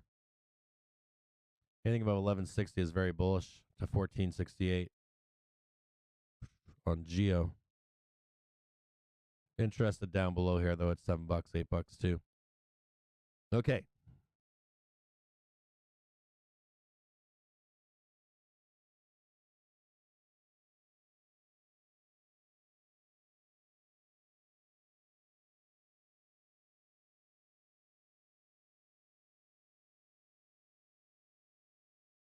Trying to see if that was it on SPY.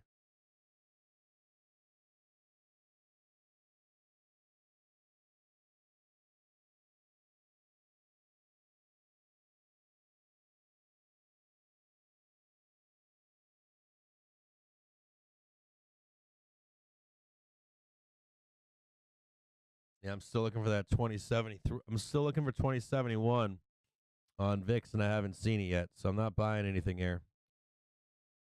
I'm watching VIX in the background. I want to see VIX trade underneath and hold underneath 2073. Still haven't seen it, so we're waiting here.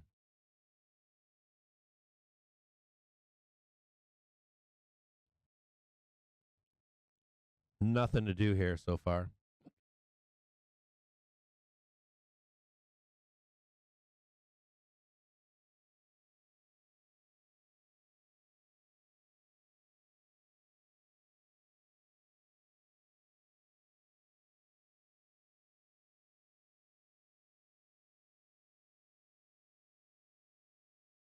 Let's see what my week is looking like right now. I was up yesterday. I am slightly down the week right now.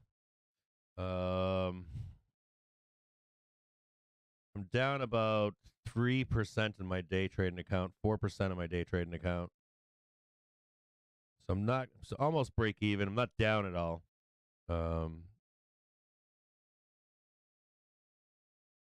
Basically flat on the week right now on a day trading account.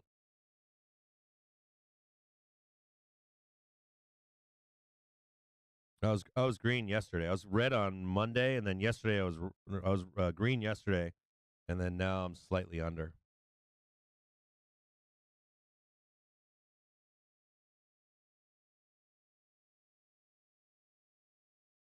I want to see this roll over in VIX right now. It's beginning to roll over. Look at SPY real quick. Oh yeah, man. I'm fucking bullish here, dude. I'm so fucking bullish.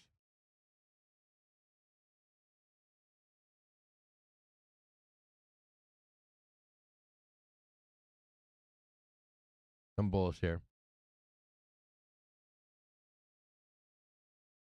Confirmed bullish.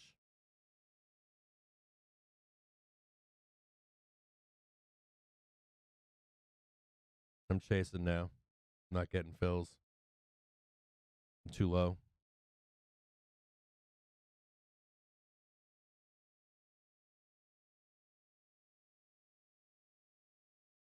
I'm going to miss this trade. I'm already missing this trade. They left me behind. I got left behind in this like it was nothing. Yeah, we're squeezing up to the 5 minute right now. Getting left behind here. Now trading 61 cents on those 395s. They disappeared my ass.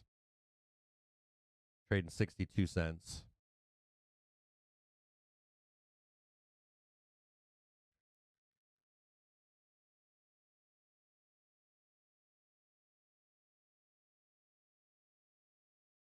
$2.14.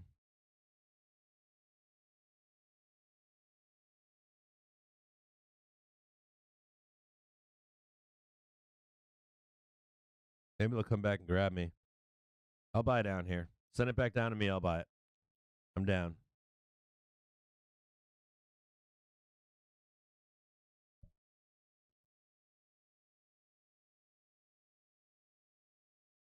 Five minutes turning bullish. Hourly's turning bullish.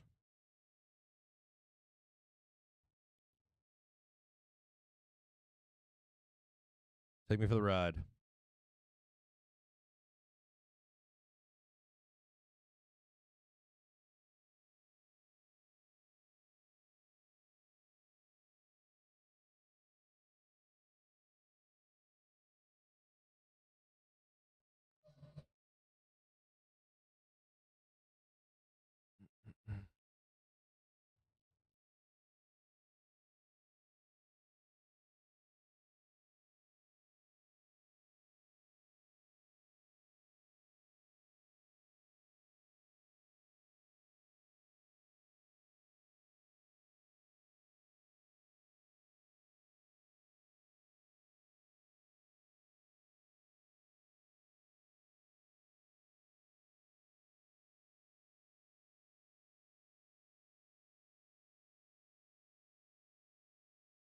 BBBY is now trading $1.60.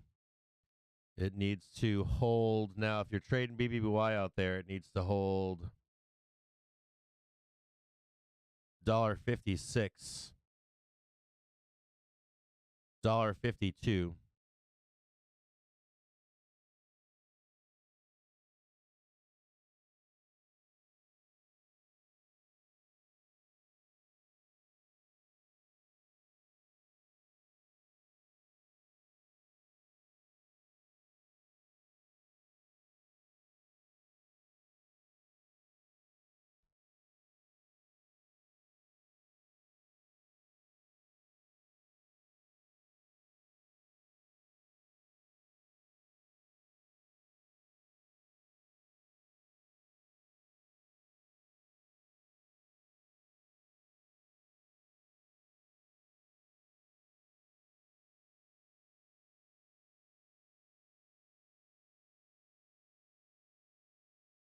One sell down, two sell downs, three sell downs. Still haven't seen a rollover in the VIX yet. I'm going to look at the 5-minute real quick and just make sure I'm not getting trapped. Yeah, they're trying to sell this 1 minute down right here. I don't want to get trapped in this nonsense down here. But I'll tell you what, man.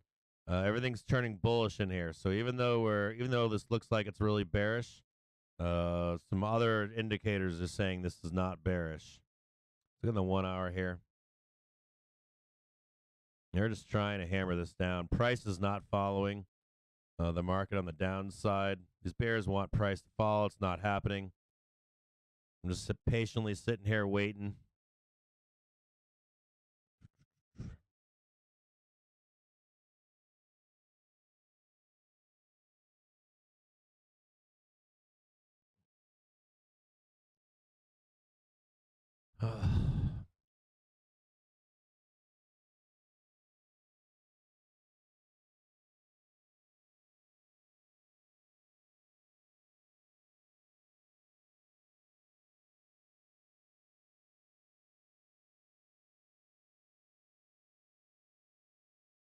$2.18.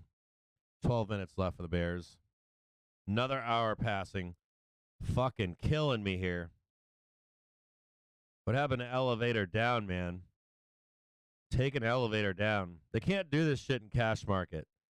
We already know that, right? We already know they can't do this shit in cash market. They've been resorting to like the sell side in this market has been a fucking hot disaster. Hot fucking disaster. Can't sell cash market. Nobody's selling. Everybody hedged up. Nobody cares. No sellers in this market. Just everybody's hedged out. They're making money. They don't care. They own the underlying. If the hedge prints, the hedge prints. So no follow through on the downside right now for bears. No elevator down. So it's like all kinds of like end of day, last minute of the trading day, after hours, pre-market nonsense, that kind of stuff. Otherwise, price and cash isn't going there.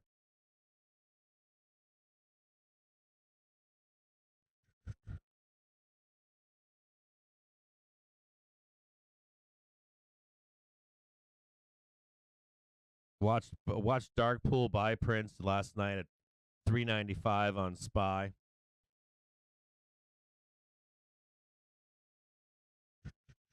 Come on. Turn around. Nope, I almost fat fingered to buy.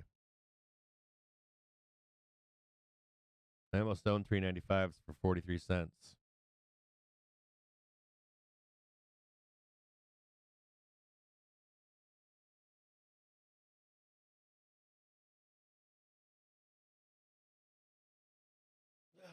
Ten minutes left.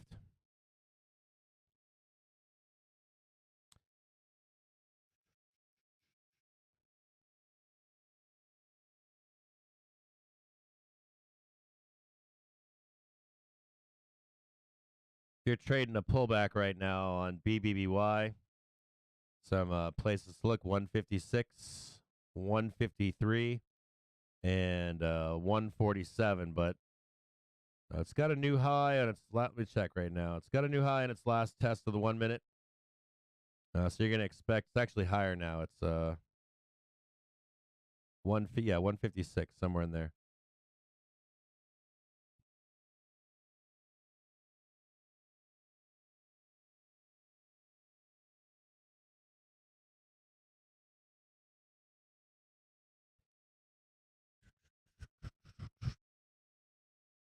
God, these fucking days. I've been sitting here all day long. Like, that trade was good. This fucking trade right here has been nothing but nonsense. What time was this at? What, 12:51? This is 1 p.m. right here, 12:55, 12:30, 11:30. It was right down in here. It's 11:30, nice trade. Man. 12:30 nonsense over here. They've owned it from 12:30 to 1:30. Now we're coming into 2:30 right now. 2 straight hours sitting here just watching this happen here. And I'm watching the fucking hourly roll bullish here as this is happening with no velocity to the downside.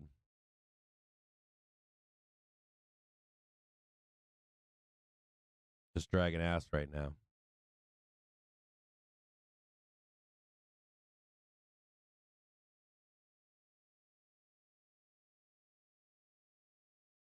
$427,000 puts now on 395p.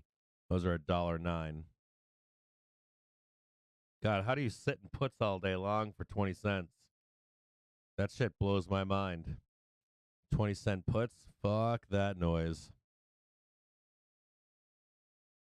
Spend 80 cents to be in for fucking 30 cents. What a disaster. Why you would ever... Oh, I guess they're good for big moves down, but they fucking suck. They don't pay shit. They pay good in SPX.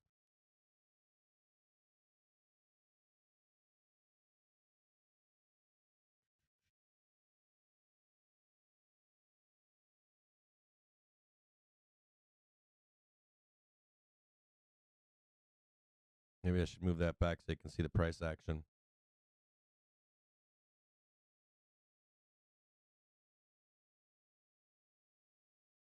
See what you guys are saying in the chat. I haven't read any of your chats recently.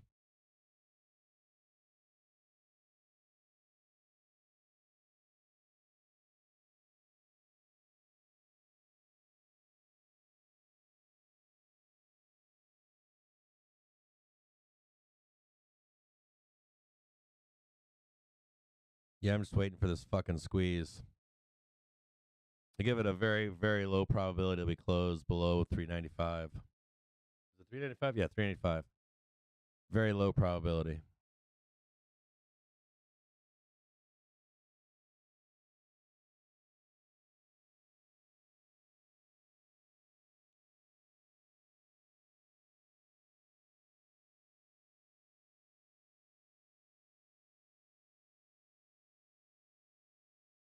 Come on down, VIX. Right there.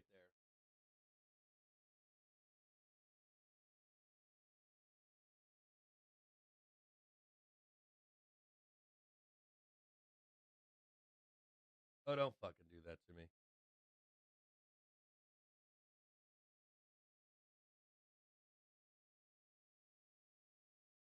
All right, I'm in.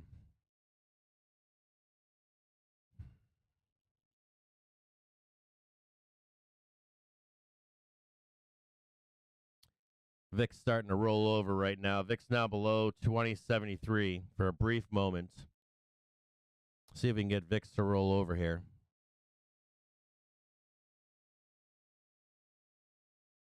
Five minutes left.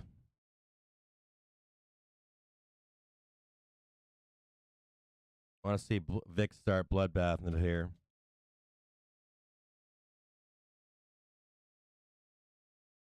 Got 5 minutes.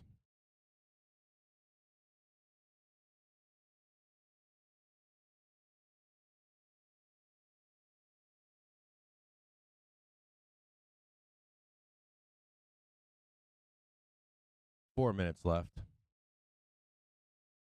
Should be as bearish as it gets right here. Next 4 minutes or so.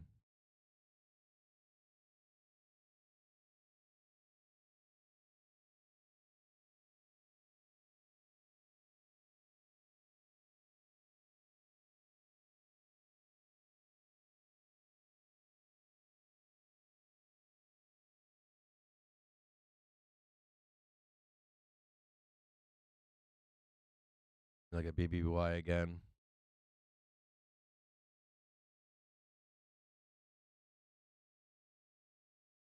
BBY traded off its 1 minute, tagged out on 156, 157. You want to see a new high on BBBY. If you don't get a new high, it's going to start rolling over at some point. So the next 15 minutes on BBBY from 226 to 245ish or so, you want to see a new high. If you don't get one, start packing it up.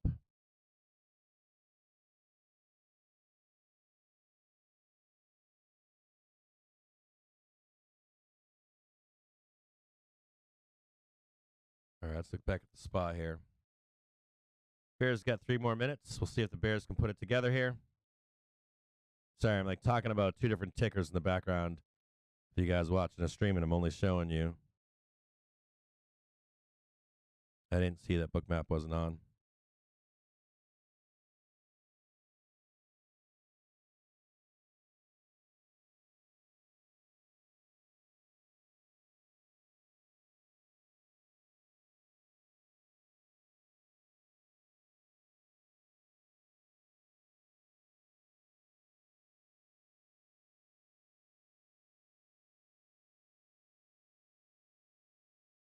See if we make some, find out if we can get some puts being closed out in the money at the end of the day today. We've got 429,000 puts at 395p. Become proud owners of the SPY.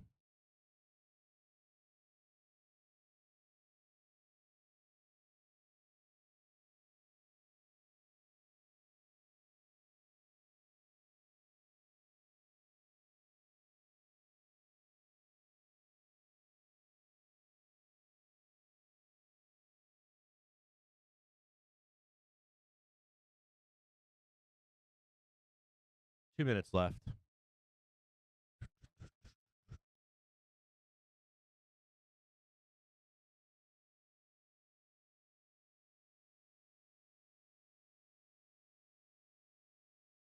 Daily's still bearish. The hourly is turning bullish. 5 minutes turning. Starting to roll up a little bit here in the 5 minute, the 1 minute. Same thing. So 1 minute, 5 minute, hourly turning up for the bulls on the SPY. Daily is still kind of dog shit for the SPY.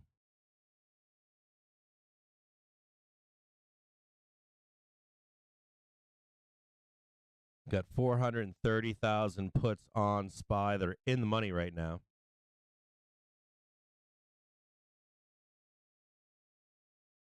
One minute left for the Bears.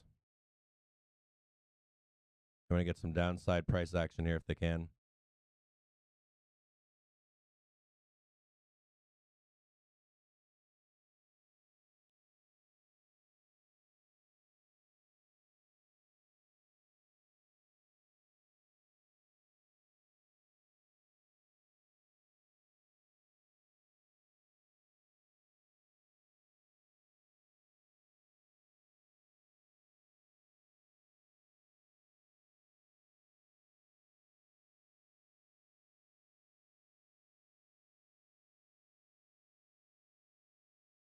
No, hold on, I'm trying to do BB. Hold on a second here.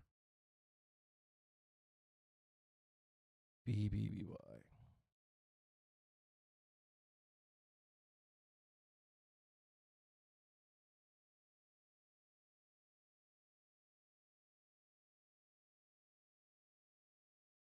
If BBBY here, make sure you've got stops on 156, 157 on BBBY. Also got 153.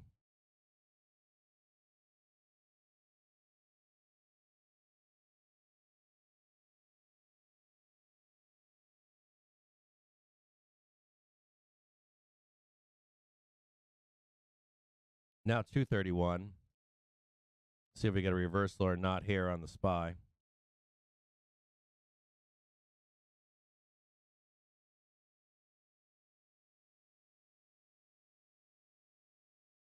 I'm looking for a dip to buy on the SPY here.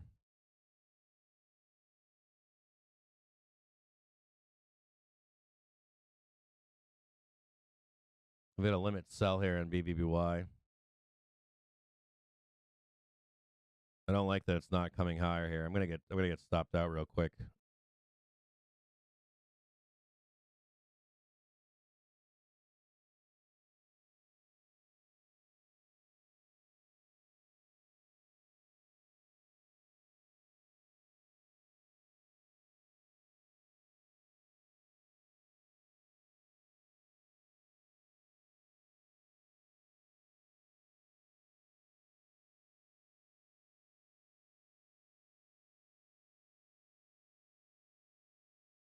NYMEX WTI crude April futures settle at $77.69 a barrel. That's up 64 cents or spot 83%. Also noting NYMEX gasoline April futures, which are settling at $2.67 a gallon for this session. I didn't check natty gas today. I didn't And even NYMEX look diesel at it. April futures settle at $2.83 as well.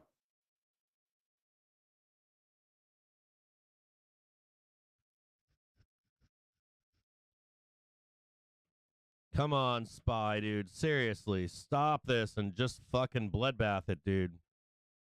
God, this is making my fucking eyes bleed here all day long, sitting here watching this.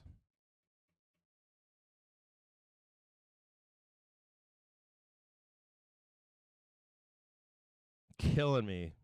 I just want the elevator down. Just make it quick and easy. That's one good thing about the good old days was you get a fast elevator down, but the price action, we're just not seeing it. So just noting US stocks here extending their slide in afternoon trading. NASDAQ now down around spot 8%, with the S&P down around spot 5%.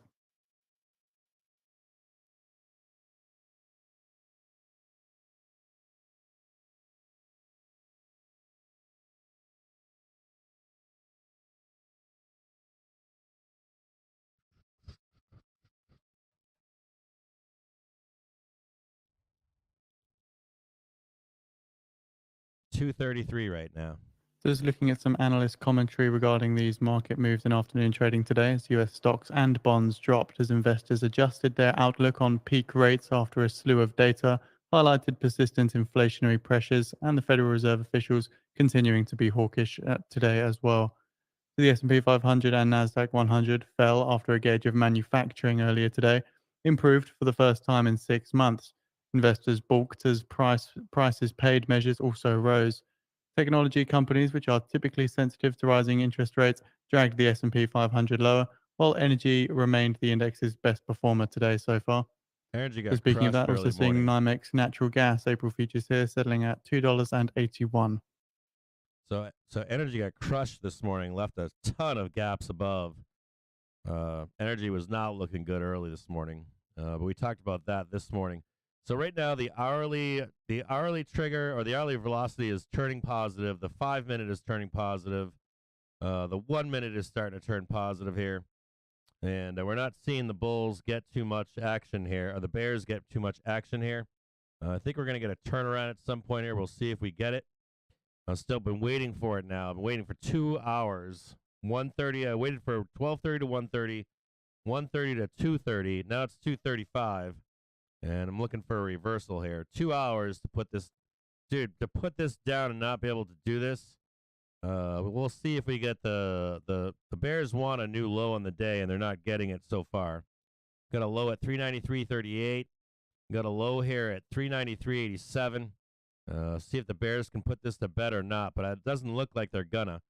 Can't spend 2 hours down here, man, and not get price follow through. You just can't do it. It's not gonna happen. So I want to see what happens here, though. I'm waiting. I'm watching the VIX in the background here. If we can get a crossover of some kind, there could be a trade higher. Plus, I'm wondering about this. We've got now 400,000, 500,000 puts that are in the money on 0 dates on 395p. I'm interested to see if those close in the money or not, if they're going to buy them down here or not at 394.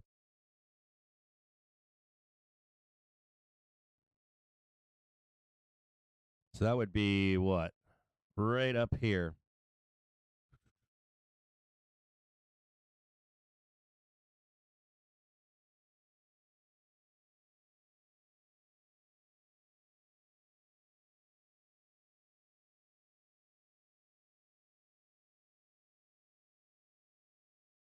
Killing me dude, like market days like this, I'd be wrapping it up and being like, I'm gonna go outside and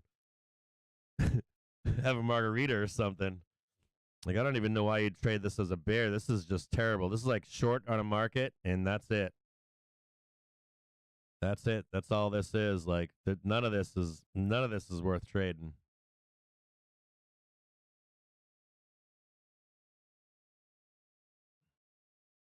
Oh, hold on. Sorry, I'm in the wrong ticker here. I'm trying to check out BBBY.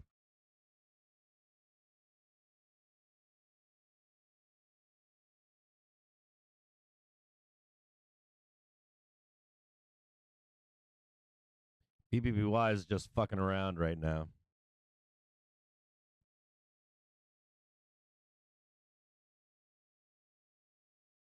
Previous low down below 393.38. God, if we have 4 more days of this, I'll probably put toothpicks in my eyes and just let my eyeballs dry out red and raw. I think the last time it was 13 sessions of sideways.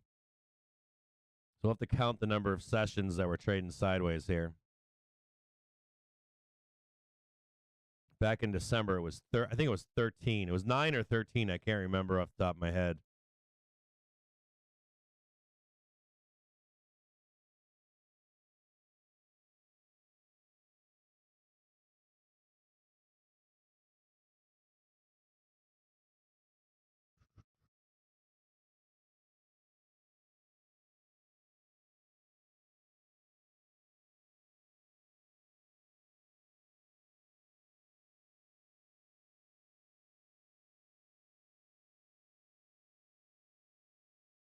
Just look at BBBY. It's just sitting on its 1 minute right now. It's on 158. It hasn't done anything. No movement on BBBY. It's got a gap to fill down below at 149, 150.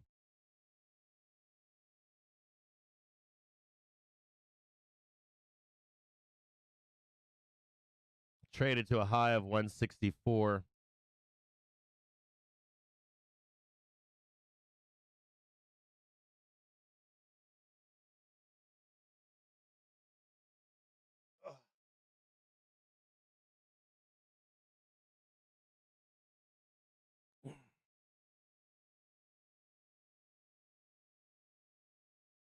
Yeah, I'm gonna have to look at that vert.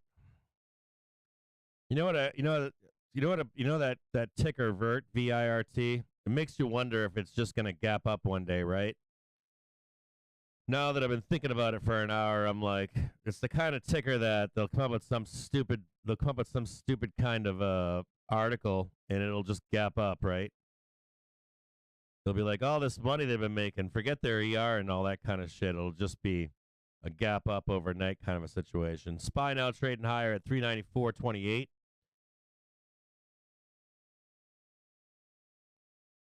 Make sure you have stops on BBBY. It'll turn right around on you. If you trade those kind of tickers, sometimes if they roll over, they'll come back up at least once more. There's a watcher and a listener of this show that talked about a loss that they had on natural gas. She was talking about buying it at 17 and it had traded down much lower. When you see tickers like that when you guys see tickers that you're on and you don't have a stop loss, let's say this is your stop right here and it breaks through your stop, there's almost always a retracement, and traders oftentimes get caught in this feeling that it's coming back here, and then it continues lower, and it's right where your max pain is, where you think you're going to get out of your trade. That's a hard lesson to learn, man. It's a brutal one. I thought about that story that I read yesterday in the chat. Last night I was thinking about that story, and I had been talking to someone else a few weeks ago about BBBY. I think it was trading like $2.60 or something. And I was like, what if it trades to 130 and then the top is 250? And that's what it's doing right now. So it's like this continual trap, right? You're like, well, I'll just buy $2.30. It's got a squeeze.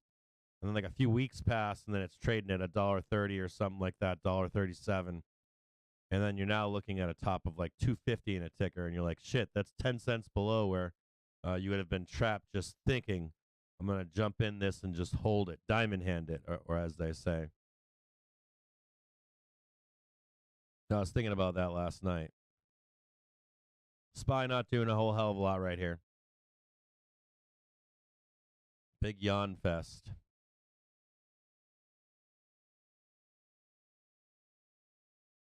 I think Jimmy was saying that earlier, right?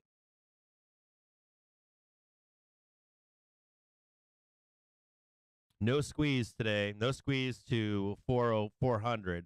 No squeeze to 405 either. Maybe it'll happen in the overnight or tomorrow. We know we have days of this happening at the beginning of the month. Previously, it's happened around 1:30 in the afternoon. Today, they put the kibosh on that completely. They're like, fuck you, you're not going up there today. Sell side wants this market down for sure. I'm assuming banks do as well.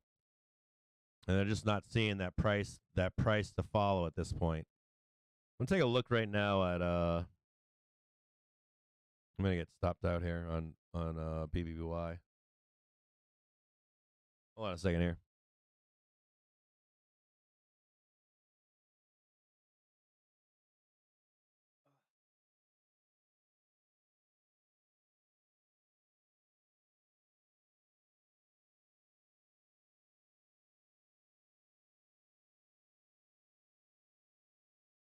Before the end of the day today, it's 2:43. So what we'll do is at 4 p.m. when the market closes, we're going to go look at how to set up the charts for you. I want to set up the charts for you on the Fed funds rate, on inflation, on the yield curve, and on inflation, the yield curve inversion, inflation, Fed funds rate, unemployment. I think those are the four big ones. And we'll set it up with SPX or the NYA. And the NYA will take you back even farther than SPX. And it's like one of the granddaddies. We can go back to the 1920s and stuff, 1930s with that one. And we'll look at we'll set that up and we'll cut the clip after 4 p.m. so that we can take a breather of the market, not be worried about what's going on. We'll cut the clip and put it on FinTwit, and then I'll make it public for you on TradingView, and so you can have access to it.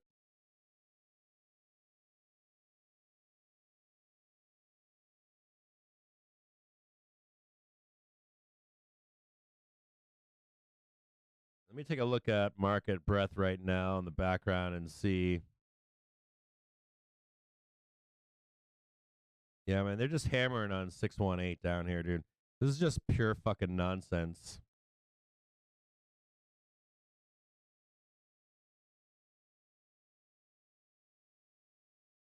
This doesn't look like even if we're to go down right here, it means nothing. This is all fucking rotation, man, into long in the market. That's all this bullshit is right here. For all that fucking bearishness, man, it's like, this isn't bearish, dude. This is fucking rotation. This is rotation for higher prices. I gotta start thinking about a call spread here. Like some kind of in the money fucking call spread down here for April or May. I'm going to look at one of those right now, as a matter of fact.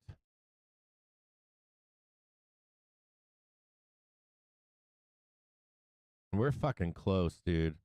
This is close as fuck.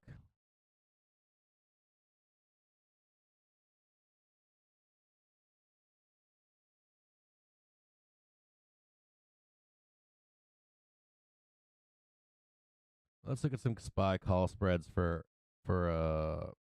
April and May. April 21st.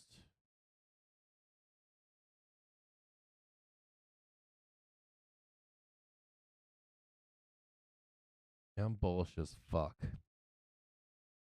What am I looking for here? Not May.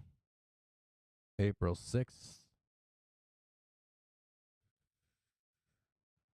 Man, that'd be like April 21st. Those are some shitty fucking strikes on SPY. I need to open up the options chain some more.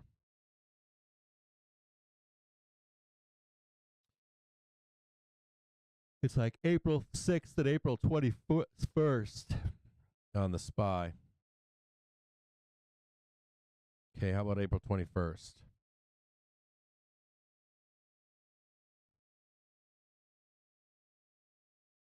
See if we can set up a trade, at least start looking at a trade.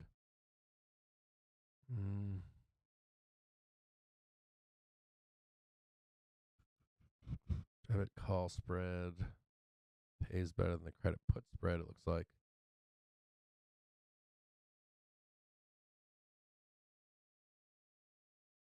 They're still kind of expensive right now.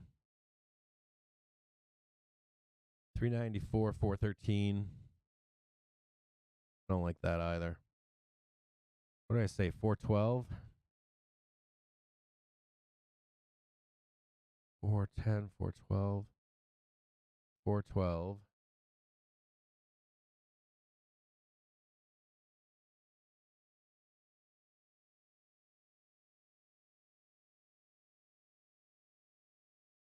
I'm having problems with this fucking thing. I'm having problems setting this trade up right now. 412.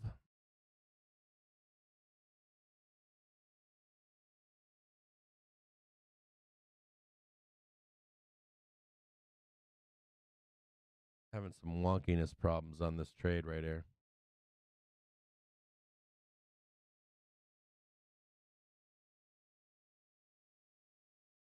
Having like site problems.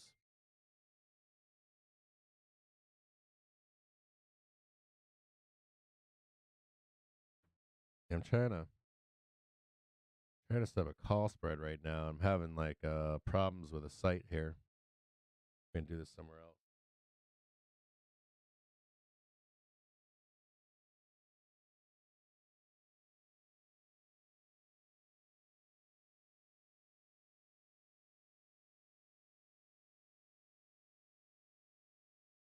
Having interface problems right now. This is killing me watching this. It's like making my fucking eyes bleed here.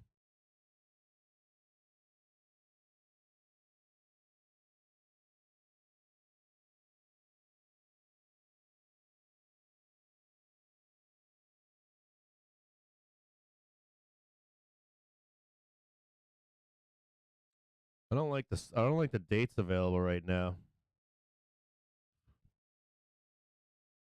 In SPY. Is it like that everywhere? Or are they just not allowing me to build a trade here? Hold on here.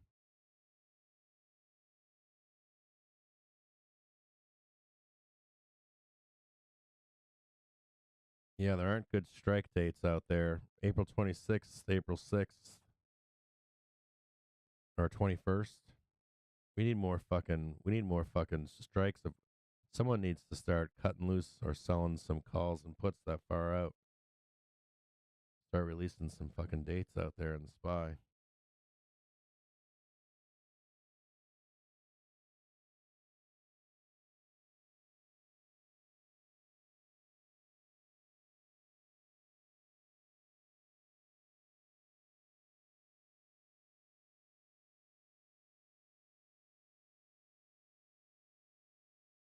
They're pricey as fuck too. That's why you want that capitulation move in the market.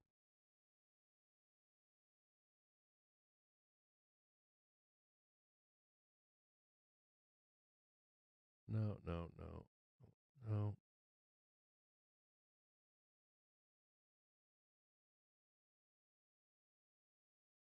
about Ford? No. 12.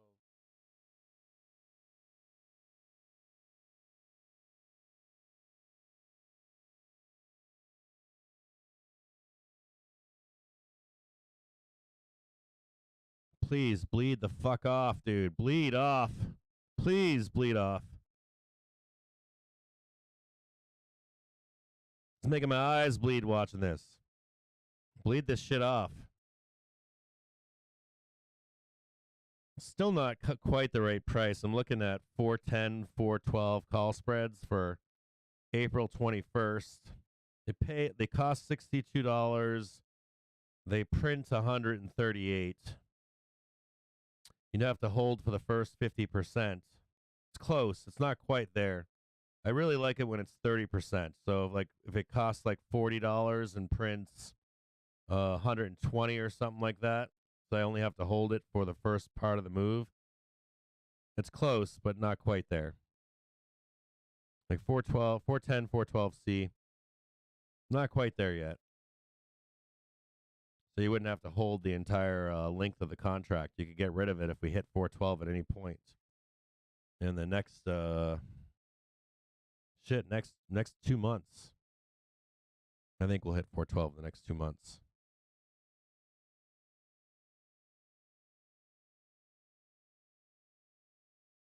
I'm gonna watch these right here. They're at $61 right now. For 139, they were $62 a minute ago. If I can get them down to like $40 or something, or maybe even drop the strikes down lower. So 411, 409, or 65 for 135, something like that. So I'm gonna keep an eye on those call spreads for April 27th or April 21st.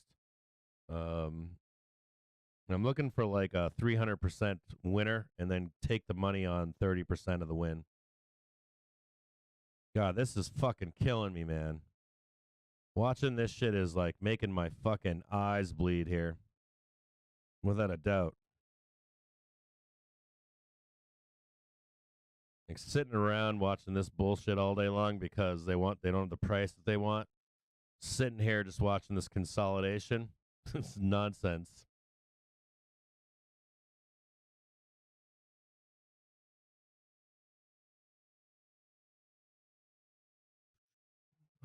No, I don't want that one. Let's take a look at this one here.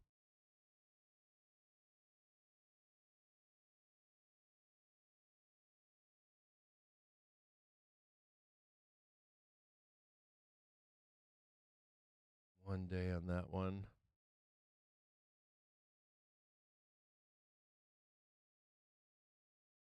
Having some really wonky shit going on in the background here. Having problems. Having problems with my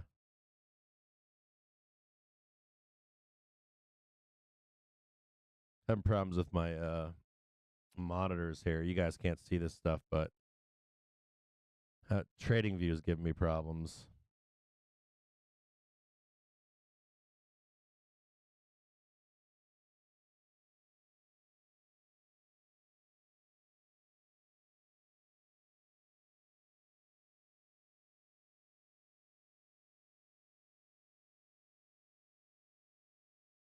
BBY is rolling over now, trading $1.56. They lost the 1 minute target below 154. 154 is kind of like the last go around for the bulls on BBY. It'll then trade down if it breaks below 154. It'll trade down to 147.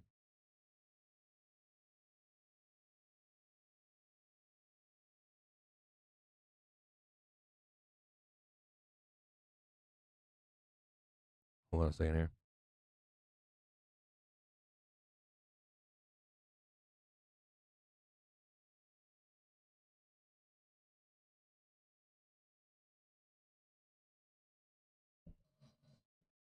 This is killing me. I'll be honest with you.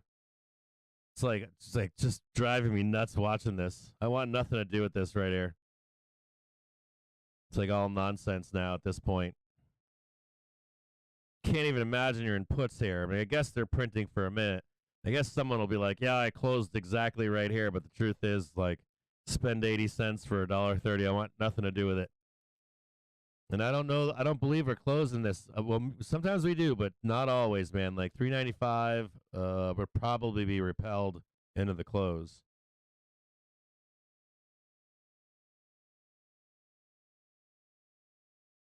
They'll probably trade higher and try to get away from that 395 at some point. All 0-8 action right here. BBY is rolling over. I never checked fucking Natty Gas today.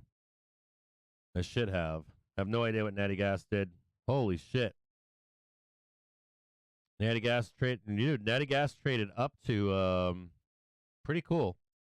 So Natty Gas, we'll take a look at that real quick.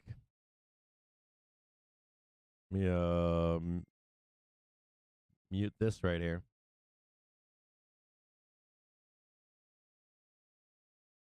So natural gas today This is the chart from yesterday. Natural gas today blew right up, right? Blasted off 860. Cranked up, got told no right almost to the pin strike. Right here, pin struck. 917 came back down, found support on the hourly, and is now making an attempt at the daily trigger here. So this is a place to take the money and run. 931 on natural gas. You want to pick this trade up, you need to see it consolidate here and trade higher. So you want to see it. You want to see, ready? You want to see $9.31 hold and time to catch up, or time for the 1 and 5 minute to catch up. So if you're trading UNG, let's say on a 1 and 5, that 1 and 5 minute trigger, just want to draw yourself a box or something, or snap a line on the vertical line on $9.31 on UNG. $9.31. Must hold that number. I'm sure that relates the same. I'm sure you can apply that to Boyle, whatever ticker you're trading Natty the Widowmaker on. Whatever Widowmaker you're trading it on.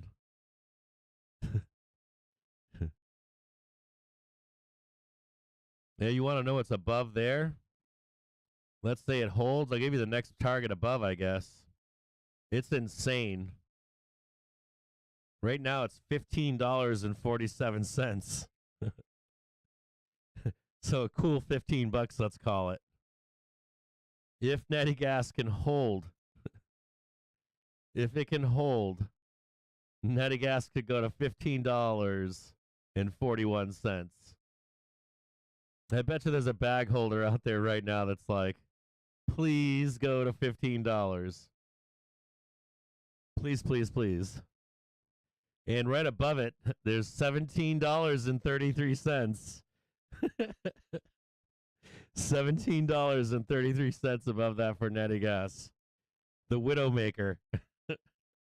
Right where people got trapped. $17.33. That's UNG, by the way, the ticker that I'm referencing.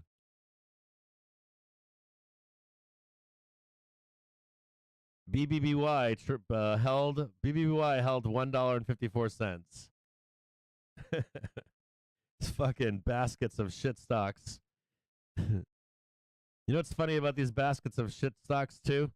These are held by hedge funds that have to reset their hedging end of month every month. SPY now trading higher. Squeezing higher now on the SPY.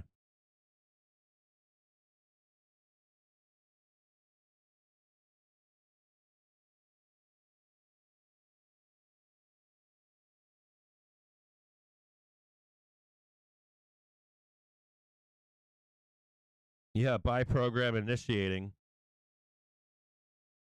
SPY looking better now. Well, there's some that'll say that they don't mind. You'll hear this like excuse you'll hear it if we ever close a bunch of puts in the money. You'll hear an excuse like, well, we had them on a leg of a fly, so it doesn't matter if we own them. But these aren't from flies. These are just straight pure ass zero dates. These are like just straight zero dates. So the only person buying these are liquidity providers or dealers. That's it.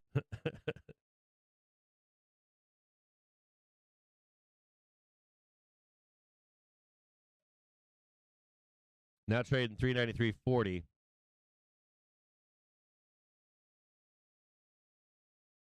Remember that magic number above 395 to 396 would still have in the money puts. Now 3 o'clock power hour. We'll find out if we get some new bag holders on puts on zero dates. These aren't from complex strategies. These are just from today. All from today.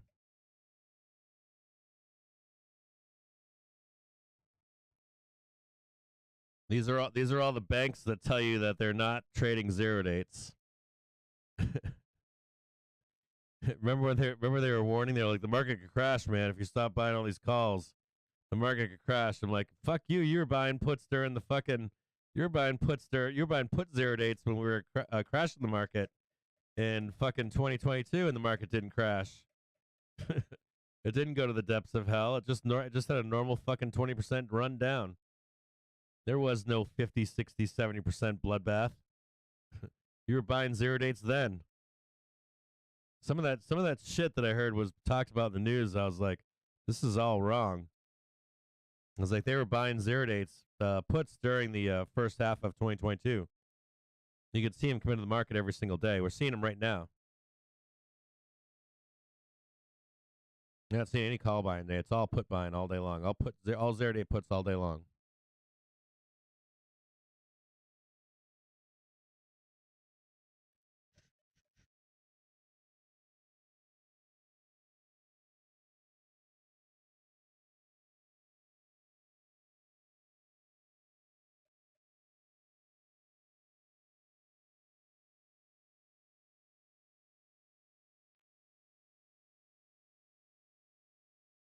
It would be fascinating to see if they own these fucking puts.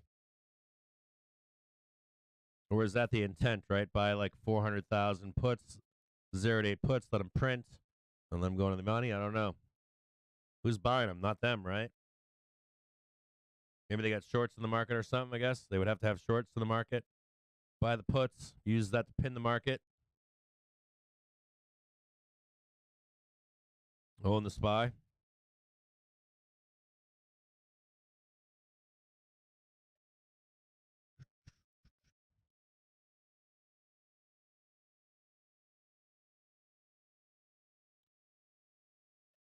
Yeah, normally this market's not so bad. Right now it's been fucking this happened during December, and it was a brutal. It was like, I don't know how many trading sessions it was. Let me look back there and see how many days it was. I keep forgetting if it was 9 or 13 sessions or something insane like that. It really sucked. It was horrible. And then we just exploded, right? It was so we had 1, 2, 3, 4, 5, 6, 7, 8. Let me see here. Even with the sell-off, the initial sell-off, let's say we get down to this stuff. 1, 2, 3, 4, 5, 6, 7, 8, 9, 10, 11, 12, 13. 13 sessions. And some of you guys may or may not remember this. We had like a Santa rally early, like I think it was November or something. And then we were told the real Santa rally takes place in January. We're told all kinds of stories of when Santa rally was. Santa rally is earlier, though, in my book. So anyways, we had a Santa rally, and then we're in January 6th or something, and people are like, no Santa rally for you. And it was like 13 fucking sessions right through New Year's, and then the market just face ripped. But that's brutal. 13? Whew. That's like an entire month. Just imagine like the month of March, and we're trading down here. We're buying these dips for another fucking 6 or 7 sessions or some kind of nonsense like that. Takes us into like the first week or two of March, and the market finally starts to rip higher. Cool part is that a spread down here will gain money as time burns off of it, and then once you get the rip, that's where it prints.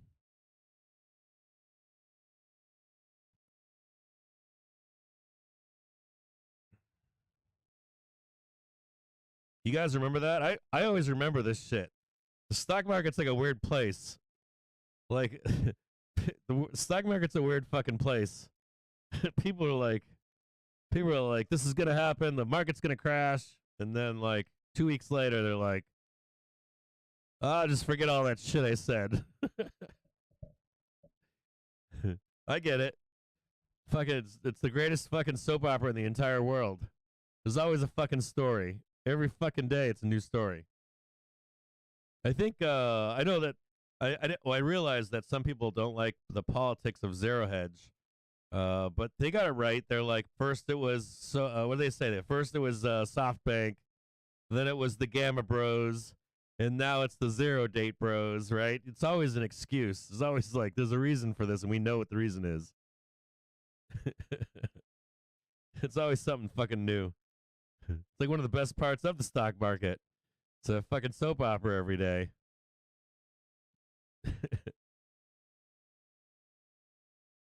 Yeah, it's more like WWE. I agree with that. I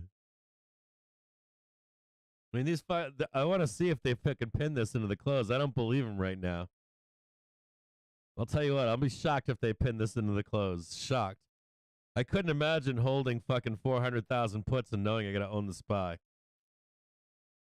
I wonder if anyone's sweating right now with these puts. They're like, oh shit, I'm fucked.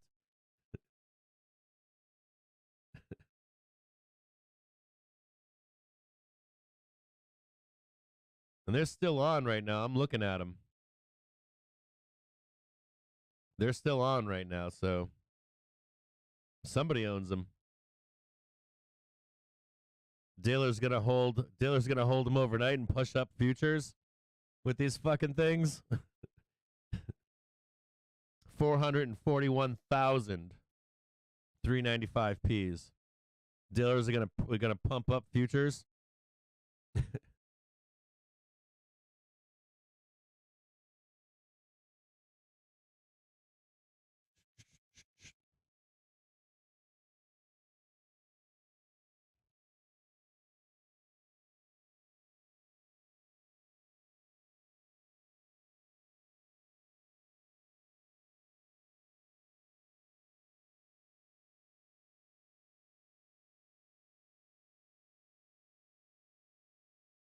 This is where some of the argument comes in: is who owns them. That's the question: is who owns the puts. And there's rumors of who actually owns them. So you're going to get an assignment to who is the question. Does the assignment go to the liquidity provider? Does it go to a dealer? Does it go to whoever pulled them out, the bank, whoever it is? They're not retail people. It's not us plebs.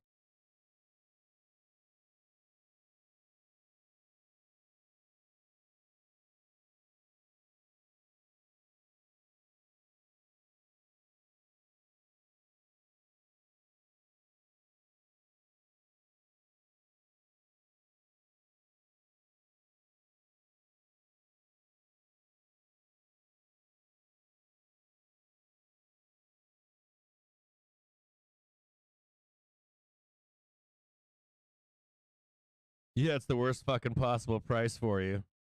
Exactly, Winky. Tell him. Exactly, tell him.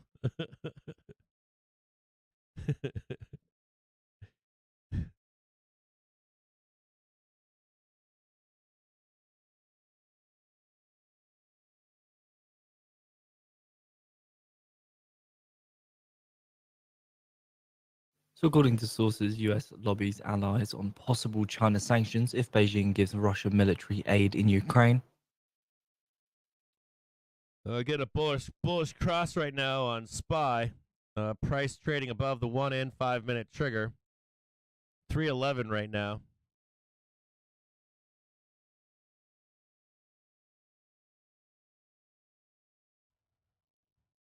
Look back on SPY right here and check on it. SPY needs to break above right where it is right now. It's not quite this price, a little bit higher. This stream is sponsored by To The Tick. Get free daily pivot points, Fibonacci, and market profile levels by signing up at tothetick.com. And then above there, you've got 396.49. Somewhere up in here. 2 spots. Right here, 1 spot. Just second spot right up in here.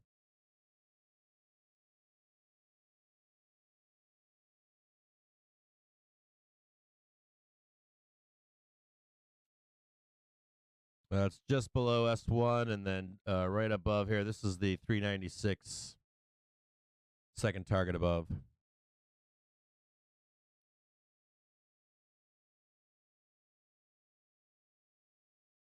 some premium kick coming into the stock market right now on the options chain.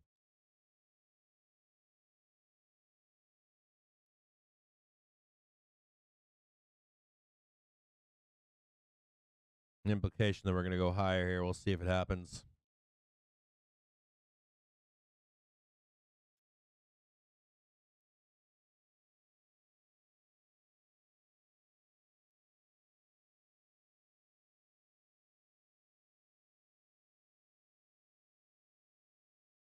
All you young people out there ready to go fight China or what? That would be a nasty war. I wouldn't wish that on my worst enemy. I was stationed in Korea, and I'll tell you what, man, those rock soldiers are badasses. Like you think like a Ukrainian or a Russian are tough, man. I'll tell you what. They sleep in the cold on a concrete floor on a grass mat. They wear combat boots everywhere. They don't have good equipment, but they're tenacious. Tenacious fighters, man. But Americans are soft as fuck. No offense. But I'll tell you what. I wouldn't want to go fight over there. Hell no. All the stories from World War II, man. Fighting in Asia, no bueno. No bueno. All the books have been written about fighting over there. No bueno.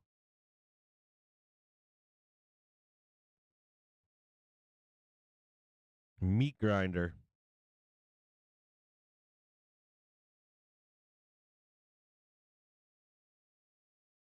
Yeah, you just disconnect them from the. Well, that's my thing. Is there's some people I watched a this was it OCENT or something, an ex Navy guy that was talking about China's naval efforts.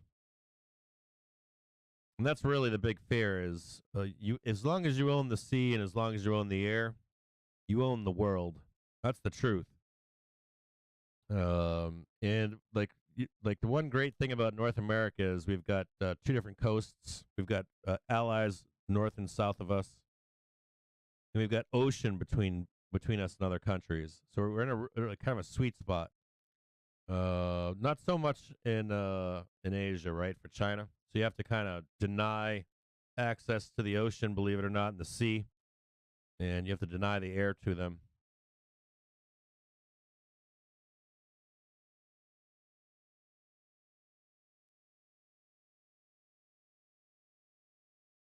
To deny the ocean, deny the air to China, I think is the way to go.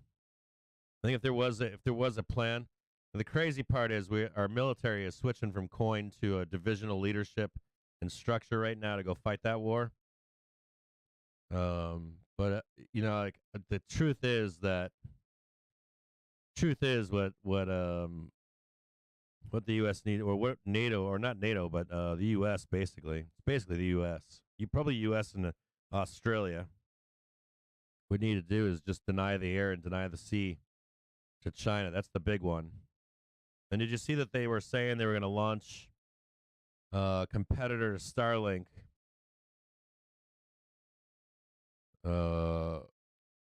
Their own satellite net.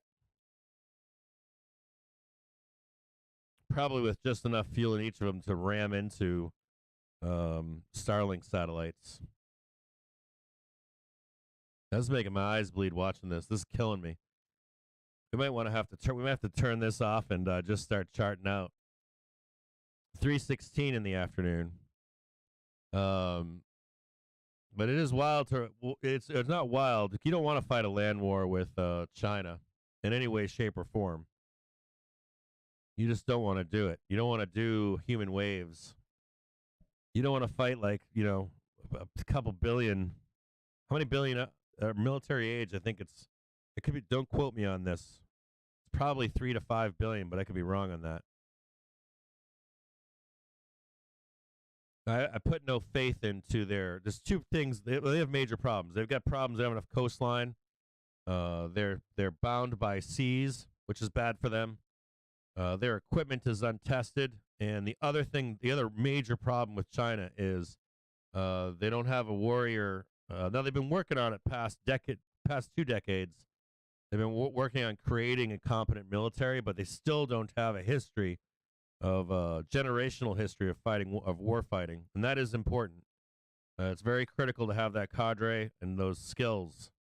And when you haven't developed those over decades and decades and decades, you kind of lose it. Starting to squeeze up now, the SPY, trading 394.72.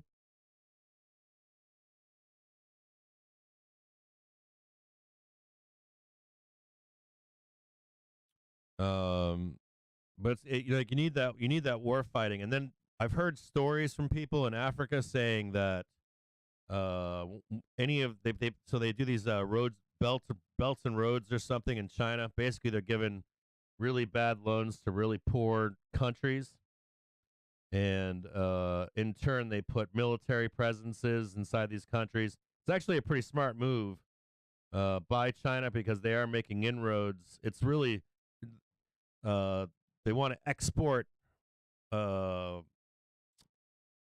They want to export a lot of work to Africa that they've done in China, right? As they become an emerging country, they need cheap workers, cheap workforce, right?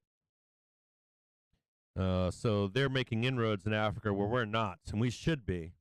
We should be denying that to Russia. Sorry, I'm watching some calls here in the background. We want to deny Africa to China, but the second big thing is to deny the sea to them, the air to them. And so some of the stories I've heard is that they run and flee at the first sign of fighting. And that, you can't blame them. They're humans, but they still don't have that warfighter capability or history that the U.S. has. The U.S. has that. And as a matter of fact, Ukraine has that too.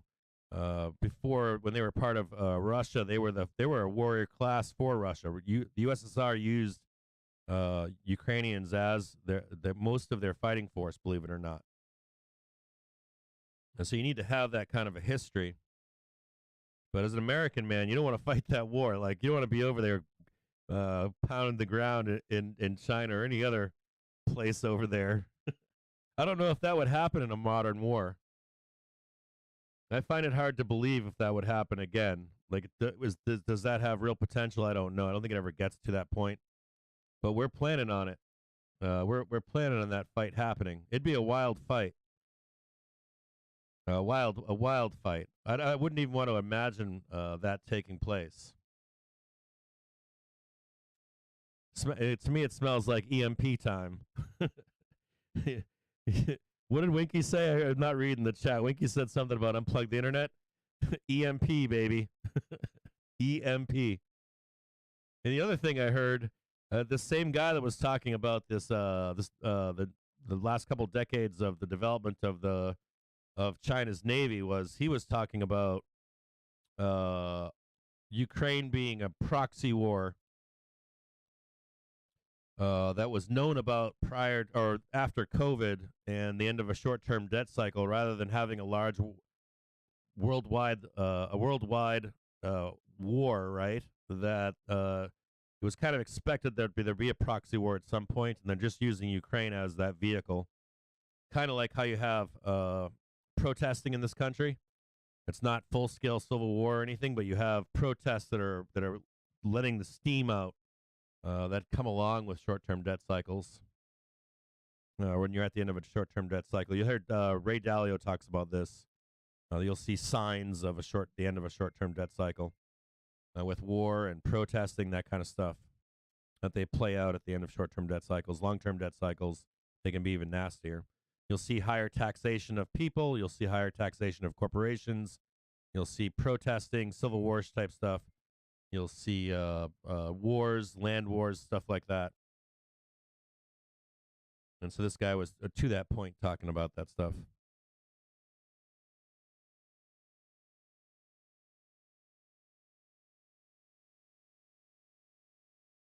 Yeah, right. You might not know this. You might not know. You might like you guys read stuff out there in the news, and I promise you, the news is not accurate. The news is in no way accurate. It was funny that this guy was talking, and it was like a 3-hour program, and he was talking about how like you have to really research your facts on China because they'll say, well, they're growing at a rate much faster with their using their extra GDP, their windfall. They're using it to build their military, but when you look at the scale of the U.S. military-industrial complex, they got nothing on us. They've got nothing on our control of the seas or the oceans. They have zero on us. Nothing on our tech. They have ripped off a bunch of 4th and 5th gen stuff, but at the same time, you're talking our Navy is like, our Air Force and Navy is like the 2 or 3, the top 2 in the world by like 5-fold in size and ability and scope.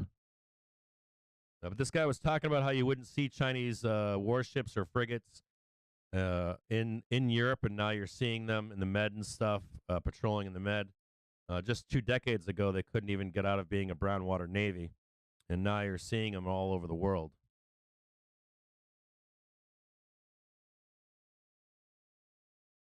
Trying to throw this under right now, 394.40. Trying to close underneath this 395.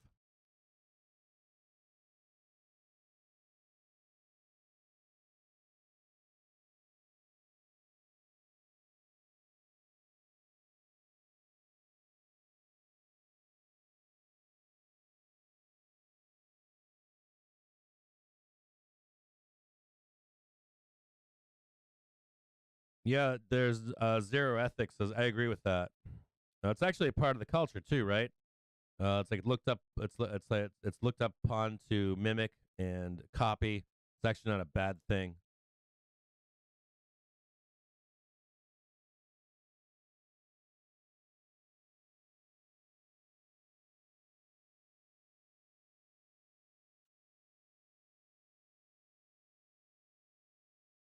China will do slaps in our population through TikTok. Yeah, I believe that.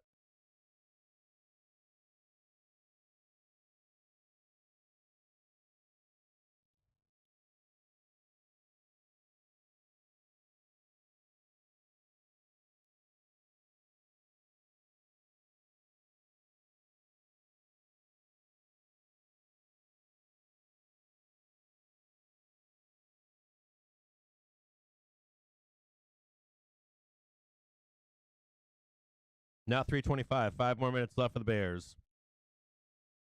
You got to sit here and watch this day just bleed off.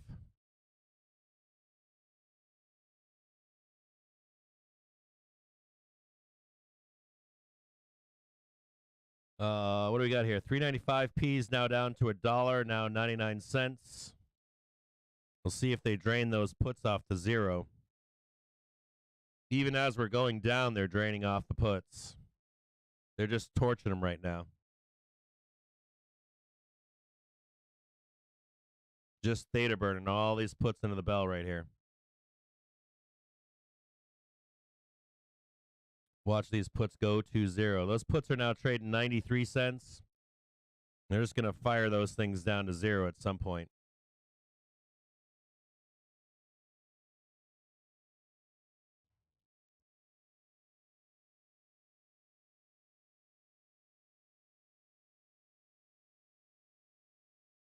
We've got 326. I'm going to look at the next few days with you, next couple days with you. We're going to go over the economic calendar for tomorrow. So let's take a look at what we got on the plate for the rest of the week. We've got March 2nd, Thursday. That's tomorrow. We've got claims in the morning. We've got volatility in the morning. We got claims at 8:30. We've got U.S. productivity revision at 8:30. We also have U.S. unit labor cost revision. These are both revisions. We've got Waller speaking at 4 p.m. and then Kashkari speaking at 6 p.m. They're just shit thrown on the walls right now. They say all kinds of whack craziness. They're saying that we're not in a recession. They're saying that we can't guarantee a soft landing. Just kind of nonsense right now. They don't want to get pinned down with a take on anything right now. They want to say, look, see, you can quote me on this and you can quote me on that. They don't want to tell you exactly what they think is going to happen. They're indecisive right now. On Friday, March 3rd, we've got at 9:45 PMI final on services. We've got ISM services at 10. That's at 9:45 and 10 a.m. Then we've got Fed President Logan speaking at 11 a.m. and Michelle Bowman speaking at 3 p.m. Not a whole hell of a lot, right? We're trading on bullshit news right now. There's no real news to be reporting. Even the news squawk is just quiet. We're trying to make shit up to make things bad, I guess, right now in the market. On the 6th and 7th, 6th at 10 a.m., let's see what we got here. So we have nothing on March 6th. We've got factory orders at 10. We've got on Tuesday, we've got wholesale trade and consumer credit at 3. Wholesale trades at 10 and then consumer credits at 3 p.m. On the 8th, though, we do have some volatility. We've got ADP employment at 8:15. We've got the U.S. trade balance at 8:30. We've got jobs jolts at 10 a.m. and the beige book at 2 p.m. So remember Wednesday of next week, and then Thursday we've got jobless claims, and Friday the employment and unemployment reports. We've got some good volatility heading into the back end of next week. Nothing first couple days, and then back end of the rest of the week we've got some volatility. Sounds like that sideways and up trade, right? For the month of March, the pinning of the market. You know that JPM doesn't want this market to trade higher than 406 until they're done with the month of March. So a place to buy a dip, place to put on a spread. What we'll try to do is look for March 22nd as a good place to look for a nice spread too for the meeting. Although we tend to trade up into those meetings and sell the minutes. So it'll be fascinating to see how we play out for the rest of the week. Now, so tomorrow, we've got a little bit of volatility in the morning. I'm sure they're going to try to use this bullshit in the morning as some volatility, an excuse for volatility, but there really isn't anything. Same bullshit as it's always been here. Nothing's really changed. What does this look like? It just looks like December. That's what it looks like to me. It's not looking like anything too crazy. So there's a possibility, I guess, they could try to slip this under with some kind of scam. They can't do it. They can't seem to do it inside of cash market. They couldn't do it back here. We're actually right back to where we were on February 24th. Early market and closed imbalance, 216 million to the sell side. So I don't know. Maybe you try to do a bullshit scam in the after hours here and try to get us underneath 394. I really don't know at this point. It's kind of laughable. At this point, this looks all like December. This looks like volume in here. It looks like we're trading for a move higher at this point. Tick Strike allows you to actually hear order my take on market hedges. You got an alert on that, I believe, on the 16th of February. There's not much more to say on that. You should be well hedged at this point. You shouldn't have any problems with if the market sells off getting paid. And if anything, you just keep the hedge and look for a dip to buy for March and April. Remember, you got bears out here saying we're getting a market crash, right? March and April, typically some of the two best months out of the year. Usually, so two of the best months to look for a trade higher. You guys know what Larry Williams' take on all this is. They're going to try to scare you and tell you that it's not going to go up these next 2 months. But we're in March right now. It's either today, tomorrow, next 4 days or so. After all this nonsense is done, we should see a trip higher at some point. This is a place to be buying dips, not selling. Selling's up here. Buying is down here. We know that this is some kind of a bottom, although it is very weak right now. Although we know we have a bottom down here, this is as weak as it's ever been. Okay, damage has been done. So if there is anything that we don't know, any market shift news, this stuff won't hold up. We know that now for the month of March. So be aware of that for the month of March, that this is all kind of fake. It's all fugazi. This isn't a real level at this point, in my view, at least. And I'm a bull. I'm letting you know that in my view, this is nothing. This could go at any moment. Now, if we had held these levels in the end of the month of February, I would have told you that this is a firm support for the month of March and month of April. But at this point, you can't bank on that for tomorrow. So, what's my take on tomorrow? We've got Thursday and Friday here, right? 2 more days left in the market. I'm right down here saying buy this shit up no matter what. I'm buying these bottoms, and I'm going to be trying to sell these tops up here into Friday. That's my plan down here. I'm probably going to buy some calls on this bell here. If I can grab some calls down here and try to trade this up, I'll do it again. There are these scams going on in the middle of the night.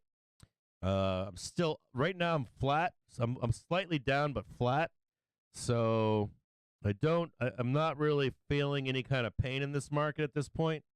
For my at least on this week I'm not. So, and I've been closing my weeks. In the green. So at this point, it's just a matter of buying dips. It's funny. I was talking to a guy last night, and someone said to me, we were talking on a phone call, and they were like, they don't realize that if you lose on a 10-cent trade and a 10-cent trade and a 10-cent trade, and I take another 10-cent trade and I make $1, that I just made 60 cents in that trade. So they're not really getting that. So. And if you put stops on and you lose 10% of that trade and you just have one banger, you're up by the end of the week. So for me, the risk is good to buy dips down here still. By end of week, I've been green, so I'm going to just keep doing that and look for an up day on Thursday, and then maybe a sell the market into Friday. So for me, long down here, long into this close for a move higher. You might think, no, we're going to crash. That's fine. If you didn't buy a hedge above at 416, I don't know what to say to you. Some of you out there have. I talked to you guys on the phone. So you're well hedged down here. Well, let me take a look at this and see if I can buy this dip for tomorrow. Hold on a second here. So right up here is the sell zone, and I want to show you one more sell zone above for tomorrow. 395.60. So this has come down somewhat. 395.60 right here. Sellers are now lower. They're right down here. And let me take a look at above there. 396.48. Actually, I'm going to move this higher. 396.48 right here. And there's another bar right down here. Swellers are actually right here right now. Swellers have now moved down. They think they own the market. And they're right here. So anything that you buy into close tomorrow, we're going to get rid of this one. And there's your market for tomorrow. Right there. And I'm not gonna turn off the stream here because we're gonna go look at the trading view stuff with you guys for this close. Yep. So right down here, I'm gonna grab some calls. Hold on here.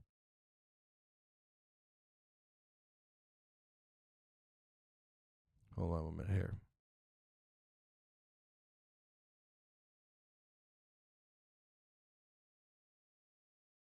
Let's take a look in the 1 hour too. See where they are, where sellers are in the 1 hour.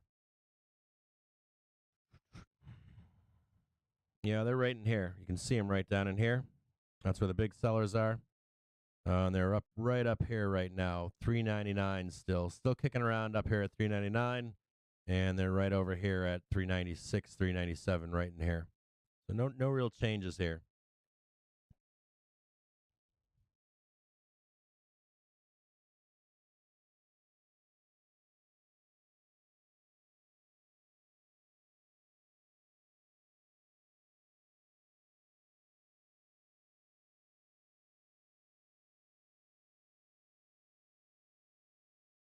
And your other target above is 399, right up here.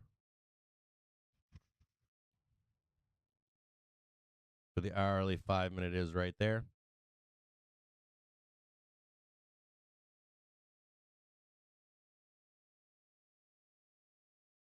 $337, 23 minutes left. See if the bulls can put it together into this close. See if the gym bros down here can get kind of pushed out right here. And then we'll move over and we'll look at all of these things. We'll take 5 to 10 minutes And we're going to look at all of these things that you see out there in newspapers and in CNBC, that you see on Barron's, that you see on social media, and we'll quickly take a look at them. And we'll make a short video so that you can, on your own, see the points that I'm trying to make to you about the yield curve inversion and the rates and the front running of rates. For some reason, there's still kind of nonsense out there. You hear this garbage where people are like, bulls think that if rates are cut, that the market's going to go up. I'm like, I don't think I know a single bull that thinks that. I don't know a single bull. Anyone that I speak to doesn't believe that. But there's this narrative out there that bulls think that. I guess there is. Maybe I just don't know. Maybe I don't know those people. Maybe a bunch of people think that if they do cut rates, the market's going to all-time highs.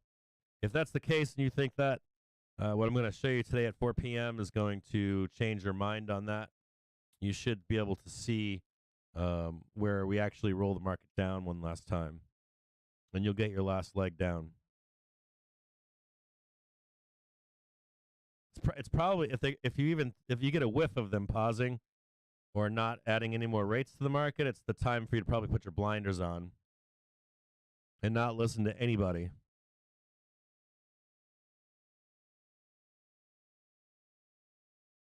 And we'll look at that today at 4 p.m. Eastern Standard Time. Thanks for showing up all day long with me. They're going to pin this into the close. I have no idea. Looks like they're trying to. 339.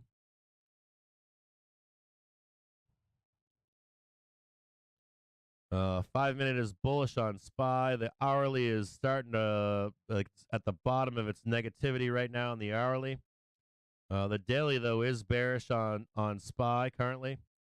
1 minute's not really showing anything.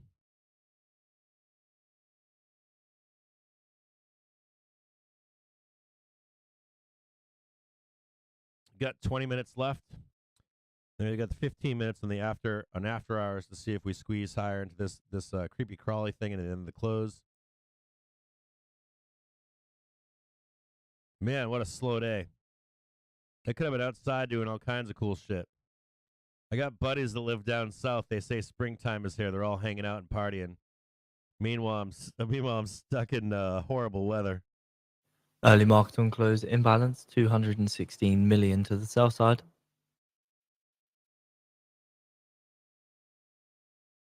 Now trading 394.62.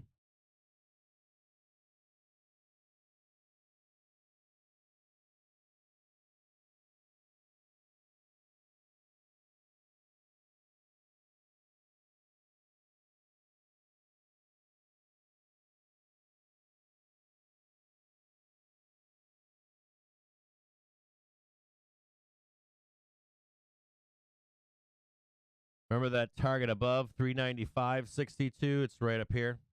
I'll type it out for you. 395.62. 395.62 right here. 395.62 above.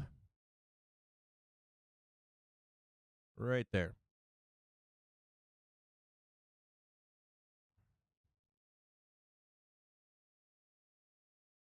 Mark that number up there. Got a 1 and 5 minute bullish cross on the SPY.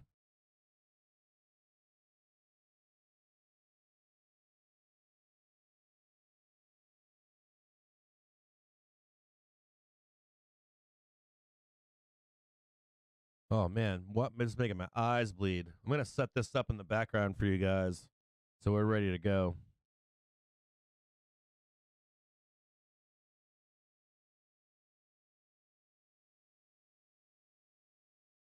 New layout. We're going to call this.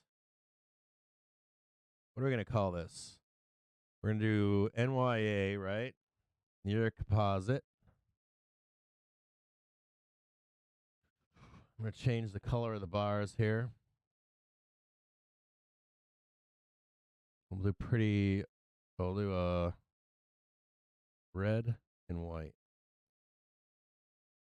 Red and white. White will be green bars. Or green will be white bars, and red will be bad bars, bear bars. That looks nice. I like that. We're gonna go to a 1-day chart. This is awesome. Now trading 394.85, 394.88.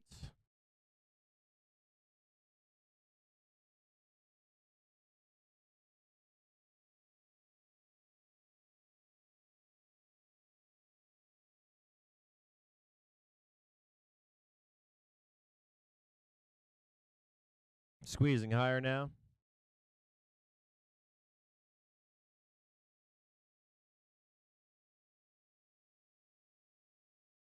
There's another little place above. We have like a little speed bump here at 394.90, but above is 395.62.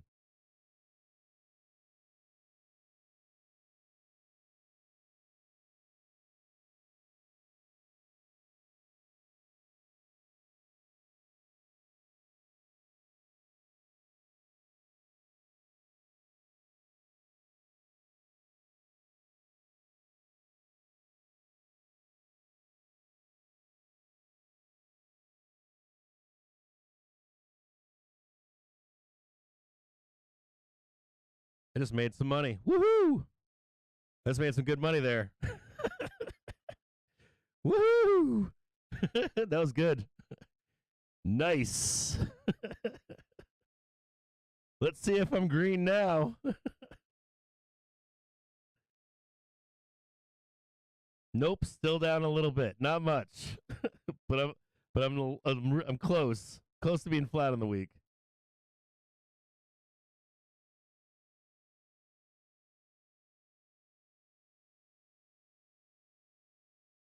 That was a nice little ride right there. That was good. That was really good. Just bouncing around, slam. Got this target above here. Now I've got some shit ones down here that are probably not going to print that, but we'll just hold those into the bell just in case.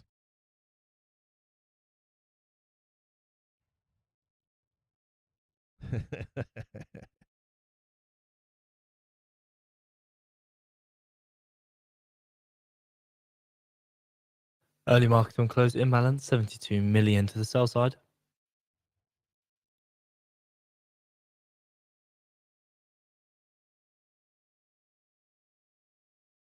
Now trading 395.08. This stream is sponsored by To The Tick. Need to Get break free through daily right here. pivot Get up points, 395.62. Fibonacci and market profile levels by signing up at tothetick.com. 395.16. Squeezing on up there. Still have 470,000 puts at 33 cents. Do they want to pay those out? I don't think so. Now trading 395.15.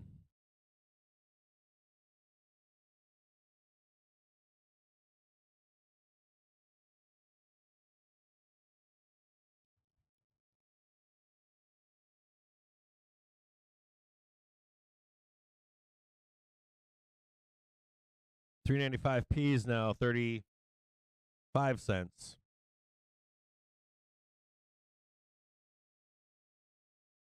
I've got something in my eyes all day long today. I've got this instance up for us. So at 4 p.m., what I'll do is at 4 p.m. I'll go over this stuff real quick, so you guys can kind of like do your thing, and we'll update this all the time. I'm gonna talk to the dev and ask him and see if he can help out with some crossover. No, it wouldn't be a crossover. I think what we'd have to do is do like if we'd have to do something where if like we get to certain percentages or something that it sends an alert. We're looking for like the Fed funds rate to do something, inflation to do something, unemployment to do something. And to be honest with you, we don't care about the yield curve inversion. It's based on it means nothing, to be honest with you. And I'll show you that too.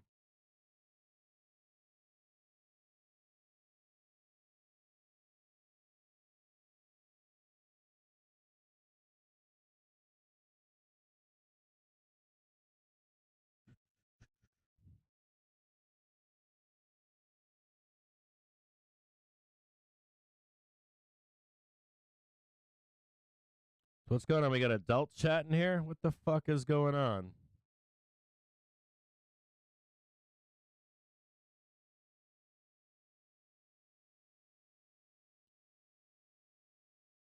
Hold on here.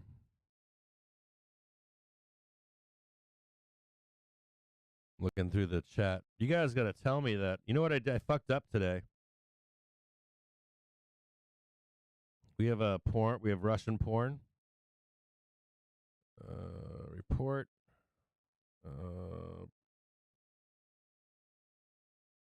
We'll do them. We'll do child abuse for them.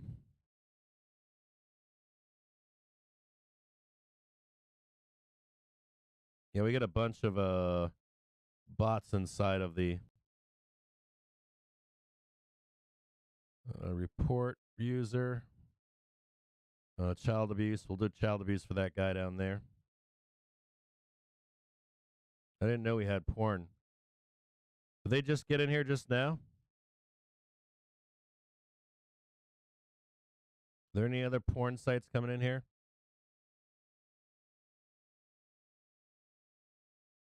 Yeah, I think that the one thing that they don't tell them. Well, like, I think. How do I phrase this? So I'm reading some of your.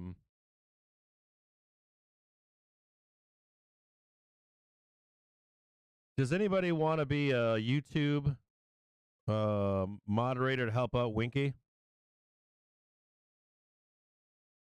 Yeah, child abuse. Does anybody want to be a YouTube moderator? Or Winky, do you know, has anybody contacted to try to help out? A long-time follower, too. Make sure it's a long-time follower. Rowit would work, too, for me. But I think he's on Twitch right now. Where's Blinky? Is he a moderator in here? John Haggerty, I can make him one. Or Chase. Chase, would you get crazy and start banning people? Start banning all the bulls? Market on closing balance currently sitting at 63 million to the sell side. We'll just wait for the final orders to come through before we call it. Who wants to be a moderator on YouTube? I'm looking right now in the chat. Market on closing balance 446 million to the sell side. Oh, there we go. I got some people here. Hold on a second here.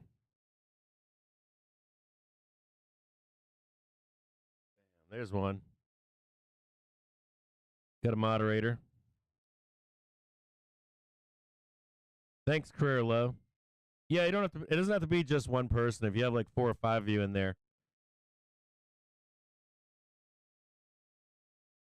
Why can't Chase moderator, man? I like Chase, dude. I've been hanging with Chase since the beginning. I trust him. I believe it or not, I trust Chase.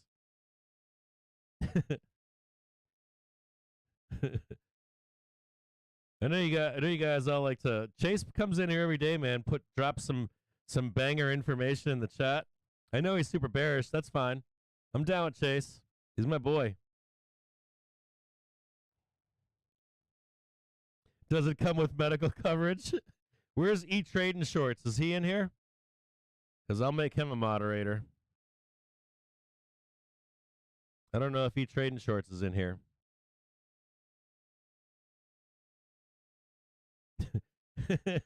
Dylan's like, just banhammer spam bears and sexy pages. Alexander's like, I'll banhammer every bear in here. I try to take bears in here because I try to make bears as moderators too, because I don't want to be like one-sided.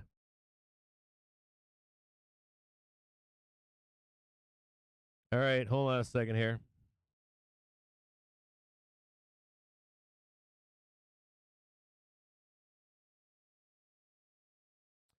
Yeah, you kind of have to have some experience. Yeah, Talking Monkey, you've been hanging out on Twitch. I get that.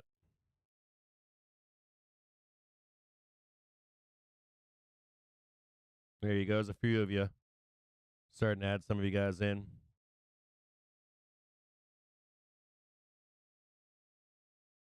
Try to beef up YouTube.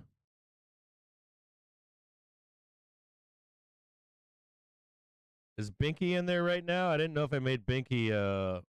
Hey, Binky, are you watching on YouTube or Twitch right now? If you're gonna be on YouTube, that's who I'm looking for to.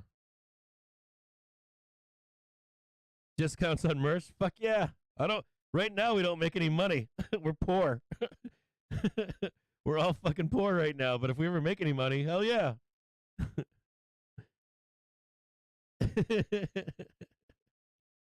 You'll have to ask. Now this is all. There's a couple rules here.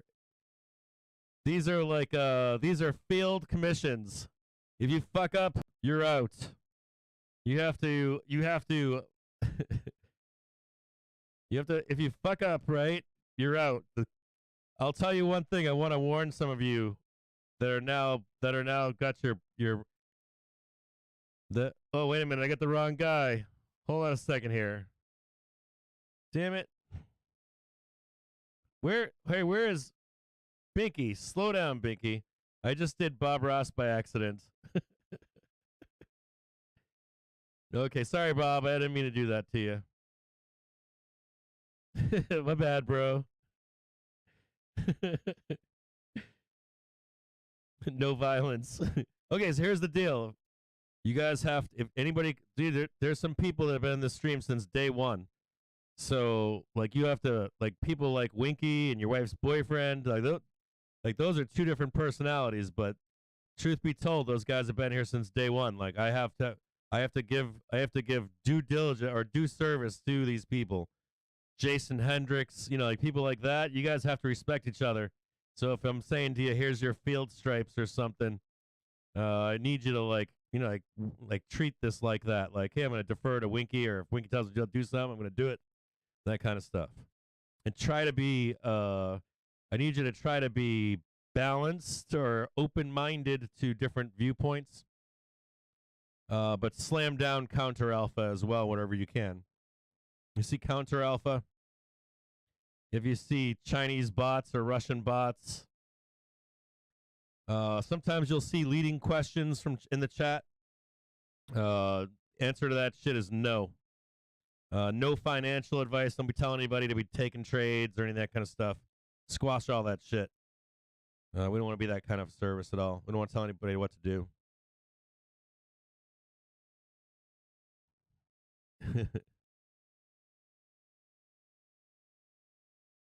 Oh, Jason Hendricks is here. Yeah, you got to treat these guys good. And there are people here that aren't mods that have been around since day one. Like, I'll protect Chase all day long. That guy's been hanging around with us since day one. So even though I might yell at Chase one day, he's my guy. Like, I love Chase. I'm loyal to him. I'm loyal to everyone in here that's been here since day one. Should I make Bob Ross? Where's Bob Ross at? Should I make him a mod for a day? Where's he at? I kind of fucked up. Oh, he said sheesh. Bam, there you go, Bob Ross. Don't fuck it up. Yeah, no personal questions. So we're in the age of theft, or identity theft. So the answer is no. The answer is fuck no. Kid you not. In the next year, you're gonna see so I was talking with, so as I come into this close right here, I was talking with Joe the other day, and I was like, you're gonna have to have or he was saying to me, you're gonna have to have a safety word with me.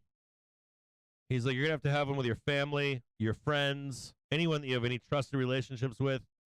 So let's say, because there could be like a video of you, you're in prison or in jail or in a car accident, and it's just a deep fake with your voice, a picture of you or a video of you, and you really believe it's that person. So that shit's coming down the pike right now. So you guys have to be really careful right now with your privacy.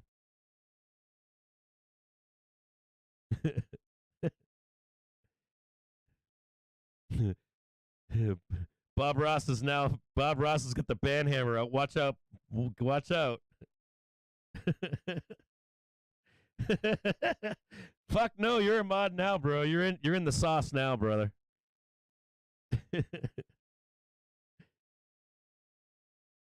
Yeah, hang out real quick. So the market's closing right now. Hang out for like 5 minutes with me. I didn't do the AI stuff. I'll explain to you guys why I didn't do the AI stuff. I didn't have the time. I'm trying to transition right now into getting the stream up every day. Dude, getting this stream up alone has taken me 45 minutes every morning to an hour, which is a substantial. You're talking about that's 7 hours a week, somewhere in there. So I have to get into like a rhythm to the new format of this stream, so that I can get the time down. I got to talk to one of my children and say, "Can you do artwork for Daddy every day?" That would help. Like, the artwork is being a pain in the butt for me right now. Oh, there we go. There we go. Get them. Get these. Get in there and get these things. Look at these Russian bots. Get these Russian bots in there. You click on the right-hand side of them. They got a 3 little hamburger. And you write, you really nail them. Get them for, like, child abuse and terrorism. You don't block them. You report them. Yes, he was. Got him. All right, awesome. All right, so we're coming into the close. Now I got 1 minute left. We're gonna Sparky, dude. I would have made you a mod, dude. Dude, I'm making Sparky a mod. The moderator right there. Done.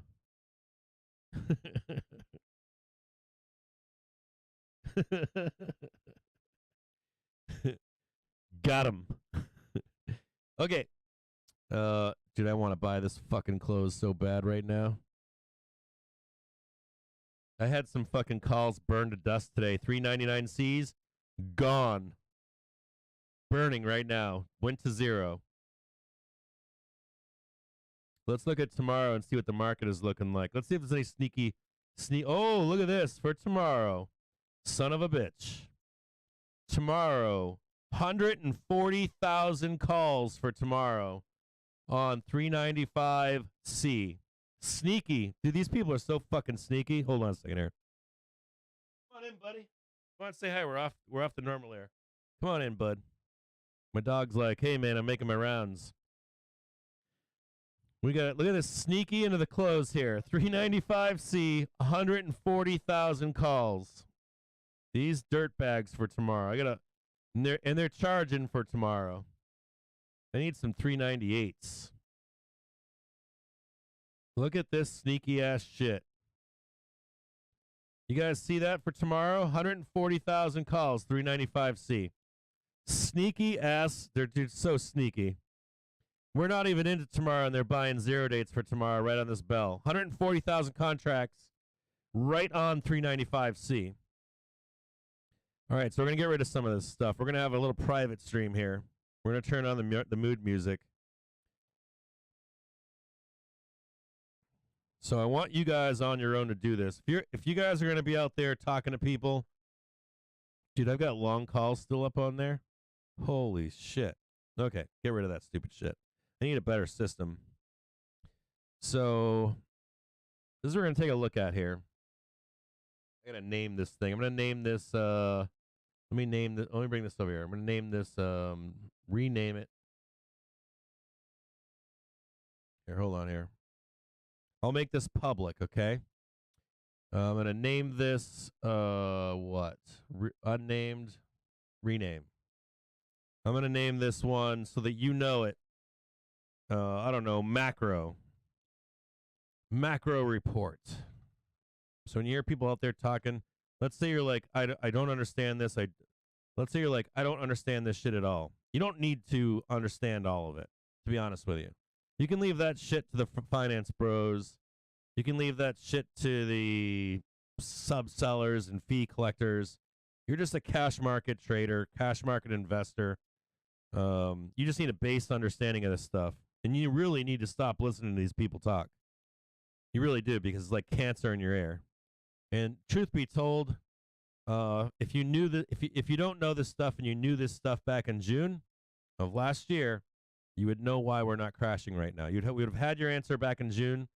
And matter of fact, the last Fed meeting, in every Fed meeting we do these live streams, you guys hear what I'm talking about in those Fed meetings, and you hear what my take is on it. and what I'm listening for out of their mouths.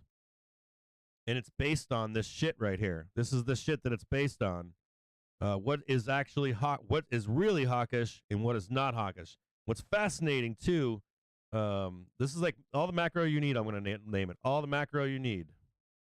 As a cash market trader, futures trader, Globex, this is all the macro you need, truthfully. Okay, we're going to save that right here. So if you're at home and you've opened up TradingView, matter of fact, I think I have an affiliate link down in the description, but I'm not positive. I think at one time it was affiliate, but I'm not. I don't think that it is affiliate. I don't think I ever did any affiliate links, but whatever. You don't have to.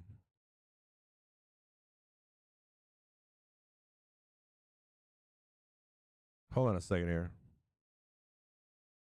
Okay, so here. So this is the NYA. So you just type in NYA in a TradingView. NYSE composite. Okay? You can always do this later. We'll make this video, make it a clip. This really is all the macro you need to understand. Not all of it. You should probably watch. Ray Dalio has a great video on YouTube about short and long-term debt cycles. I'll try to find a link to it, but basically, maybe we'll put that in the Twitter post, but Ray Dalio does a very simple explanation as to what a short-term debt cycle is, what a long-term debt cycle is, and how to identify when we're at the end of one. And you can sometimes when we were having protests, and we're having, you got like people on the right complaining about COVID, and you got people on the left complaining about living wages and social justice stuff. You really want to put your trader and market hat on and take off your Main Street hat, and you just want to be an outside observer, objectively looking at this stuff, and try to apply it to your profession as a trader or as an investor. You really do need to do that because you want to be able to identify when we're at the start or the end of a short or long-term debt cycle and look for certain things in the market. And as for a bull market, there are things you're looking for as well that he does a good job of describing. So when you start to see those things, you'll know that we're in the beginnings of a bull market. You'll know when we're in the middle of a bull market, when we're at the end of a bull market. And then the million-dollar questions is always, well, is it a short-term debt cycle that we're at the end of, or is it a long-term debt cycle? And you'll go down your own path and figure that out with the Elliott waivers out there that'll tell you that it is or it isn't, and they'll fight with each other. And they'll break out their erasers and count their shit. But for you, what you need to know is you need to know a few things. We got the NYA. Click on that. We're on the NYA. You can come back and make a chart fancy later. If it's all white on your screen, you can make it black later. You can watch your own videos on how to do that. What's neat about the NYA is it goes back really far. It goes back many years. You can go all the way back in time here. 1960. Well, I guess this one's only 1969. Close enough. This one's not too bad. I guess that maybe we should do a different one. But anyways, 1969 for you, this is going to work. What's fascinating about this is you can actually see the 70s. That's what I really want you to see, is the 1970s. This is where you get that grind higher. You see that? See that sideways and up in the market. Well, how far back does SPX go? I guess we could do the Dow. We could do the Dow Jones. How far back does DJIA go? That might be farther back. See if we can do the DJIA. See how far back that goes. Hold on a second here. Oh, did I get that wrong? Nope, wrong one. Right there. No, that's futures. I don't want futures. Hold on a second here. Dow Jones Industrial Average. Right there. DJI. How far back can we go on this one? Should be able to go back pretty far. 1970s, 1960s. 1946, 1941, 1931, 1928, 1916, 1910, the granddaddy of them all, right? 1903, 1897. Woo! Way far back, right? Way far back. So I'm going to click on the 1 day. And then I'm going to go to 1 day, and then I'm going to go up here and go back to a 1-day chart. Way back. You can become a rocket scientist on the stock market with the Dow Jones Industrial Average. So we got this here now. You got this on your chart now. DJI on TradingView. Very simple. The next thing that you're going to do is you're going to come over to the top right-hand side of your screen here. And you're going to click on, there's a little plus sign there. You can't see it on my screener. My cursor is going up behind here, and you can't see this off to the side. But right next to where it says DJI, you can click a plus sign there. And up's going to pop up a box that says compare symbol. Or am I doing this wrong? I might be doing this wrong. No, we're not comparing. Yeah, I think we can compare here. Yeah, right here. So we're going to start with this. And within this box here, this compare signal, we're going to start with the 2-year yield, US 0 2Y. This, some people say it's the 2 and the 10s. They'll tell you that kind of shit. You can do the 2 minus the 10 or whatever, and you can do that one if you want. But for you, for all intensive purposes, this is good enough. Okay, so you can just do US 0 2Y. You scroll over and you'll see where it says same percentage scale, new price scale, or new pane. And you're just going to click on new pane. Boom. First thing you do right there. New pane, right? And I want you to get like a notepad or a piece of paper or whatever. Break out a notepad so you can keep these in order. And just write down to yourself, say, okay, I got the yield curve inversion right now, right? That's number 1, right? Yield curve inversion. 2-year yield. Hold on a second. I'm going to write this down. Orange for me is the US, sorry, I'm saying this wrong. US 0 2Y, not 2YR, just 2Y. Okay? It's on there. It's on the chart. It's orange. So then I'm gonna search for the Fed funds. This is FED, FUNDS. And below it should say effective funds rate. And you're then going to click new pane. Right there. Boom. There's another one. Okay, and I'm going to write that one down. It's blue. Light, for me at least, it's light blue. Light blue. Fed funds rate. All right. That says it over here over here it says what it is. US 2-year Fed funds rate, but sometimes it's easier to just know what you got, right? Be scrolling back and forth and all these other things. You pick your favorite color, whatever you want to do. If you got a favorite color for the Fed, you're like, I hate the Fed, I'm going to color it red. You can change it, make it red if you want. Next thing you're going to do here is the unrate, do the unrate, UNRATE, new pane. Slam that in there. Okay, and then the next one, so unrate, UNRATE. The next one that you're going to do is the inflation rate. That's USIRYY. Okay, and you're going to slam this one in here. New pane. Bammo. Now you can decide what the colors are for you now, later down the road, all that kind of stuff. And what you're going to do here is you're going to keep it pretty simple. Okay, I want you to keep it very simple because you're going to be looking for common things that happen when the market sells off. And you can keep this really simple and go back in time. And I want you on your own to just think about Fed policy. Is the Fed raising rates? Is the Fed pausing rates? Is the Fed cutting rates? And the last one would be, is the Fed pumping money into the system? Right? So we got raising rates, pausing rates, cutting rates, and pumping money into the system. Right? when they're practicing modern monetary theory.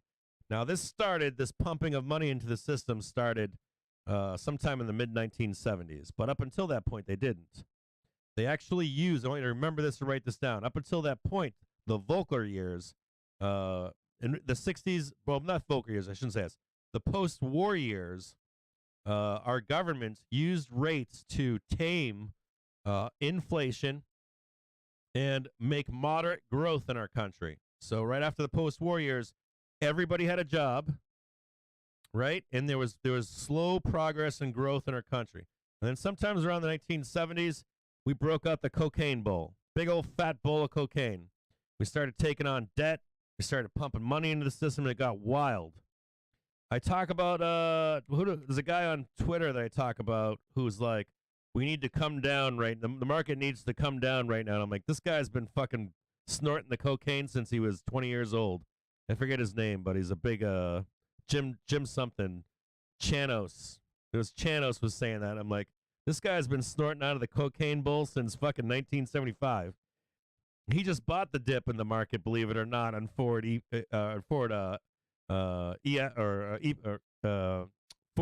fucking earnings. Sorry, I'm about a mind block here. So for you specifically, you're looking for a couple things here. You're going to look for when we had a crash. Very simple way to do this, right? I want you to just snap on the top left-hand side up here and the left-hand side of your screen behind where my video is. You'll see a little, little tools. You'll see like an angled tool there and an arrow next to it. Click on it, and you'll see a vertical bar. I want you to first click on the star to highlight it. Click on it so it's one of your favorite tools, and it'll create a little box of tools on your dashboard there. So you're just gonna snap a line here, okay? They're gonna click the little star, and then you're gonna click the vertical line, and you're gonna click one right where we started to front run. Now we've got other tools here for you to see the market, believe it or not, sell off. So that you know when we're actually having a crash. But you can mark this right before here. You don't have to be perfect with it. You want to see, though, before what happens before we get there, okay? And this is just a placeholder. You can come back and actually see what leads up to the market selling off. Like what kind of things make our market sell off, right? Hold on here. What kind of events make our market sell off? And you can make these smaller here. See my arrow, my cursor here? And I have a little equal sign. I can make this a little bit smaller and come back to it later. We don't really care so far about we don't care about any of this stuff right now. We'll come back to it. What you really want to do is you really want to be catching right when we sold off, right? Why did we sell off? So taking a look at the market wrap for today's session, the US stocks dropped for a second session as investors revisited their wagers on peak rate. We don't need to hear any of that crap. We want to look at moments in the market where we sold off, and we're going to come back and investigate why we sold off here.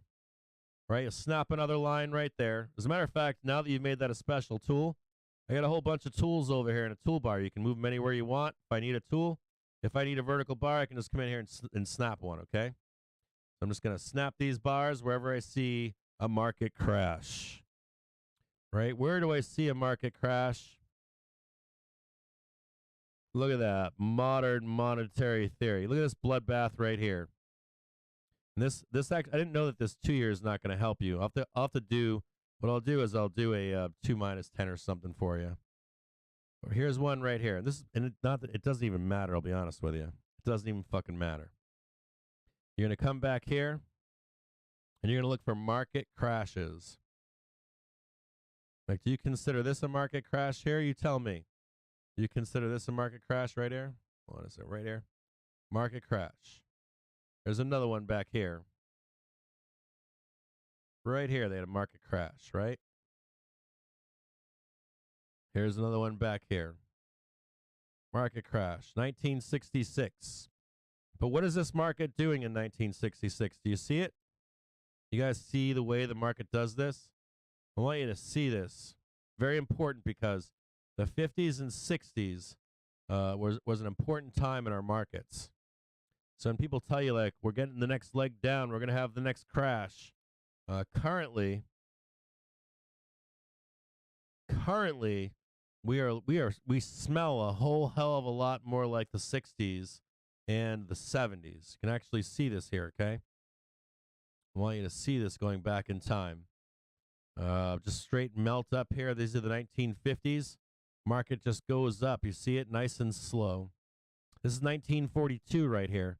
right? This is at the start of U.S. involvement in the war, right?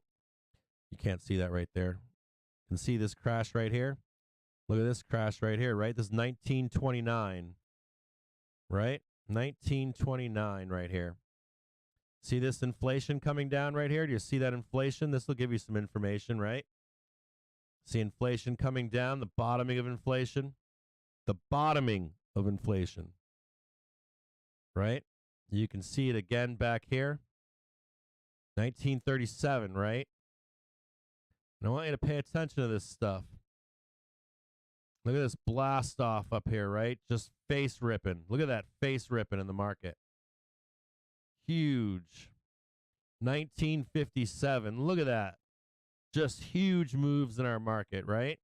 We always talk about how the 50s were a time, right? But what happened overall in the 50s? This is 1957, 1959, 1962, 1966, right?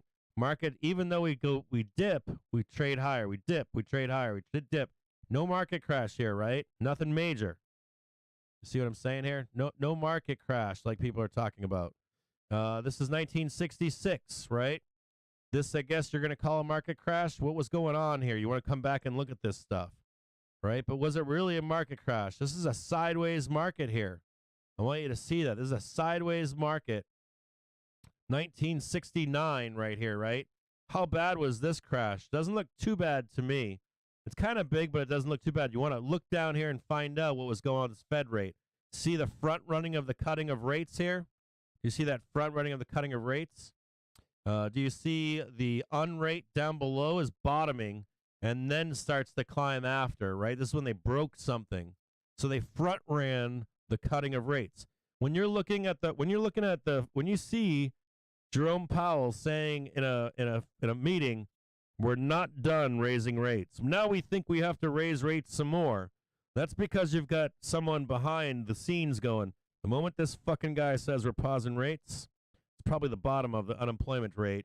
It's going to start ripping, and he's going to cut rates, and we're going to start front-running the selling down of the market. Does that make sense to you? I want you to see that, right? You got people out there saying, well, you're going to see a spike in inflation, right? That doesn't really matter, though. What matters is the cutting of rates, and the cutting of rate, the Fed funds rate, and the unemployment rate actually bottoming here. Very important. Unemployment rate's a huge one here. You can see it right down here, right? Unemployment rate is anticipated to raise, and they cut rates right here. Bam, they cut rates and we go down, right? They anticipate us cutting rates right here. They held rates in 1973, but we went straight down, right? They thought we were cutting rates here, and look at that. Unemployment is coming up. Very important, unemployment. Inflation coming up right here in 1973, right? Same kind of stuff.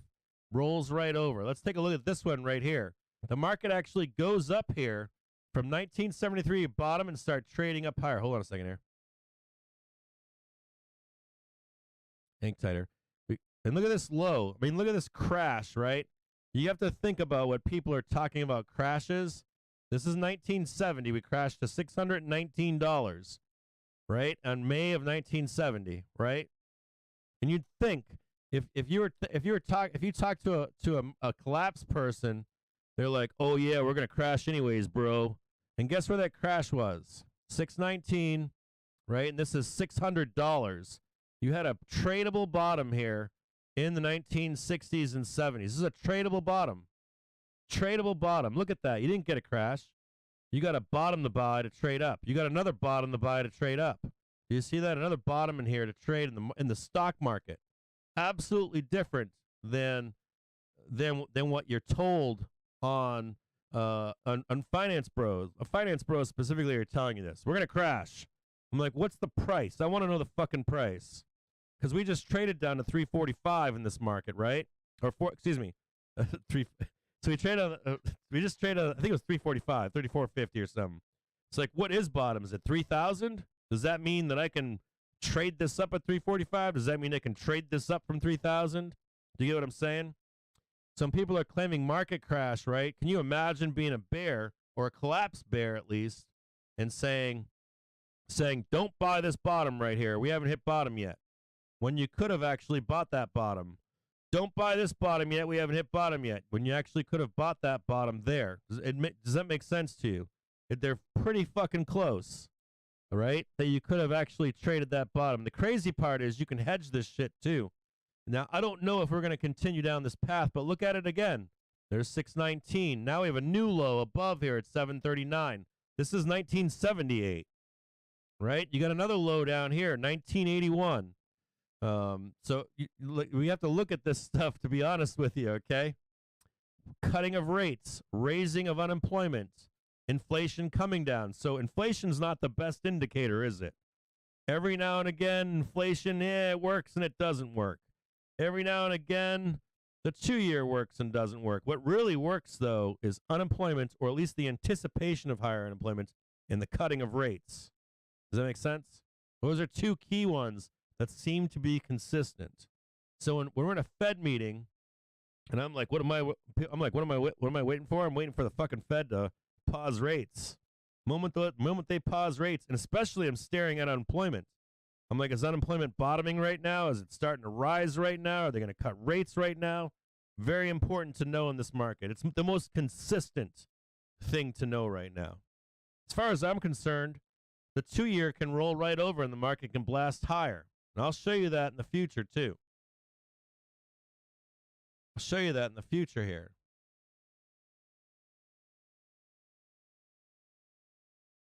Right here, what happened? Anticipation of cutting rates. We didn't cut rates. 1987, flash crash. You guys remember 1987? This one caught everybody's drawers down in the flash crash. Look at this, though. 2-year kept going up. Not a good indicator, right? Because I can show you where 2-year comes down and we don't get a crash. Right? We've actually got the unemployment rate coming down still. Right? We've got inflation rising, flash crash. Some people blame this crash on the introduction of computers into the market. It's a hard one to look at and really define how that we got that crash. But look at here, we've got 2-year coming down and the market's grinding higher. Look at it, just grind higher here. Right? Just keeps grinding higher. Inflation rate to me means nothing. Right? We had a little bit of a crash here though. What was going on here? What was happening right here? Oh, there it is. Cutting of rates, the bottom of unemployment's rising. That's one you want to know. Can you imagine being told over here, though, don't buy this bottom, bro. Don't buy this bottom. And look where the next bottom is, higher. That's how this market runs, believe it or not. So every time you hear somebody say, we haven't seen bottom yet, the question becomes, and we're going to go into two big examples here where we didn't see bottom. Right? And this is 1998 leading into the 2000 crash. And we have another example in 2008. Can you imagine being back here? Just imagine this being back here, right? I want to put this on a weekly here. Just imagine, where's 2000? Right here. See if I can bring this out for you so you can see this. There's a weekly chart right here. Okay, we had a bottom back in 1990. And you've got someone screaming, we haven't hit bottom yet, we haven't hit bottom yet, we haven't hit bottom yet, we haven't hit bottom yet. We haven't hit bottom yet, we haven't hit bottom yet. Even when we got a bottom here, when we got a bottom here, guess what happened? The bloodbath of 2000. Guess what happened?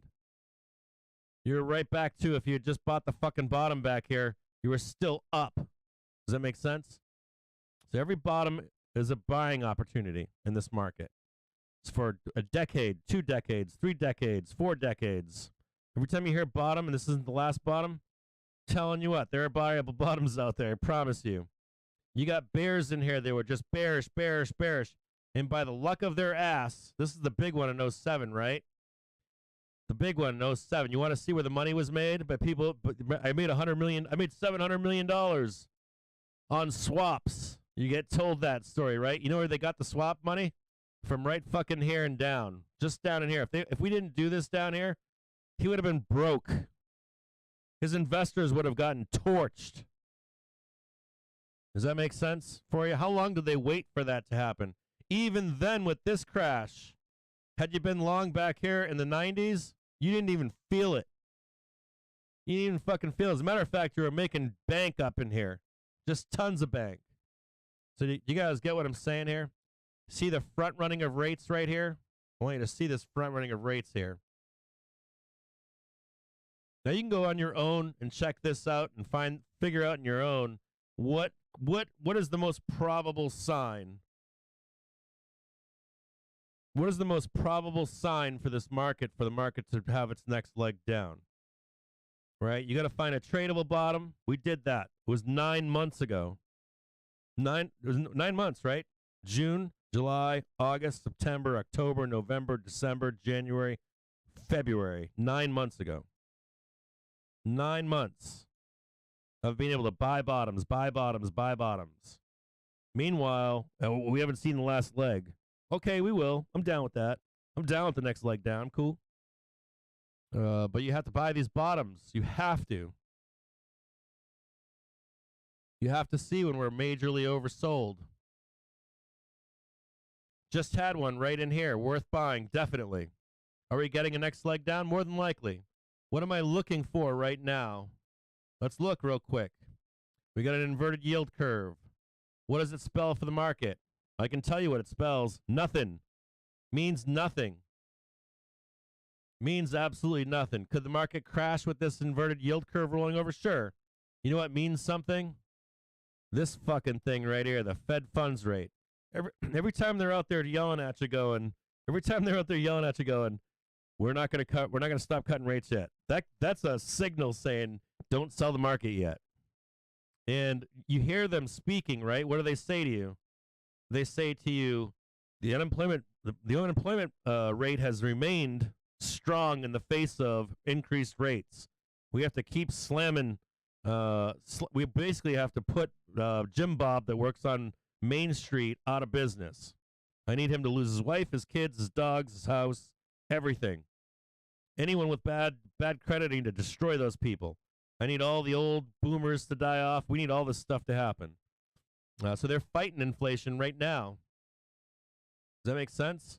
And so there's going to be a front running at some point, probably this year. Did you hear them today? They said we probably can't cut rates until 2024. Because they're telling you that because there are smart people out there that are saying, well, is it going to be the next 1 to 3 months? Should we start shorting the fuck out of the market right here? You're seeing it actively, right? We have sell side of the market right now. Sell side is like, I'll just short this shit every quarter. And it's going to hit one time regardless of what the Fed says. I'm going to fight the Fed for 4 quarters. I'm going to buy cheap hedges in this market. And if it hits 1 out of 4 times, I'm going to print 5,000%, 1,000% when they finally do cut rates.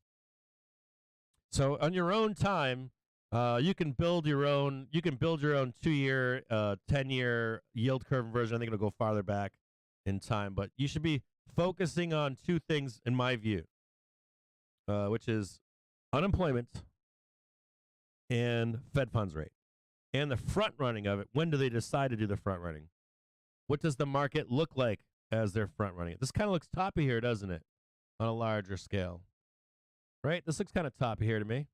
But I can certainly see this market go just like this. This is 2024 right here. You see some nastiness like this.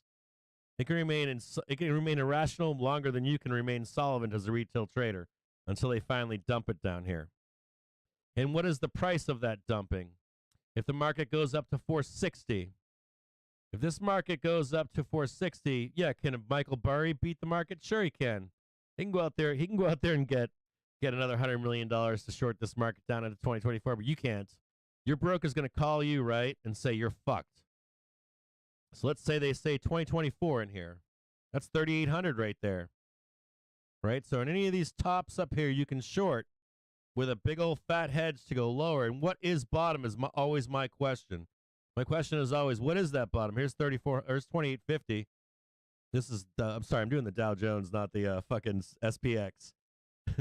This is 28,784 on the Dow Jones Industrial Average. So all your whole plan here is every quarter you put a hedge on for the next 4 quarters. Stop trying to say this is the one, this is it. You just say, I bought some fucking hedges against the market, right? I bought some hedges for the first quarter. I'm going to buy some hedges in the second quarter and a high up here. Stop saying, I mean, you got to really, truly stop saying that we can't go higher. If you could watch the Dow Jones come up here, come up here, come up here, and then they finally bloodbath it down, right down there. That makes sense? All kinds of irrationality can happen here. If we trade this, can you withstand this is the next point, right? So what you should be doing is buying the bottom, hedging the top. If we crash it down first quarter, good. If not, and this bottom holds, right? If this bottom holds right here, you buy this bottom, right? And you trade this down. You buy this bottom, trade this down.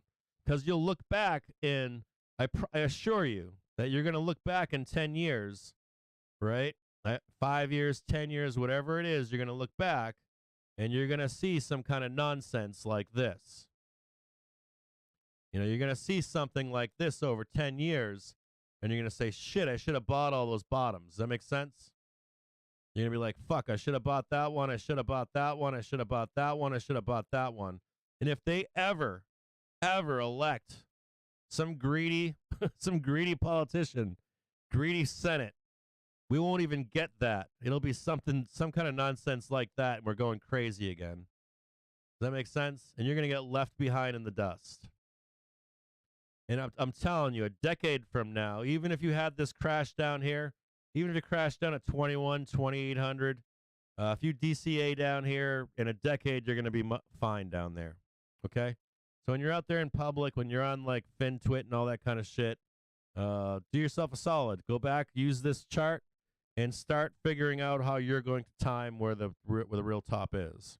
Go back in time. Start looking at the yield curve inversion and put it with unemployment rates, rate cuts, and rates being raised, and then start to gauge what you hear from the actual people that make those decisions. Those are the president, that's the Senate, sometimes it's just rhetoric, that's the Treasury Department, that's the Fed. Those are the people you should be listening to out there when they're telling you, they're actually telegraphing to you what's going to happen. Does that make sense? I hope that helped everybody out there. draw the bearish rising wedge line underneath. And you know, if you can disagree with me too, you can be like, you know, Cap, you have no fucking idea what you're talking about. That's fine. But do yourself your own due diligence out there as an investor and as a trader. Make this chart and then find out what you're like, hey, you know what, I found something. Hey Cap, I found something. I figured something out. I figured out where it works every single time, going back in history, where we get this signal that we're ready to start selling the market, so that you know when the next one is. And I've got another tool for you. I'm not going to show it to you here, but I've got a tool that we're releasing that'll actually show you, when they're selling the market and price is high.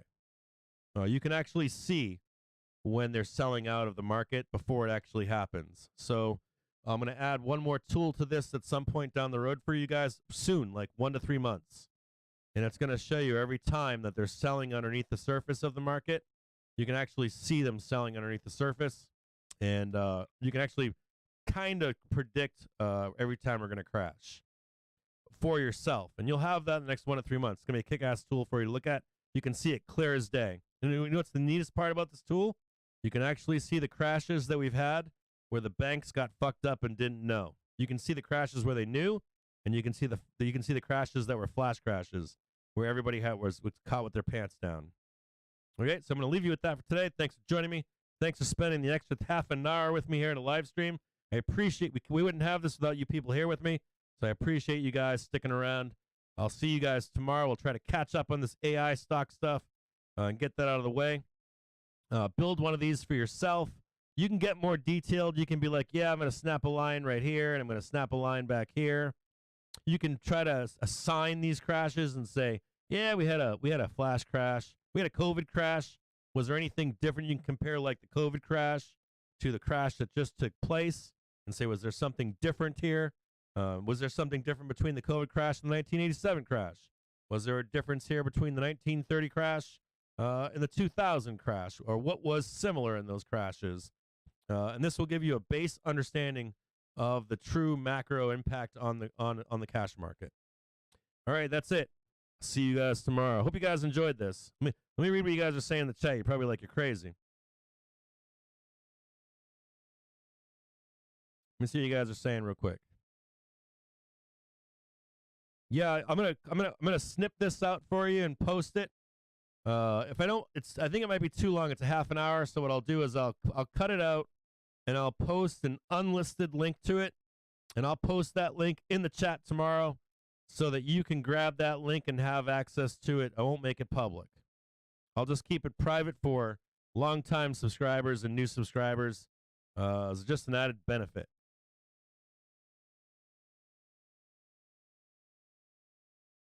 Yeah, I'll get that. I'm gonna cut these videos take like hours to process, but once they're done processing, I'll cut a piece of it out, I'll download it, and I'll make an unlisted video for anyone that's watching the stream right now. Anyone that's stuck around to the end, you'll know about the link. I'll post it in the chat tomorrow, and you can have permanent access to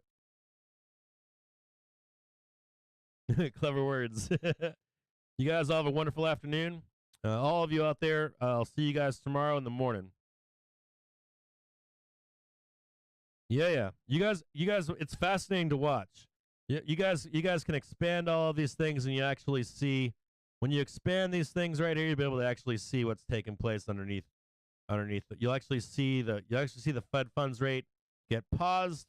You'll see, not the 2-year, but you'll see the unemployment rate raise up. You can actually see the anticipation of it raising up in the market. And these are the easiest ways to figure out what's happening. And you actually see us bottoming right now, right? See it happening again right here, right? See that employment rate skyrocket? And you're actually seeing where is bottom right now in unemployment. All right, I'll see you guys tomorrow.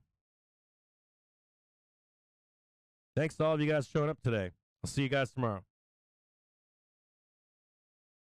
You want me to post it on Jim James Navy? I'll send it. Yeah, that's what I'll do. How about this? Before you guys get out of here, what I'll do is I'll send it to Joe Harper, and I'll have him send you an email with a link instead of putting it in the chat.